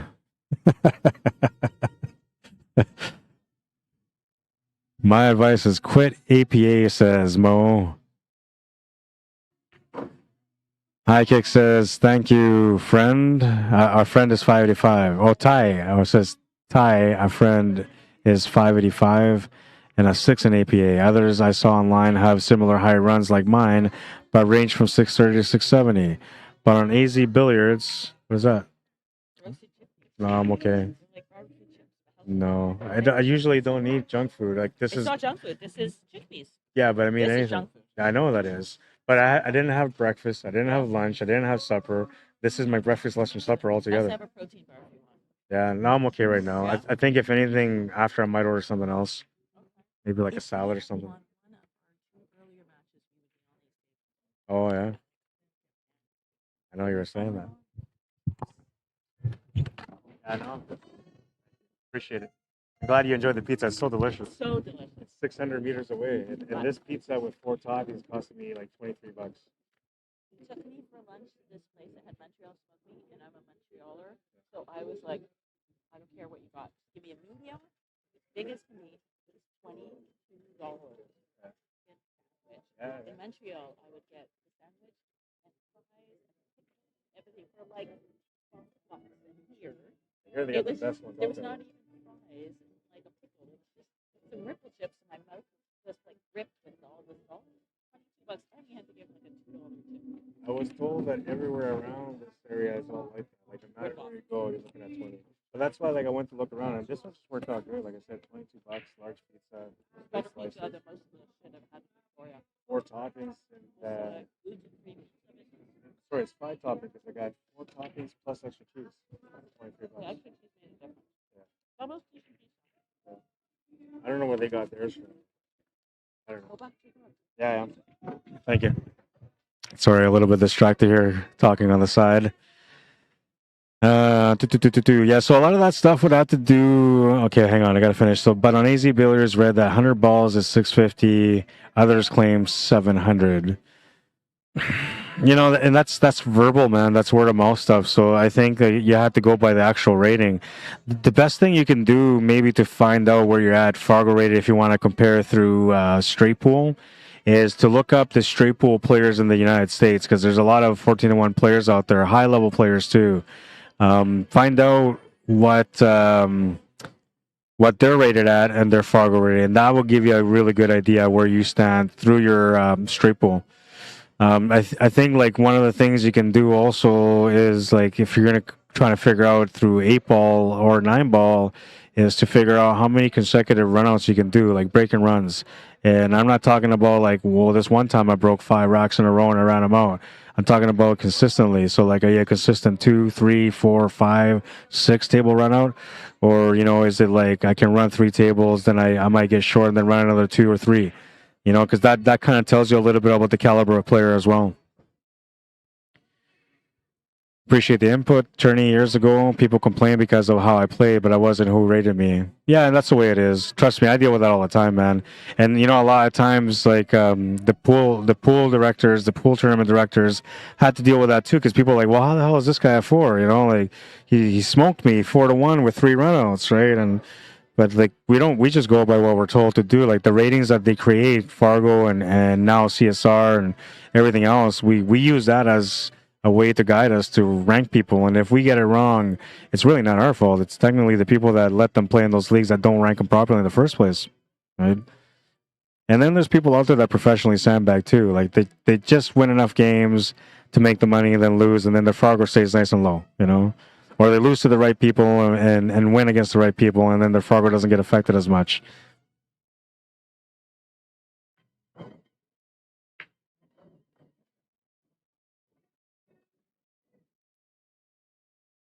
All right, so it says partially why it's confusing. The ratings, my friend, that I mentioned to my knowledge, have never broke and ran 5, where I have in multiple disciplines. Yeah, see, so if you're breaking and running 5, then that puts you more like in the, I would say, to like 615, 620 area. Because like we have guys in Winnipeg that are in that department, roughly around that area, and they're the kind of guys that can do that all the time, especially on the smaller tables. But they play just as good on the high tables, or on the big tables, I should say.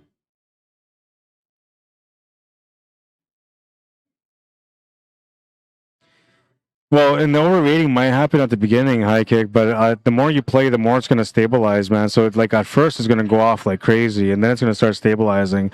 And then, like I went through this process, eventually you're going to find yourself wanting things to change for the better, and it just might not. You know, like to get those numbers back up takes a lot of effort. To get those numbers down doesn't.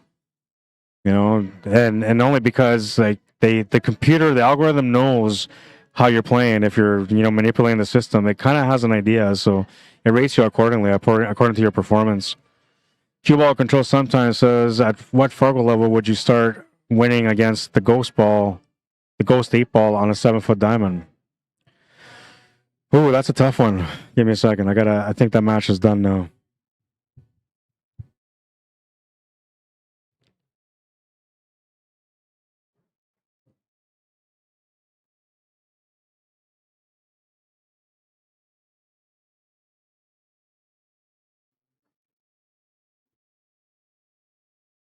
Okay, and this is an interesting one because this is a rematch. These guys, this is I gotta look at their names again. But we just had the people that were on the table here, Andrea and Curtis.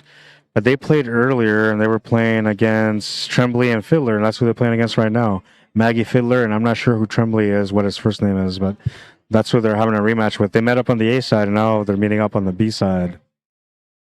Things are going to get interesting in this one. I'm going to come back to the comments in a second.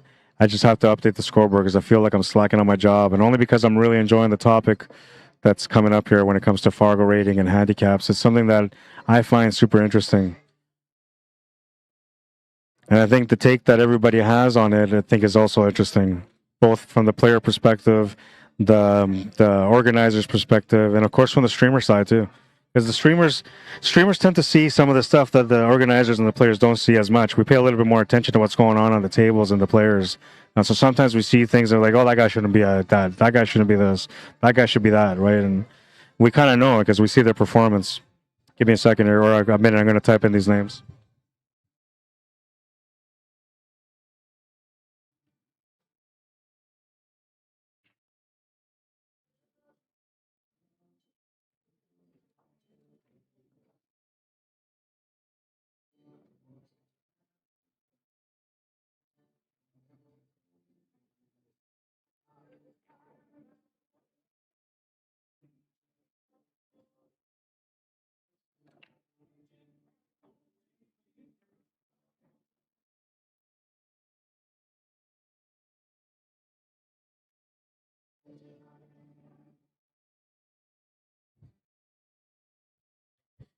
All right, and I got to find out what the actual score is in this matchup because I believe they played 1 or 2 racks so far. For sure they played 1, but I think they might have played 2. So I'm going to find out what the score is, and then we're going to update the scoreboard as well. And I got to confirm the races, but I believe that when they played on the A side, it was a race to 5 for Wilson and Beach and a race to 4 for Fiddler and Tremblay.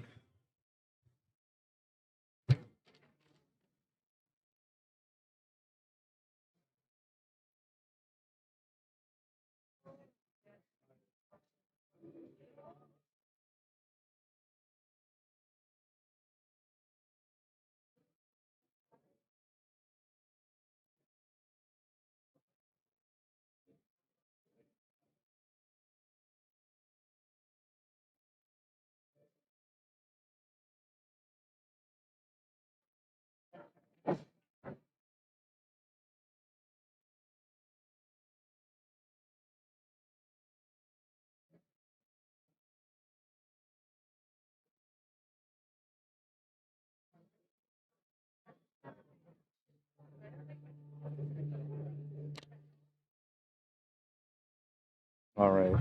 So that was the first game of this matchup, and it was Andrea Wilson and Curtis Beach that won that game.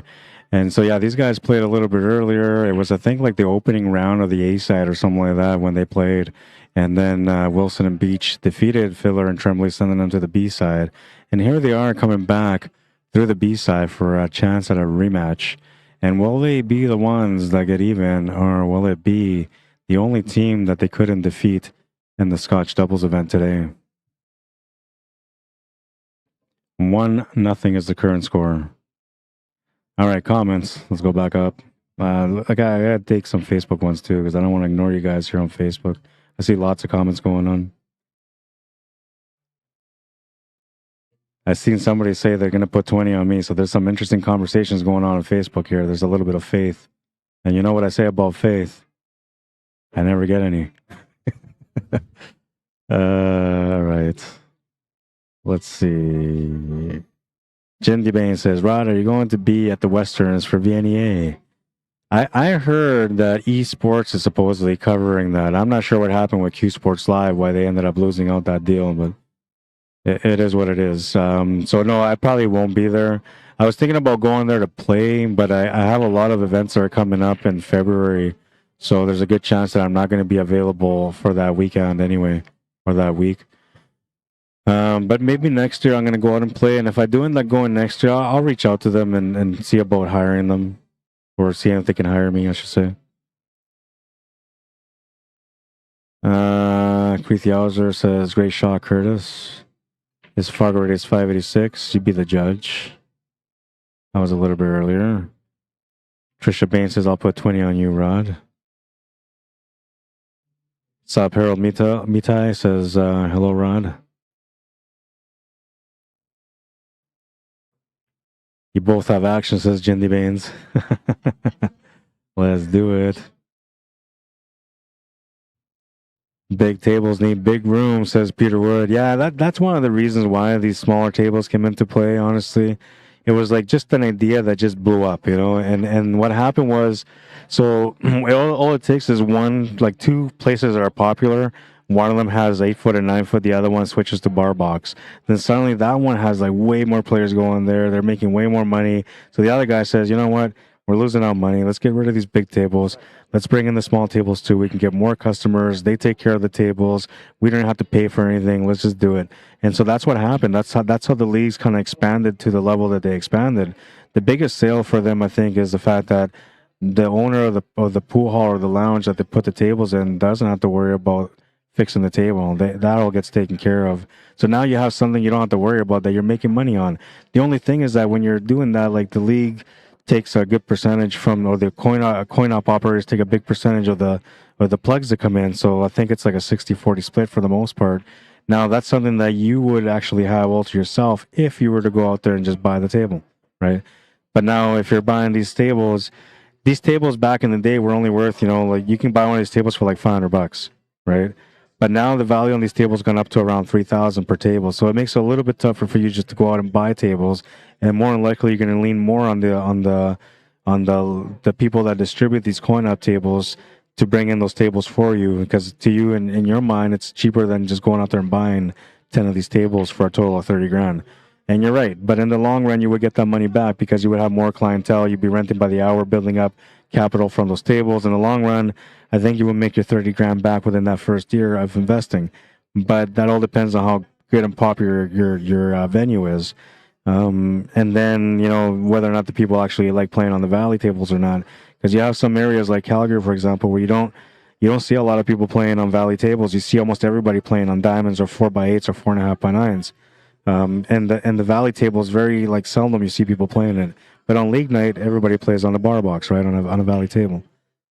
So I don't know. It's I don't know. It is what it is. Nothing wrong with these tables, though. Don't get me wrong. And the bar box, the Valley might be a little bit more forgiving. But if you don't like that, then you can play on a Predator or a Diamond, and that will give you the challenge you're looking for.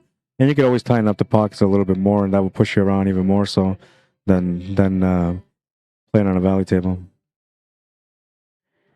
Doug Who says, somebody say hi to Reagan Hoko for me. I haven't seen her yet. I've been looking for her. I don't know if she's here. Yeah, he's definitely higher than a 528, Doug, for sure he is. Well, see, high kick, you're going to have to be overrated somehow anyway. At the beginning, you're going to be overrated, but then it'll par out. Like I said, the more you play, the more it's going to par out. I can teach you how to cheat the system, but I'd rather not. I know how to cheat the system. I don't manipulate the system, by the way. I play the system as fair as I can. I am the guinea pig in this adventure, man. I go out and I play my best all the time, no matter how good or bad my game is. I just try my absolute best all the time.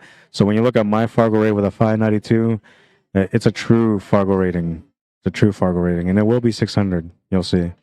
And then I'll get to 650, and then you'll see that too. If I get to 600, I quit. I'm going to go play professional pool. You need at least like 700 to go out there and put your face on the screen on a matchroom event or a predator event. High kicks, like some people feel a mutual respect. I can trust rating me, whereas some I'd rather, in a nutshell, ask someone else. Cue ball control sometimes says, what Fargo level would you start winning against the Ghost? Oh, that was the one that I stopped on. Fargo rate, right? So I think a 550 would do it. I think 550 to like 575 would have a good chance of beating the Ghost. I think they're a little bit more disciplined by then. 600 for sure. 600 can handle the Ghost. We used to have the CSL IPL, and then you can see some of those high-rated Fargo rate players, and you can see how they played. Interesting little situation here. One solid, one stripe in the 8-ball.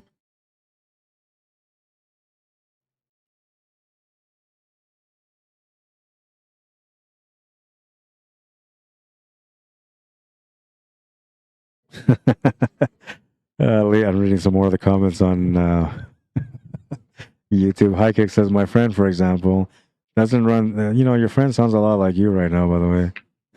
Anytime somebody says, I'm asking for a friend, they're really talking about themselves. So, I don't know, man. Does this friend really exist? Are you really at 600? I'm kidding. But he says, my friend, for example, doesn't run 3 consistently. Every so often, they will. And then Doug Hu, that's where I was laughing at. Doug Hu says at High Kick, you're likely at 650 and your friend is overrated. I like that, man. A little razzing going on in the chat. All right, let's go back to the Facebook. Catch up with you guys here. Sorry. Jeremiah 5, Kevin 3. Yeah, so I missed that. That's why I didn't see that finish, and I was surprised by the finish there that they were done.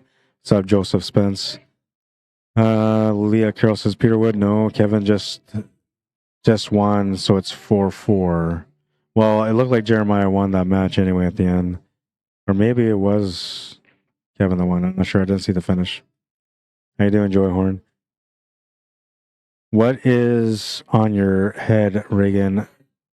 Poco? I don't even see her. Where is she? I haven't seen her.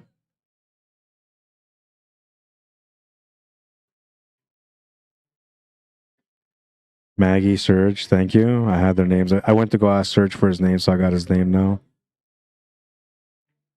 But I missed who won that game. All right, Serge got that finish. All right. Tied at 1 now. We got a battle. The revenge is on. Chris, way good, LOL. Laughing at your commentary, RE Fargo. Tomorrow, my first match is against someone with a higher Fargo, but I have the longer race. Yeah, well, and I don't know. Like, I don't know if these guys use the Fargo rate. Maybe they do use the Fargo rate for setting up their handicapping. I'm not sure. I have nothing to do with the tournament here other than the streaming side of things, but it could be something. Leah says, Chris, way good. CCS doesn't place based on Fargo, so there's an answer. They place based on how you have played in their tournaments and also known ability. Yeah, so the known ability will apply to a player. Like, say there's somebody that wants to come play in the event that doesn't play in CCS league, but they want to come here and play in the singles and pay for their sanction fee. Then they would have to go by known ability. If they don't know who they are, they would have to go by the Fargo rating. If they didn't have a Fargo rating, they would have to go by wherever it is that they have any kind of information. And if they didn't have any of that, they would have to take a chance and put them at a starter rate. So that would probably be like a B division level. And then from there, adjust you as you went along. But then the next year we come back and they would have an understanding that maybe you weren't a B level and you're more a C level, or maybe you weren't a B level You're more like an A. Chris says, Leah, I haven't played in a tourney in 30 years, so I'm an unknown. My opponent tomorrow isn't. You know me. I'm just grumbling. Yeah, but you never know. I mean, it's credibility anyways for your game, so that's not a bad thing. It's kind of a compliment.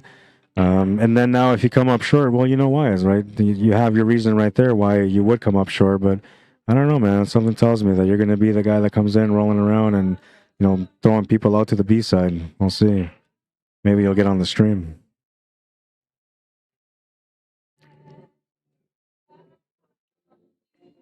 David Wilson, that's in February. They always have the Western Canadians in February. And they used to move them around. They even brought it to Winnipeg once. But now I think lately it's only been in Red Deer. I don't know what happened, but for some reason they've been locking it up in Red Deer. Well, this time it's in Edmonton. Okay, cool. Jindy Bain says, David, it's in Edmonton at the River Cree Casino, February 16th and 19th. Thank you for that, Jindy. Yeah, I'm pretty sure I got an event going on that weekend, so I probably wouldn't be able to go out there anyway. Jen Valdez, welcome to the stream. Dwayne Walker says, sup, Rod? Wish I was there. Yeah, man, it's beautiful out here, I'm telling you. You're going to get a chance to see the place a little bit later if I get a break. If I don't get a break from here tonight to be able to walk around, check things out, then I'll do a live stream of the place tomorrow before I come in here in the daytime. And then you'll see some of the stuff here. I'll show you guys that I think they call it the 12 Roses or something like that. The diamond chandelier that hangs out at the entrance of the Fairmont. I'll show you guys that, give you a little glimpse of the place, and maybe do a little walkthrough again through the restaurant and stuff so you guys can see it. It won't be on a stream. It'll just be on my Facebook page, my own personal Facebook page. But if you're on the CCS Q Sports, Canadian Q Sports Association Facebook page, then you'll see it on there because I'll tag that page on there also. You'll have a chance to see some of that walkthrough.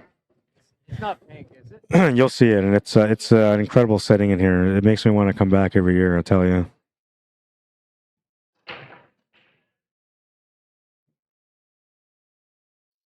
Sorry to go into so much detail in a chat. No one asked these questions and rated me a C. Whereas like you, if I were having dinner, sharing, I can get in that idea.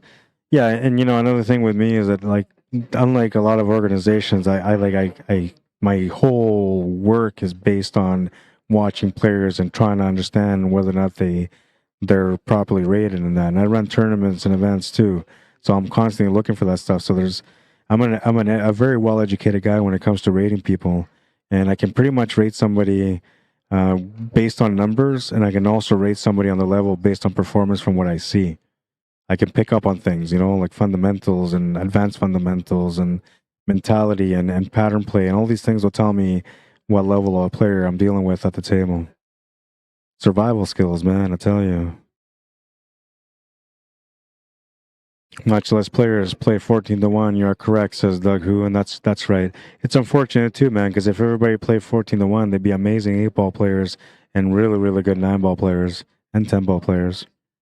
Mike says, my friend, while not running threes consistently, they do play intelligently defensively, and that's just a survival skill. So when you first come up as a pool player, you're gonna learn to play aggressive, right? Because that's the nature of the game, is just to try to pop balls. But as you get into an intermediate level, you start understanding that a lot of the reasons why you're losing is because the other guy's just playing a smart shot on you. So then you start understanding that there's a little bit more to the game than just potting, and then you start, you know, being a little bit more smarter in the defensive tactics side of things. And yeah, that changes the player, right? So that alone can actually increase your Fargo rating, because now you're going to have a higher chance to win. It can be a very boring match for the other player if you're playing against somebody that's constantly hooking you, but that is another way that you can win. And it's another way of developing skill, right? So it's not a bad thing. Doug Who says Max Adams is a sponsored player, and I don't think he's even a 600 speed. Well, the thing about sponsored players now is that a lot of people get, you know, sponsored through different companies. Some of the companies, you know, they just need somebody to sponsor, so they'll take whoever they can. Other companies have a certain standard. Like if a guy's reputable and he has a low Fargo, then that's okay. They'll go with that. If the guy's a great player with a low Fargo, they believe in the vision that the player will become better in time. So now you're investing in the quality of the player, not so much on how good they're playing now, but on the quality of how good they can become over time. And then there's lower level players that just reach out to companies to ask for sponsorship, and then those companies say, you know what, you look good guy, and I don't care if you're good or bad, I want to sponsor you, and then they have sponsors too, right? We're under the impression that you have to be amazing to get a sponsor, but the truth is you just have to be a good person, man, have some great personality, and don't be afraid to make the approach to ask for one. And the more doors you knock on, the more sponsors you're going to find, and you never know, man. The sky's the limit. Once you have sponsors in your corner, you can afford more travel and play. Doug Who says, I friend requested you on Facebook, Ron. All right, I'll take a look right away. I have like 20 notifications on Facebook I haven't looked at. I'm scared. It's like when your wife messages you like 3 times and you had the phone on silent or was in your pocket and you didn't realize. So the 4th time, by that time, you decide to check your pocket and you see that she called you or she messaged you, and it's been an hour and a half, and you're like, I don't know if I want to look at these messages. That's me right now with my notifications, man. It might be 20 notifications for something totally irrelevant to me, but I'm overwhelmed just thinking about what it could be. Billy Hillbilly says, I never played a league game or tournament, just mine and my dad's house for 20 years. Entered 8-ball singles and got put in a B open division. Interesting. That has to be something like known ability, man. That's the only thing I can explain on that one. I can't see it any other way. And unless you have a Fargo rate, if you got a Fargo rate, then you obviously played in some tournaments because it's the only way you can get Fargo rated. Now, they wouldn't, like, if you had a 525 starter rate, they wouldn't just move you into a B division. At a 525, well, maybe they will at the beginning if they don't know who you are, just because they don't want to take the chance that you might be like a 525 playing in a standard division. So that might be the case, but they might adjust you overall. And if they don't adjust you now, then, after you play now, they're going to have a little bit of a record on you. So they'll have something to go on to be able to keep track of things. What a nice shot that was. She's so happy about it. What a shot. What a shot. All right, they take the lead. They're hungry for revenge, man, and they're on their way slowly. 2-1. They need 2 more to win. Let's take a look at that. It was a nice little cut. Got to give credit where credit's due. This was a reverse cut with a scratch angle, and she's going to make a beautiful cut and just avoid the scratch. What a shot. Did you play your match already? Yeah? Did you win it? So now you're in the final? That was the A-side final, right, that you played in? No, I'm playing Jeremy. Jeremiah. That's going to be a good match, man. Maybe we might get the A-side final next year for the 9-ball singles. Got a nice little matchup going on here.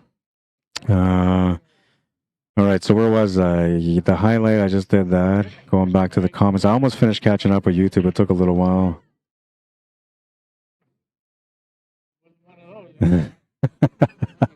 Doug Who says, Rod, sounds like to me you would overrate me. I don't know, man. You have to give me a chance. I don't know. I would kind of know. So a lot of times when I have players that come into my tournaments that I don't know, I kind of have an idea where I would start them, and then I pay attention to the warm-up to see where they're at. And then I can see whether my judgment is right or not. And I'll make that adjustment real quick if I see that I'm off. But if I don't know you at all and I've never seen you play and you got a Fargo rating, then I have to go with what you have. But yeah, you never know. I think, the thing is, what a player's knowledge and what a player's skill level is are usually different, right? And I'm basing that once again on myself, because my skill level is way up there mentally and skill-wise. But when it comes to the performance, it's not quite as sharp because I don't practice, I don't train, right? But yeah, I think, I don't know. I think I would probably figure out how to rate you properly.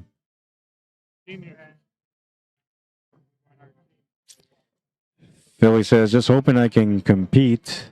Would like to see where I land skill-wise. Yeah, you never know, man. You might even surprise yourself. Maybe you're exactly where you belong. The B division is not so bad. You're basically looking at 600 and under for B division.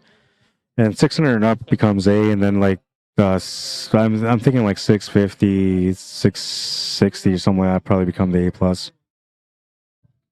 I'll find out about that though. I want to figure out how it is that they rate each level.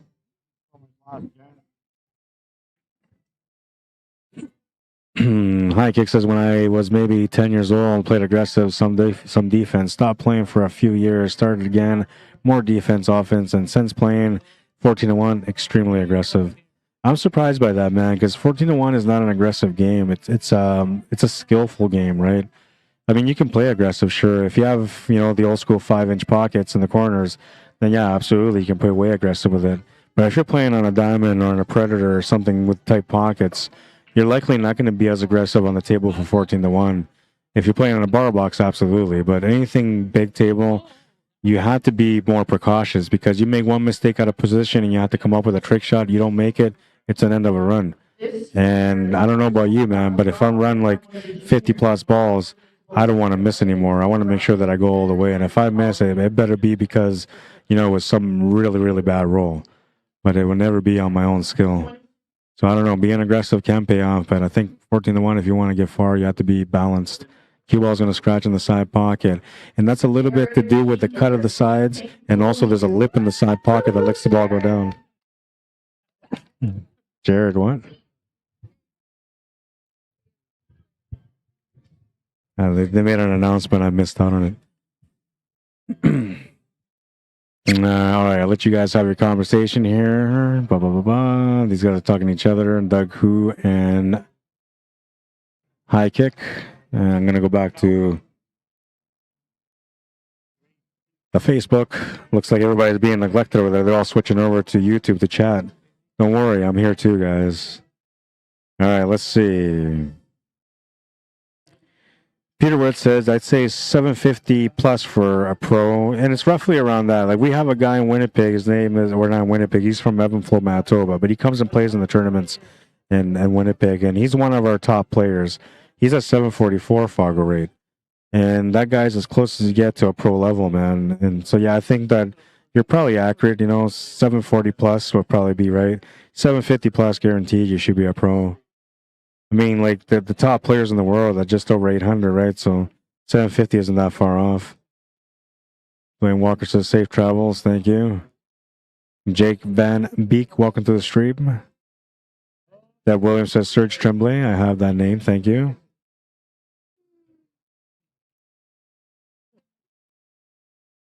Chris Haywood says, heck no, you get me on camera, the lenses will break. I was talking to somebody earlier saying, there's no way I'm going to go on the stream, man. It's just, blah, blah, blah. And I said, listen, man, like, everybody gets worried about the stream. One piece of advice I'll give you guys right now, and this is a free piece of advice with some experience, of course, behind it. Now, everybody that plays on the stream worries about the stream, but they don't worry about the stream when they're making shots. They might consider the stream if they make an amazing shot. But if they're just winning, they're playing good, they never think about the stream. They just focus on the game. The only times that a player ever focuses on the stream is when they miss. And the uglier the miss, the more they focus on the stream. So my piece of advice to you is understand that everyone goes through that. I'm a streamer. I've been streaming since 2018, and I've been on the stream many times. I have moments like that where I break down and I look at the stream and I have complete breakdowns. My piece of advice to you is that don't worry about it. Everybody goes through it. In the moments when you miss, that's the moments that you're going to acknowledge the stream, but just shake it off. It makes no difference. Reset, play your best game. Know and understand that your opponent will go through the same emotion as well as you. But if you can reset faster and shake it off faster, then they're going to be the ones that are going to fall short on the table when they're in that moment. You're going to be the one that's going to overcome it and be the winner. Because you're going to find the way to just understand that it's part of it. It's just part of the cycle, man. And we all feel it. Doesn't matter who. Even the pros feel it when they're on TV. So don't worry about it. It's very common.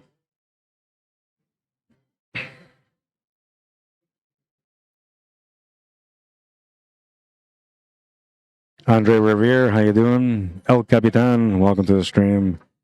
Harold Mitai says, you're like the Rain Man, Rod. Yeah, definitely the Rain Man.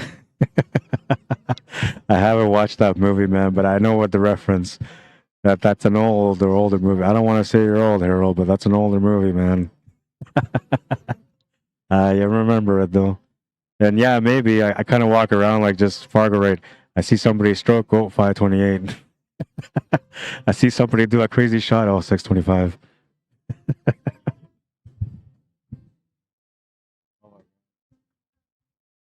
Too much energy, man.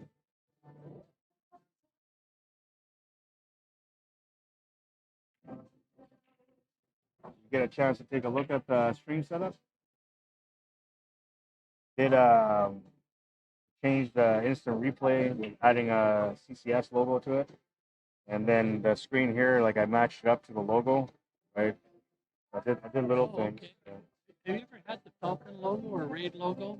Yeah, so I can't show it on here, but I'll show you a picture of it. So it's going to be on there? It's not on the stream itself, like on the actual stream, but I could if you want me to add it on there. I could. Oh, yeah, definitely. I can just put it right underneath the CCS one.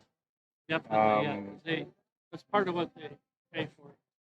Okay, so I wasn't aware of that, but I'll do that, no problem. And where's that? So this is sort of looked like that, and then it had the raid. So I changed this all together, but the raid is right underneath here, and then I'm gonna put the cap billiards underneath that too. That's for the intro, right? So they're included in the intro. They're not included in here, but I will include them on the next stream. Not cap, just raid. Yeah. So they send me 80 Qs a year, so I Okay. have to display them. I'll just send you 81. I'll be happy. Yeah.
Your page is starting to increase a little bit more. You're at 1,000 followers now on the CCS Facebook page. I'm missing followers, is that viewers?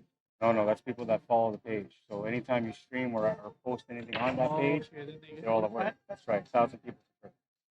And it's going to keep growing. So is that a good number? That's it's a starting number, so it's not bad, right? A lot of people will take a long time to get that number.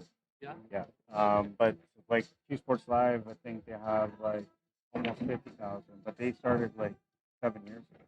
And when they first started, nobody was doing it, so everybody was joining, right? Where now, like, there's so many companies that They're more stream. picky. It's a little bit pickier, right? People kind of choose who they want to follow and stuff. But you're getting a response, so that's good. And so far, everybody's enjoying the stream, which is good too. Yeah. Oh, yeah. But here for the page, it's only 1,000. I don't know who created the page. It wasn't me. So it's already there. But I think I remember when I first joined, there was only like maybe 400 on there. So it wasn't many. And over the process since Calgary, and actually, we've been streaming like almost a year. But we've only had this page for a year and a half. Yeah, it hasn't been long. Yeah, we were always streaming Q Sports Live. Yeah. We should have been streaming to our own page. Well, that's why I offered you that, right? Yeah. Because I know that you didn't really want to deal with that. Yeah. Brian said that they were never going to deal with that. But you know what? Work under your banner, man. It makes no difference to me. I get hired from many different communities and work under the banners all the time. To me, what matters is staying. Well, that's what makes sense. Yeah, and even right now, like I'm streaming on my own YouTube channel, right? But you should be actually having your own YouTube channel so I can feed both, and then you have growing on YouTube too. Because on Facebook, you're not going to monetize, but on YouTube, if you get over 1,000 followers, you start making money from ads every time you stream. Well, it's not just that. In terms of access, see, I failing, Yeah. Failing. I don't know who this one is. This one's mine. Oh. This is my lunch, breakfast, and supper. You used to have happening. Yeah. It's that shitty jacket.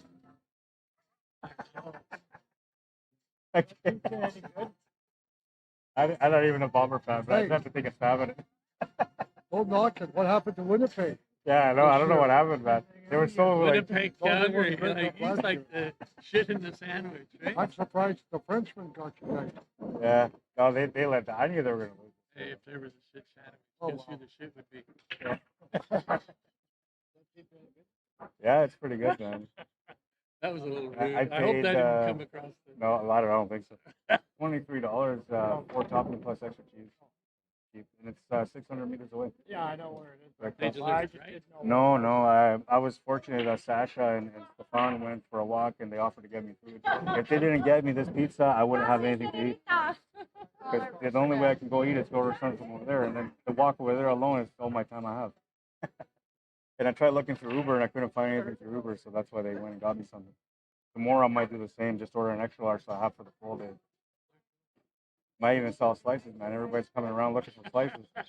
Buy maybe a couple of pizzas. Got the wind up. So, It's not a bad idea, honestly, if they would have let it, man. I mean, they're not serving any food anyway, right? I know, technically, Gail said, well, you're not supposed to bring in food in here. I said, Gail, there's going to be food brought in. Oh, yeah.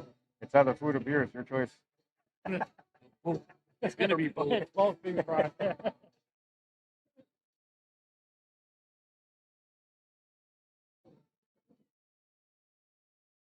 Gotta confirm that score. Hamilton and Quesnell, that's still a second chance. Here, 26. Hamilton and Quesnell.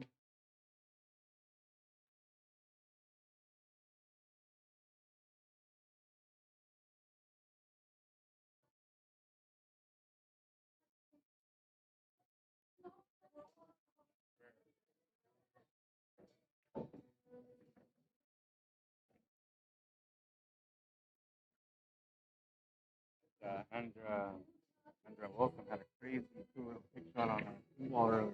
Just a beautiful shot. And it wasn't like something that was hit hard or anything. It was just a delicate shot perfectly.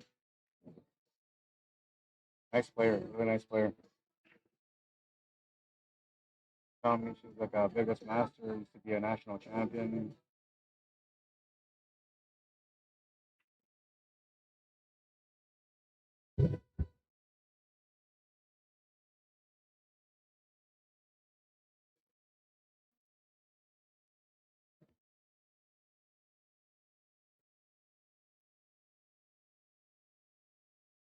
Oh, I'm okay still. I got 2 slices left. So.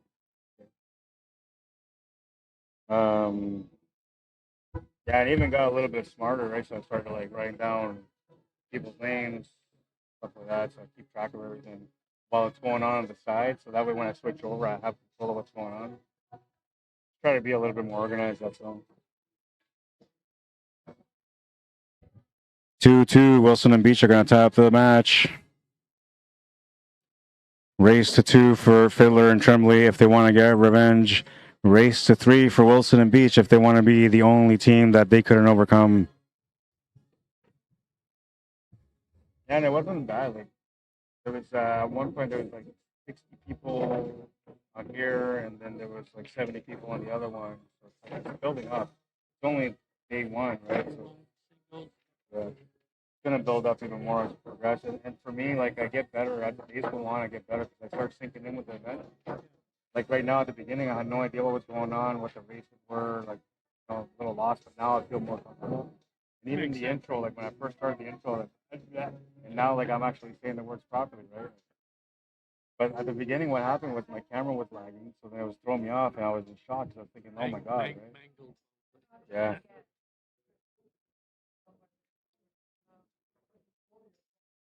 Definitely bright in here, I'll say that. Yeah, I like that. Could be a little bit brighter, just bringing them down some, but this is good. This is the brightest any bank room I've been in. Yeah, well, if you look like this on this table, you can see it clear because that camera is a good camera. But when you switch to this one, it's a little darker, right? But if you have a good quality camera, it's perfect for lighting.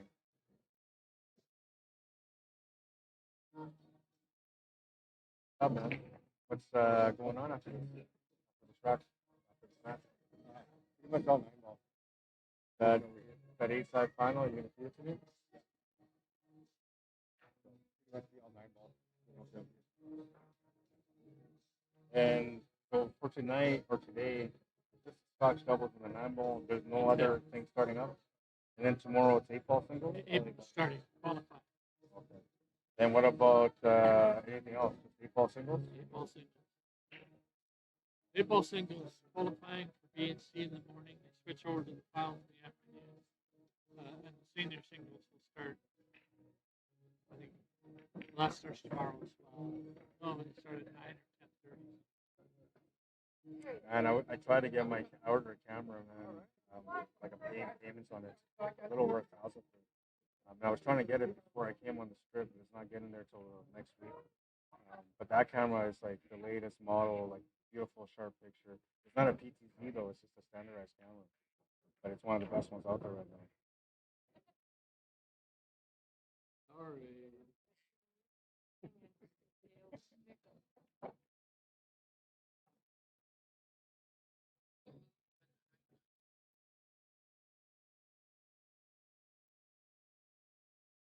Who did that?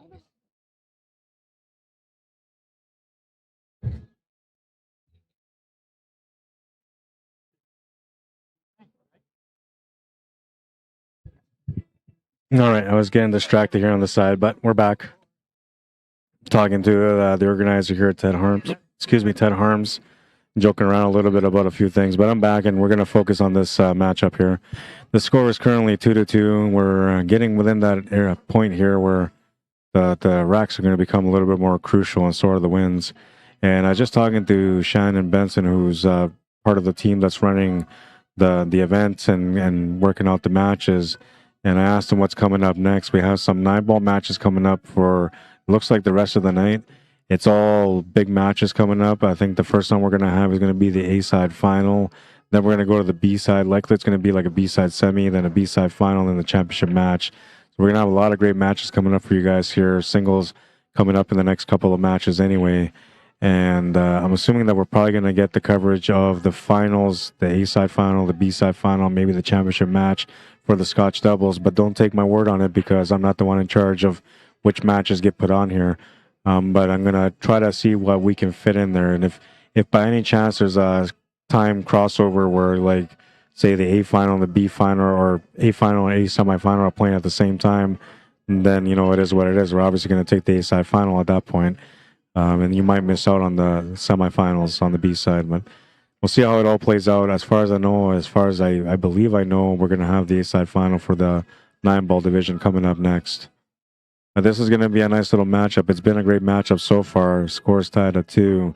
And it's a bit of a story here because, well, Fiddler and Tremblay came up short against Wilson and Beach earlier in the A side at the beginning of the tournament.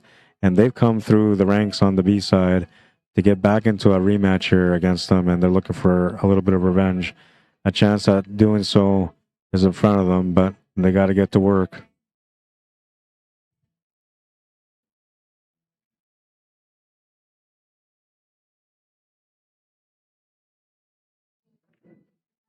Not a whole lot they can do right now about getting to work, though, because it is Andrea Wilson and Curtis Beach there at the table, and they're looking for a chance to get ahead in this match. They are spotting Fiddler and Tremblay 1 point, so them getting ahead right now would only make it an even race, a race to 2 to finish.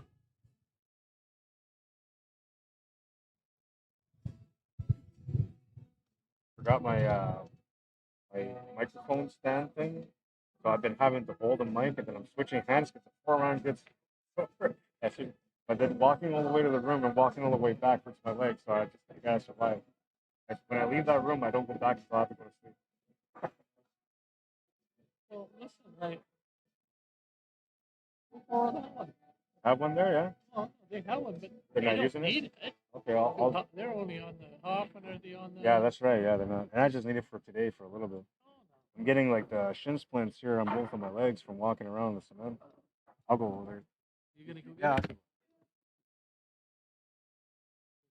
Question, just tell them I said it was a-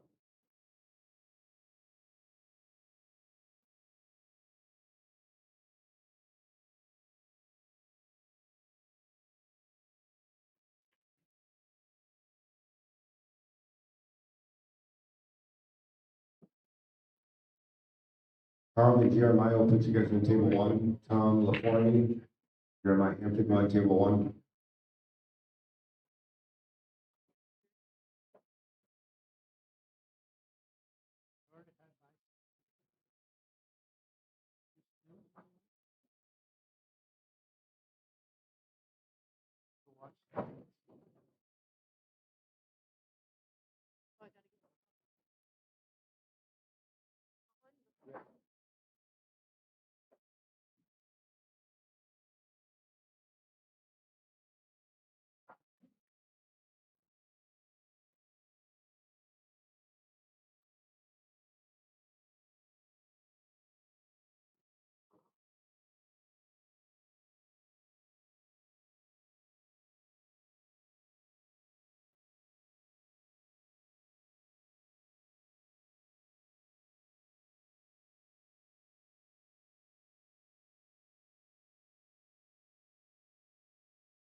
No problem. Now I feel like I'm all high class, like I'm on a radio station. At the hangar in Winnipeg, I put these things on. I always have people like I'm sitting here doing my thing. Hey man, can you put some Kanye West on? Or what? I'm like I'm not the DJ, man. And then today, when I was sitting here earlier, I had somebody come up to me. Thank you. I'm leaving you 4, so you take 2 now and then 2 later when you need Awesome. them. Thank you. When I'm doing this, guy comes up to me. He's like, "Hey man, what time do I play at?" I don't know. I'm a streamer, man. Yeah, you can play right now if you want. You got $20.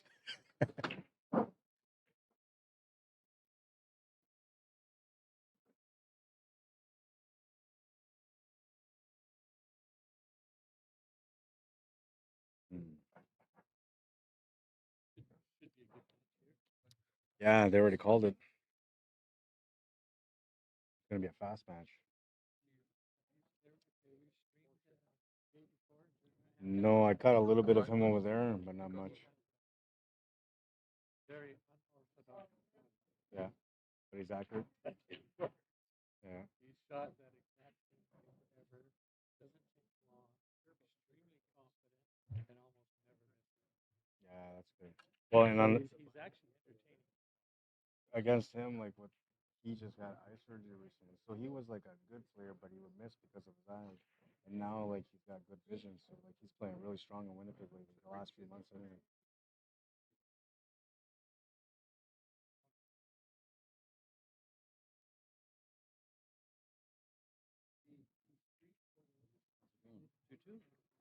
Headaches, man, I tell you. It's my legs that are hurting me right now. I don't know if this will help much, but it'll help some. Yeah, it's going good so far. Bit of a rough start at the beginning of the day, but settled in now.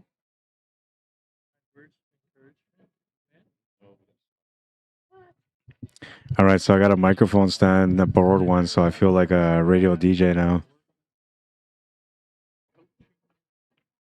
This is going to allow me to get a little closer to the mic and to, be comfortable.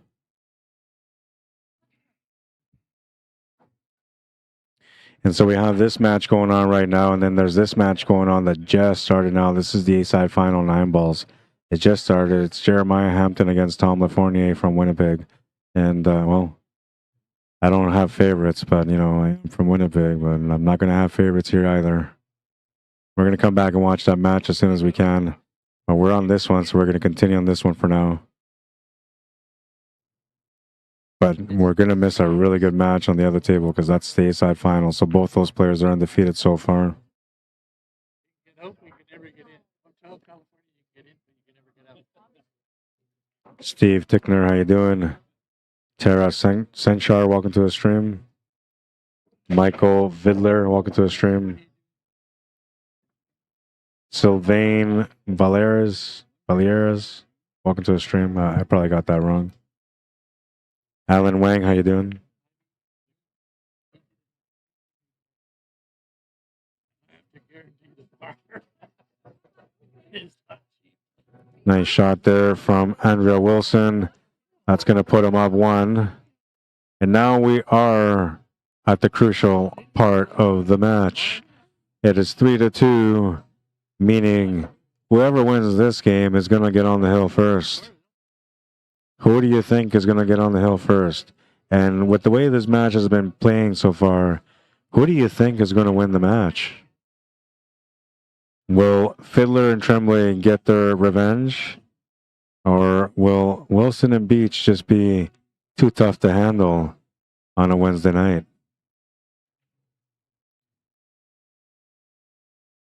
I wish I had like some suspenseful music, dun, dun, dun, something like that, right? Playing in there right now. It would definitely complement that moment. All right, we're going to move into rack number 6. Scores 3-2. And we are going to get this match to a crucial point right now. Maggie Fiddler to break.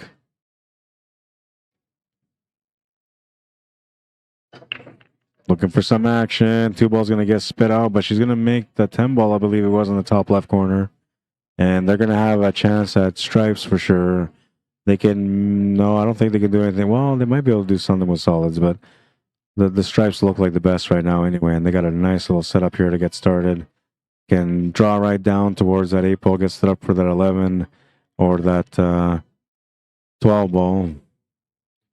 You can draw right into things and get into that 13 ball too. Whatever you do, though, you don't want to move that 11 and that 12. You want to just leave them where they are. Ooh.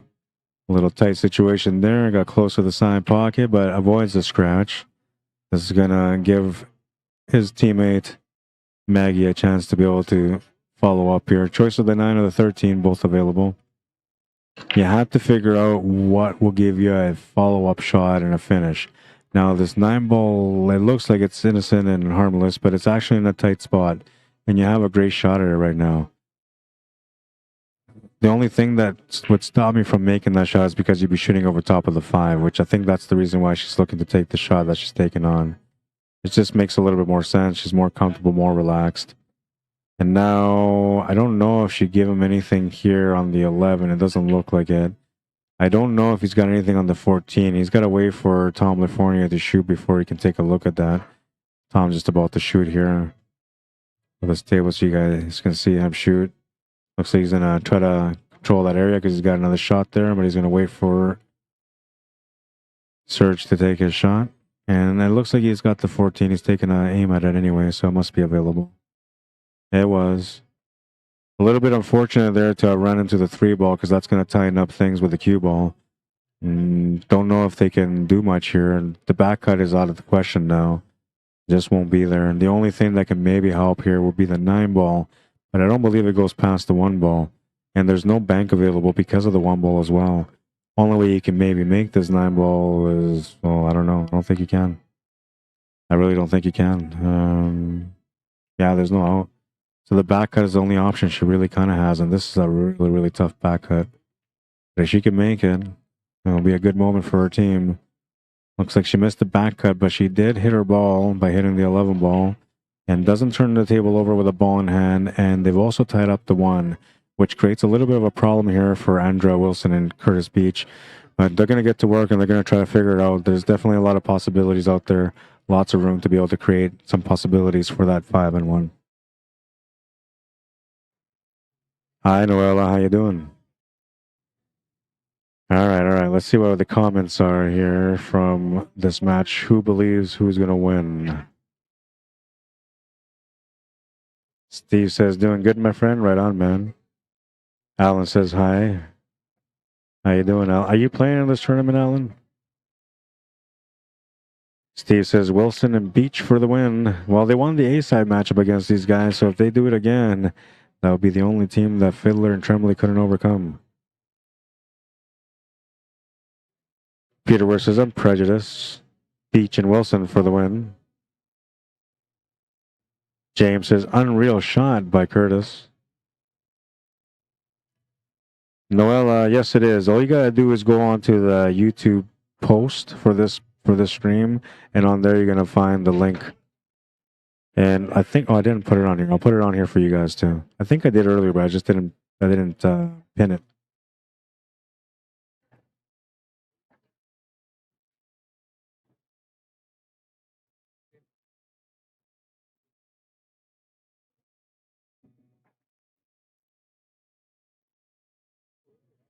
All right, so there it is again. This time I'll pin it for you.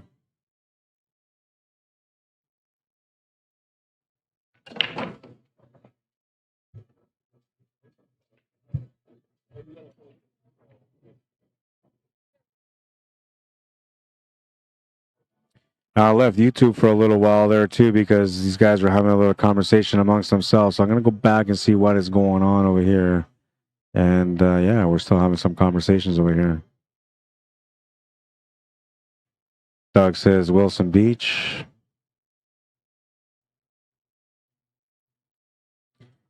Doug says that was a sweet 2-rail kick shot on the deuce. Yeah, that was a beautiful one for sure. You're talking about the one way earlier, right? Yeah, that was an incredible shot. It's actually kind of like the highlight of the day for me right now. Hawkins West says Wilson and Beach. Matty Boy says, what kind of cloth on this table, Rod? They have the Predator cloth on it. The Arcadia cloth. It comes in different colors, so they put the green one on.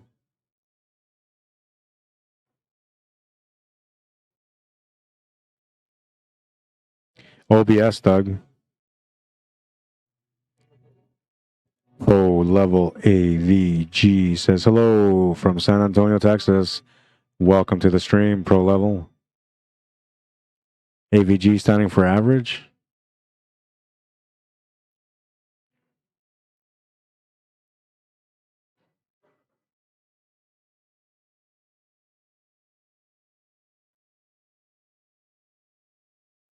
We have a Pro Level AVG player in the house, says Doug. Yeah, see, so look, that's the YouTube channel. But given that the YouTube channel, like whenever that's my personal one, right? So I have like almost 300 people that follow me on YouTube. So whenever I stream anything for pool, I always have a minimum 1,000 views. And usually I'll have like, depending on how good it is, anywhere from 70 up to like 150 people watching. So, and that's where you monitor. You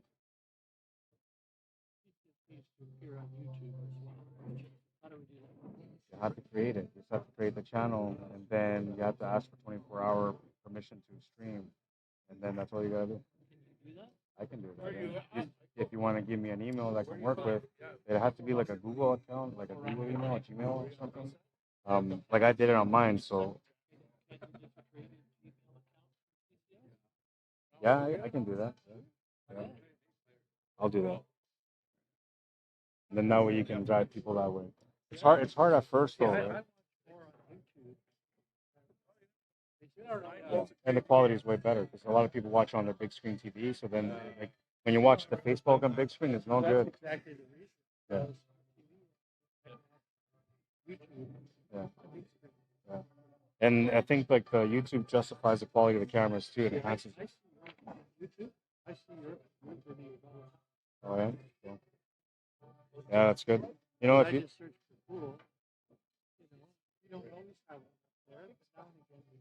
yeah, it's because now like I'm starting to get closer to 1,000, so it's starting to push my material around. The more people that subscribe, the more it starts pushing to different areas of the world. So now you have people that never normally would tune in to tune in. Yeah. I was gonna say, like moving forward, if you want me to advertise your events on my streams, I can advertise your events on my streams too, because like that helps with the amount of people that come out. And not only that, but people follow me from the States too. So now you got ACS players playing. Yeah. Whatever you want. Yeah. Anything. Yeah. Absolutely. Yeah. Because that helps a lot. Like for me, my events, anytime that I advertise an events on there, they usually get sold out. They always get filled up because I have lots of people that watch them all around, right? And for like me, a lot of the people are from Canada, right? Yeah, they would be. There's like maybe I'd say 30% from the States, 70% from Canada.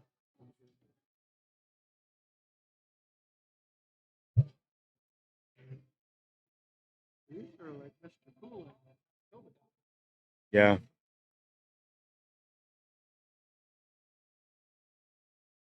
That's too bad you're not streaming. Very entertaining. Yeah, I know. Well, they're They just- they're on the hill now. They need to. I'm gonna switch over to this other table in the meantime while they're waiting for the next track. So right now, Fiddler and Tremblay on the hill, a chance to win the match and get revenge. And this one here, we have Tom LaFornia coming to the table, ball in hand off the break. It is 9-ball. The 9-ball went down, but because he scratched, it's gonna get spotted. 9-ball off the break count. it's world 9-ball rule. Yeah. All 6 corners. Oh, no, a lot of people count. Okay, like meaning where they rack. Yeah. Okay. Scotch doubles. Is there any coaching timeouts? There's no coaching allowed. They talk to each other when it's on the tournament table. Okay. And they are considered Scotch couples. They're considered as one player. Yeah. Either player. Oh, okay. What about the break? Anybody can break? Anybody can break. Okay. Okay. Scotch team stop their table. Pick up your early, or you guys in the room. I did this event out in Swan Lake last year, and it was only 3 days, and it was cement flooring, right? And I did the mistake of allowing people to call me to be a ref. So, and everybody's calling me to be a ref because I use my phone, slow motion, replay, right? They can see it. So I'm like doing everything. And the first day, no problem. Second day, no problem. When I got home on the 4th day, I couldn't walk or stand for 2 weeks. I couldn't drive. I couldn't walk. I couldn't do anything. Yeah. Yeah. That's why army boots, boots. Yeah. That's the reason. Oh, really? Yeah. The thicker the sole, the easier it is. Interesting. But it makes it heavier, though, right? The shoe becomes heavier because of it. Yeah. I get these sharp pains and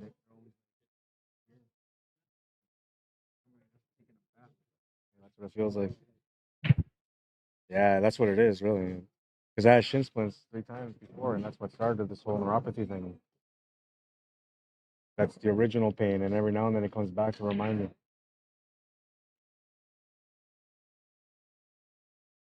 Oh, yeah. Very common.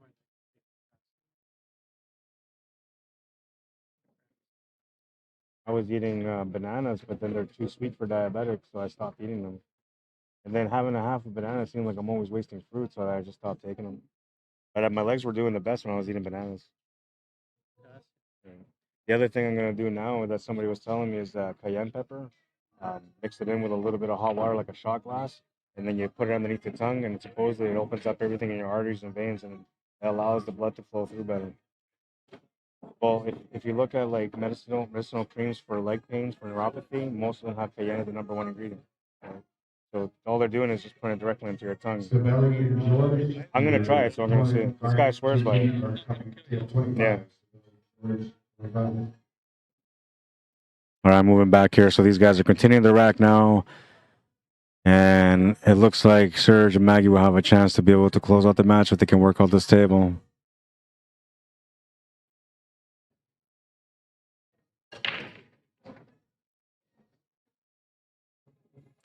See, my problem is like I started streaming and then they're already halfway through the match. I can't stop that match. Yeah. And that sucks for me because now like I'm gonna miss out that ASAP final. But there's a good chance that these guys will meet up again. Yeah. Fortunately, they play pretty quick. Yeah. Yeah, Tom's pretty fast too.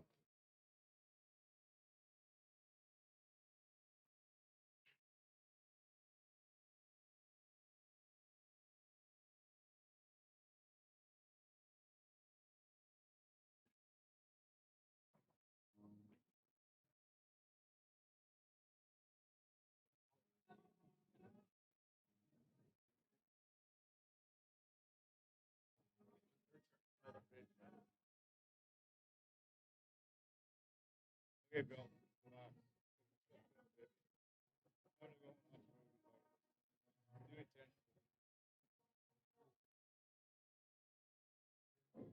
Those are the most dangerous players in my mind. The ones that shoot fast, don't have to think, and they just make everything.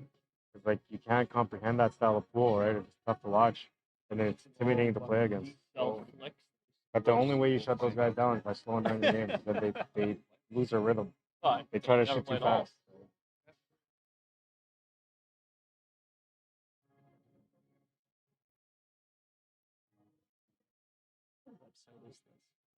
This is on the CCS, Canadian Q Sports Association Facebook page, and then it's also on my personal YouTube channel right now. You'll find that link on the Facebook page also.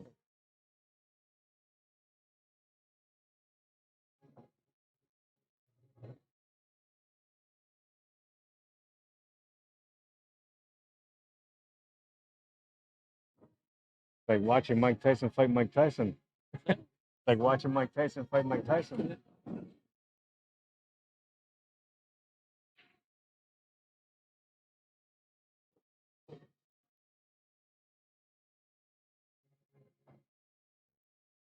I try to change my game like that. I did it for 2 weeks. I just played fast, and I lost so much because like I'm not that kind of player, right? But I was trying to do it. Now I play slow again.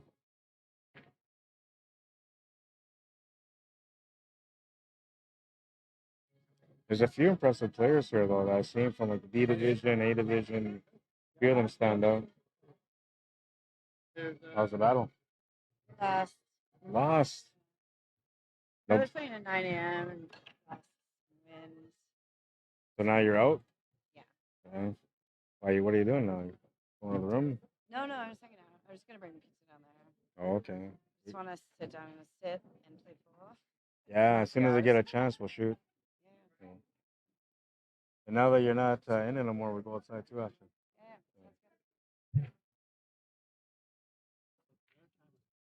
Yeah. She's from Vancouver somewhere, or from BC somewhere. Not originally. I think Kelowna, somewhere like that. That accent is not. No. Italian, right?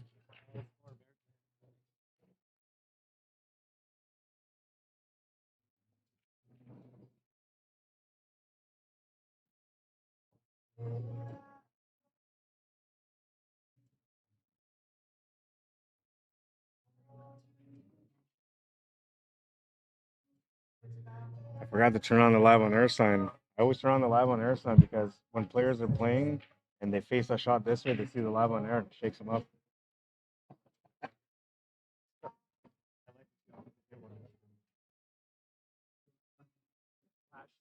Well, I can make it change different colors, right?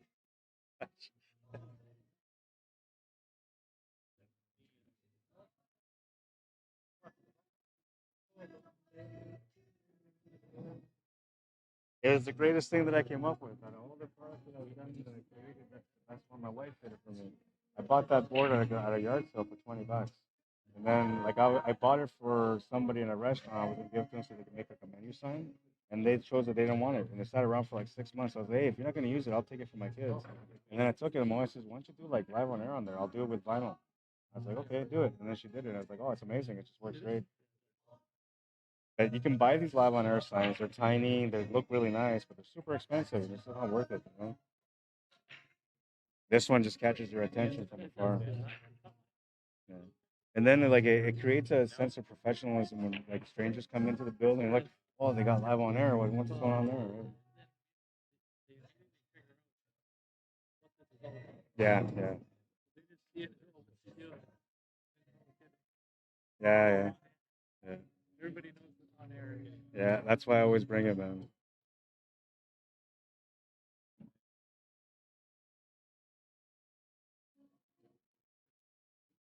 Yeah, he shouldn't do. I mean, he's always been a good player, but before the eye surgery, he would give up chances here and there. And another thing too is that he plays a lot on the valley table, so he's used to these kind of pockets, right? Where like a guy like me never plays on them, so I would struggle on those pockets.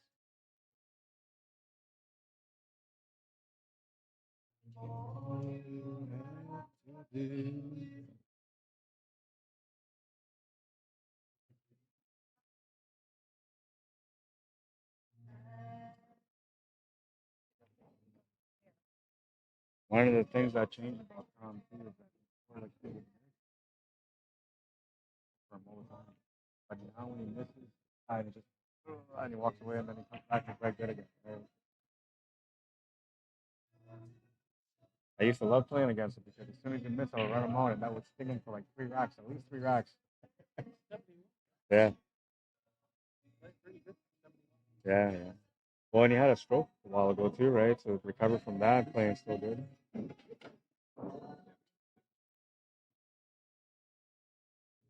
Yeah. Really? Eh? I met a guy today that's 73, started playing last year.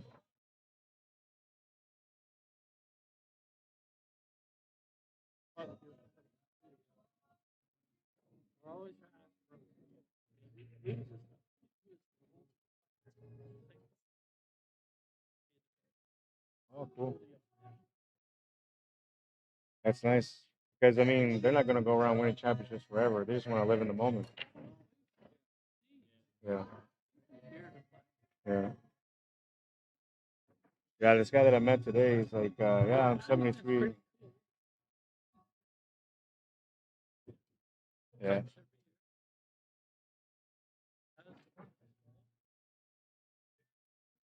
Predator has a lady like that. Her name is Jerry. I don't know what her last name is, but she's like pretty old too. She goes and plays in all the women pro events. And like she never was gonna win a tournament, but she's always playing in them, right? And I don't know, they always spotlight her. Yeah, that's right.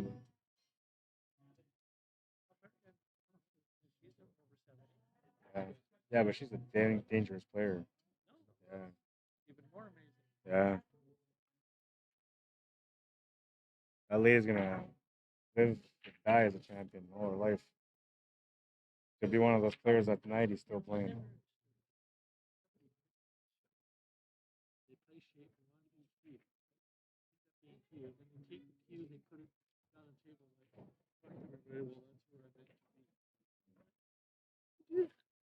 Usually it has to do with this. Oh,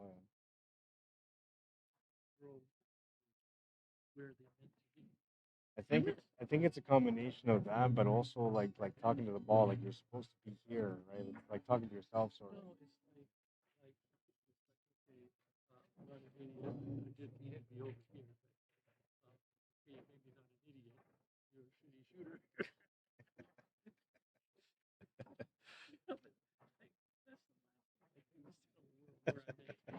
Yeah,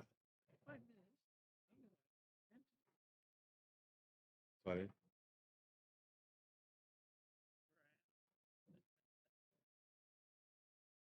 This is an interesting match because they lost to them at the beginning. Now they have a chance to get even, or they can lose to this team again. They won first. They're on the hill now. Tremblay and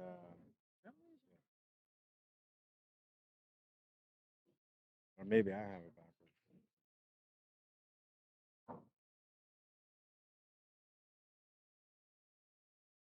We're about to find out. There's only a few balls left.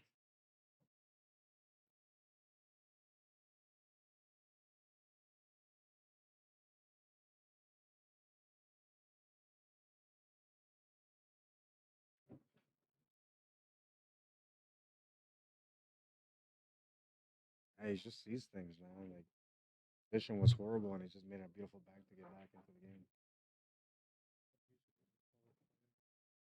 Oh.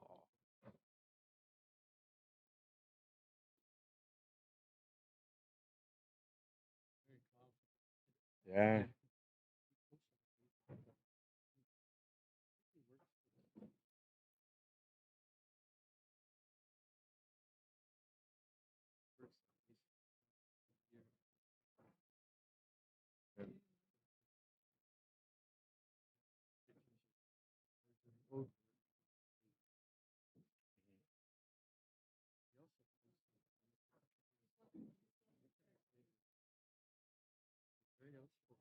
Yeah.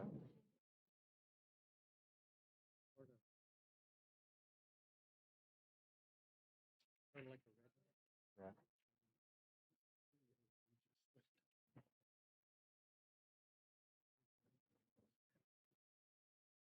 Got no filter.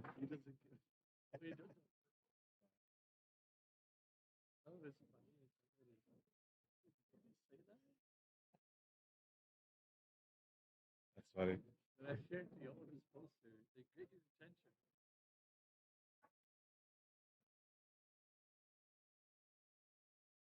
Big shot coming up here on this jump shot.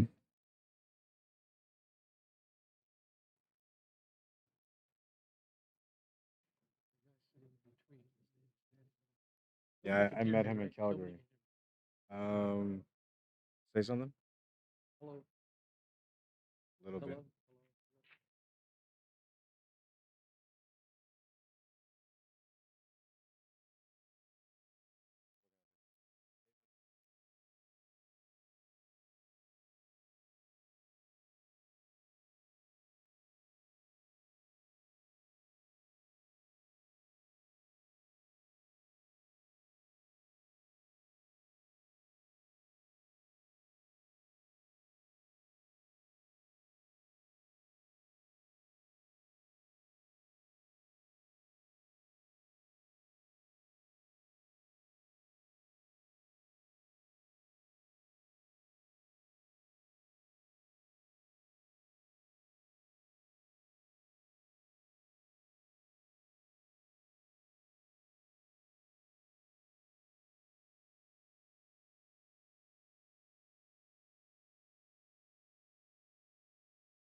All right, sorry guys.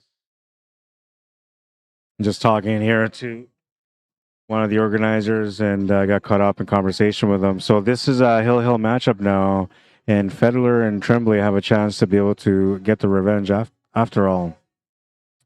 The A side finals 9-ball matchup has been going, and both these players are fast shooters, man.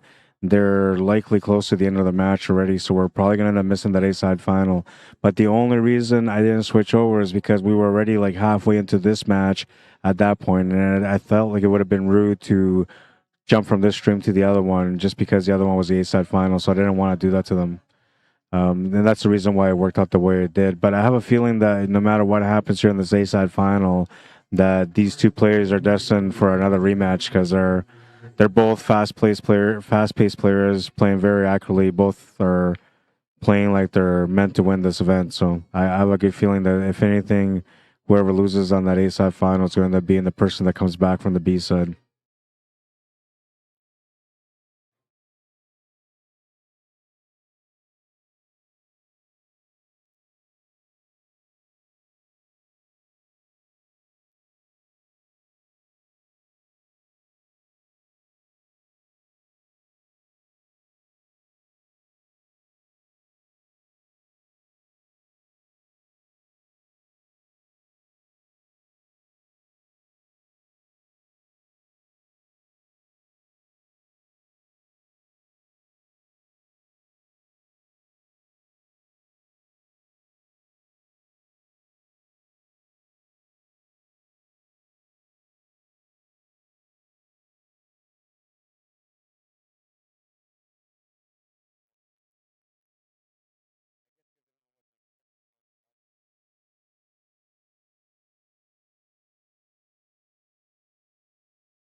All right, the moment of truth coming up right here.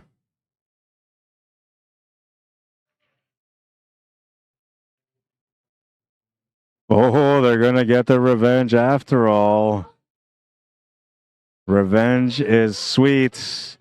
They overcome a couple of giants and they win their match. After losing to them on the A side at the beginning of the day, they come back and win it on the B side against the same team. They're going to have a chance to keep going. Both teams giving hugs and happy about the result, regardless of who won and lost. It was a beautiful match. They had a great time. And now I got to find out if we have another matchup coming up right away, because we had the A side final for the 9-ball, and that one's already done. That was like watching Speedy Gonzalez play against Speedy Gonzalez, man. It was just fast shooting. Couldn't understand anything either. It was just fast. All right, I'll be right back.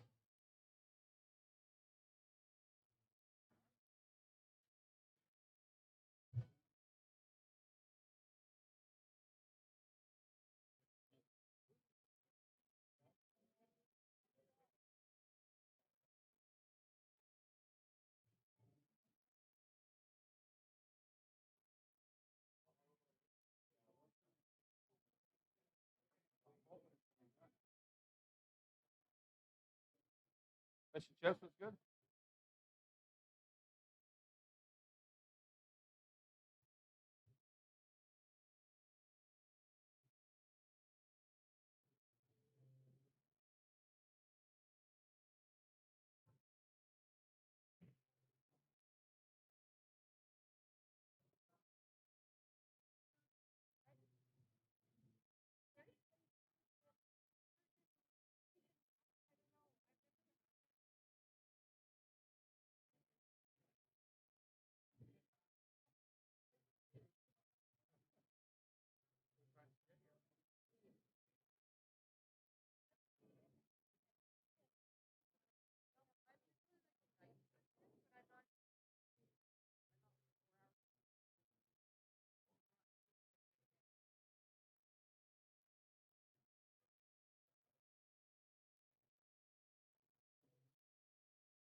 All right, guys. So it looks like they don't have another match yet, but they're going to have another match shortly. I'm thinking about another 15, 20 minutes from now.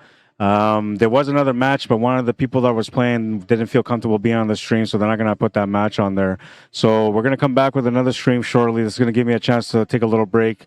I can call my family and use that time for a little bit there.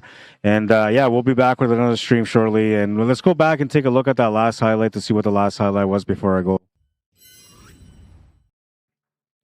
This was a jump shot, but he didn't make it. It was a great attempt. And at the end, you know, it led to the win. So good for them. They got the revenge after all. So, all right. So thank you for liking and sharing the stream to those of you the guys that did. And if you didn't, you could always do it on the next one. I apologize for the lack of commentary at the end. I just engaged in conversation and you know, that's just my nature. So We will be back with another matchup. It should be either a Scotch doubles or it'll be a B-side 9 balls, because the A side is now done in 9 ball, just the B side remaining. And I feel like there's only a couple of matches remaining on there. So maybe a B side semi or a B side final coming up next. But either way, stay tuned and tune in whenever we come back. Should be about 15-20 minutes, I'm assuming. Gives you enough time to go get something to eat, maybe have a smoke break. Check up on your kids. You've been watching pool all day, you know. Check up on them. All right, we'll be back soon, guys. Hope you guys enjoyed the stream. My name is Ryder Regatta. If you guys want to add me or follow me on Facebook, you can. If you want to message me to come out to your town, you can message me at cslmanitoba@gmail.com. Don't forget to also to follow and hit the follow and like and notification button on the CCS, Canadian Cue Sports Association Facebook page, and you'll have a chance to watch everything that's going on here for the next few days, plus all the other events that they have throughout the year. I'm going to be trying to set up a YouTube channel for them as well, and when I do that, we're going to be streaming on their YouTube channel instead of my own. So I have a chance to follow them on the YouTube channels as well. Don't go too far, but you have a little bit of time. Like I said, smoke break, go have something to eat. I'll see you guys shortly. Thank you for tuning in. Thank you for liking and sharing the stream, and thank you for taking the time to interact with me. And apologies for the little bit of lack of commentary at the end. It was only because I was tied up in conversation. I'm usually stuck to the mic all the time, but when it's one of the organizers and somebody that I consider a friend, I give them the time that they deserve for the conversations that they have at hand. So I apologize. It's on me, and I'll do a better job on the next stream, I promise. Thank you for tuning in, guys. I'll see you guys shortly. Cheers.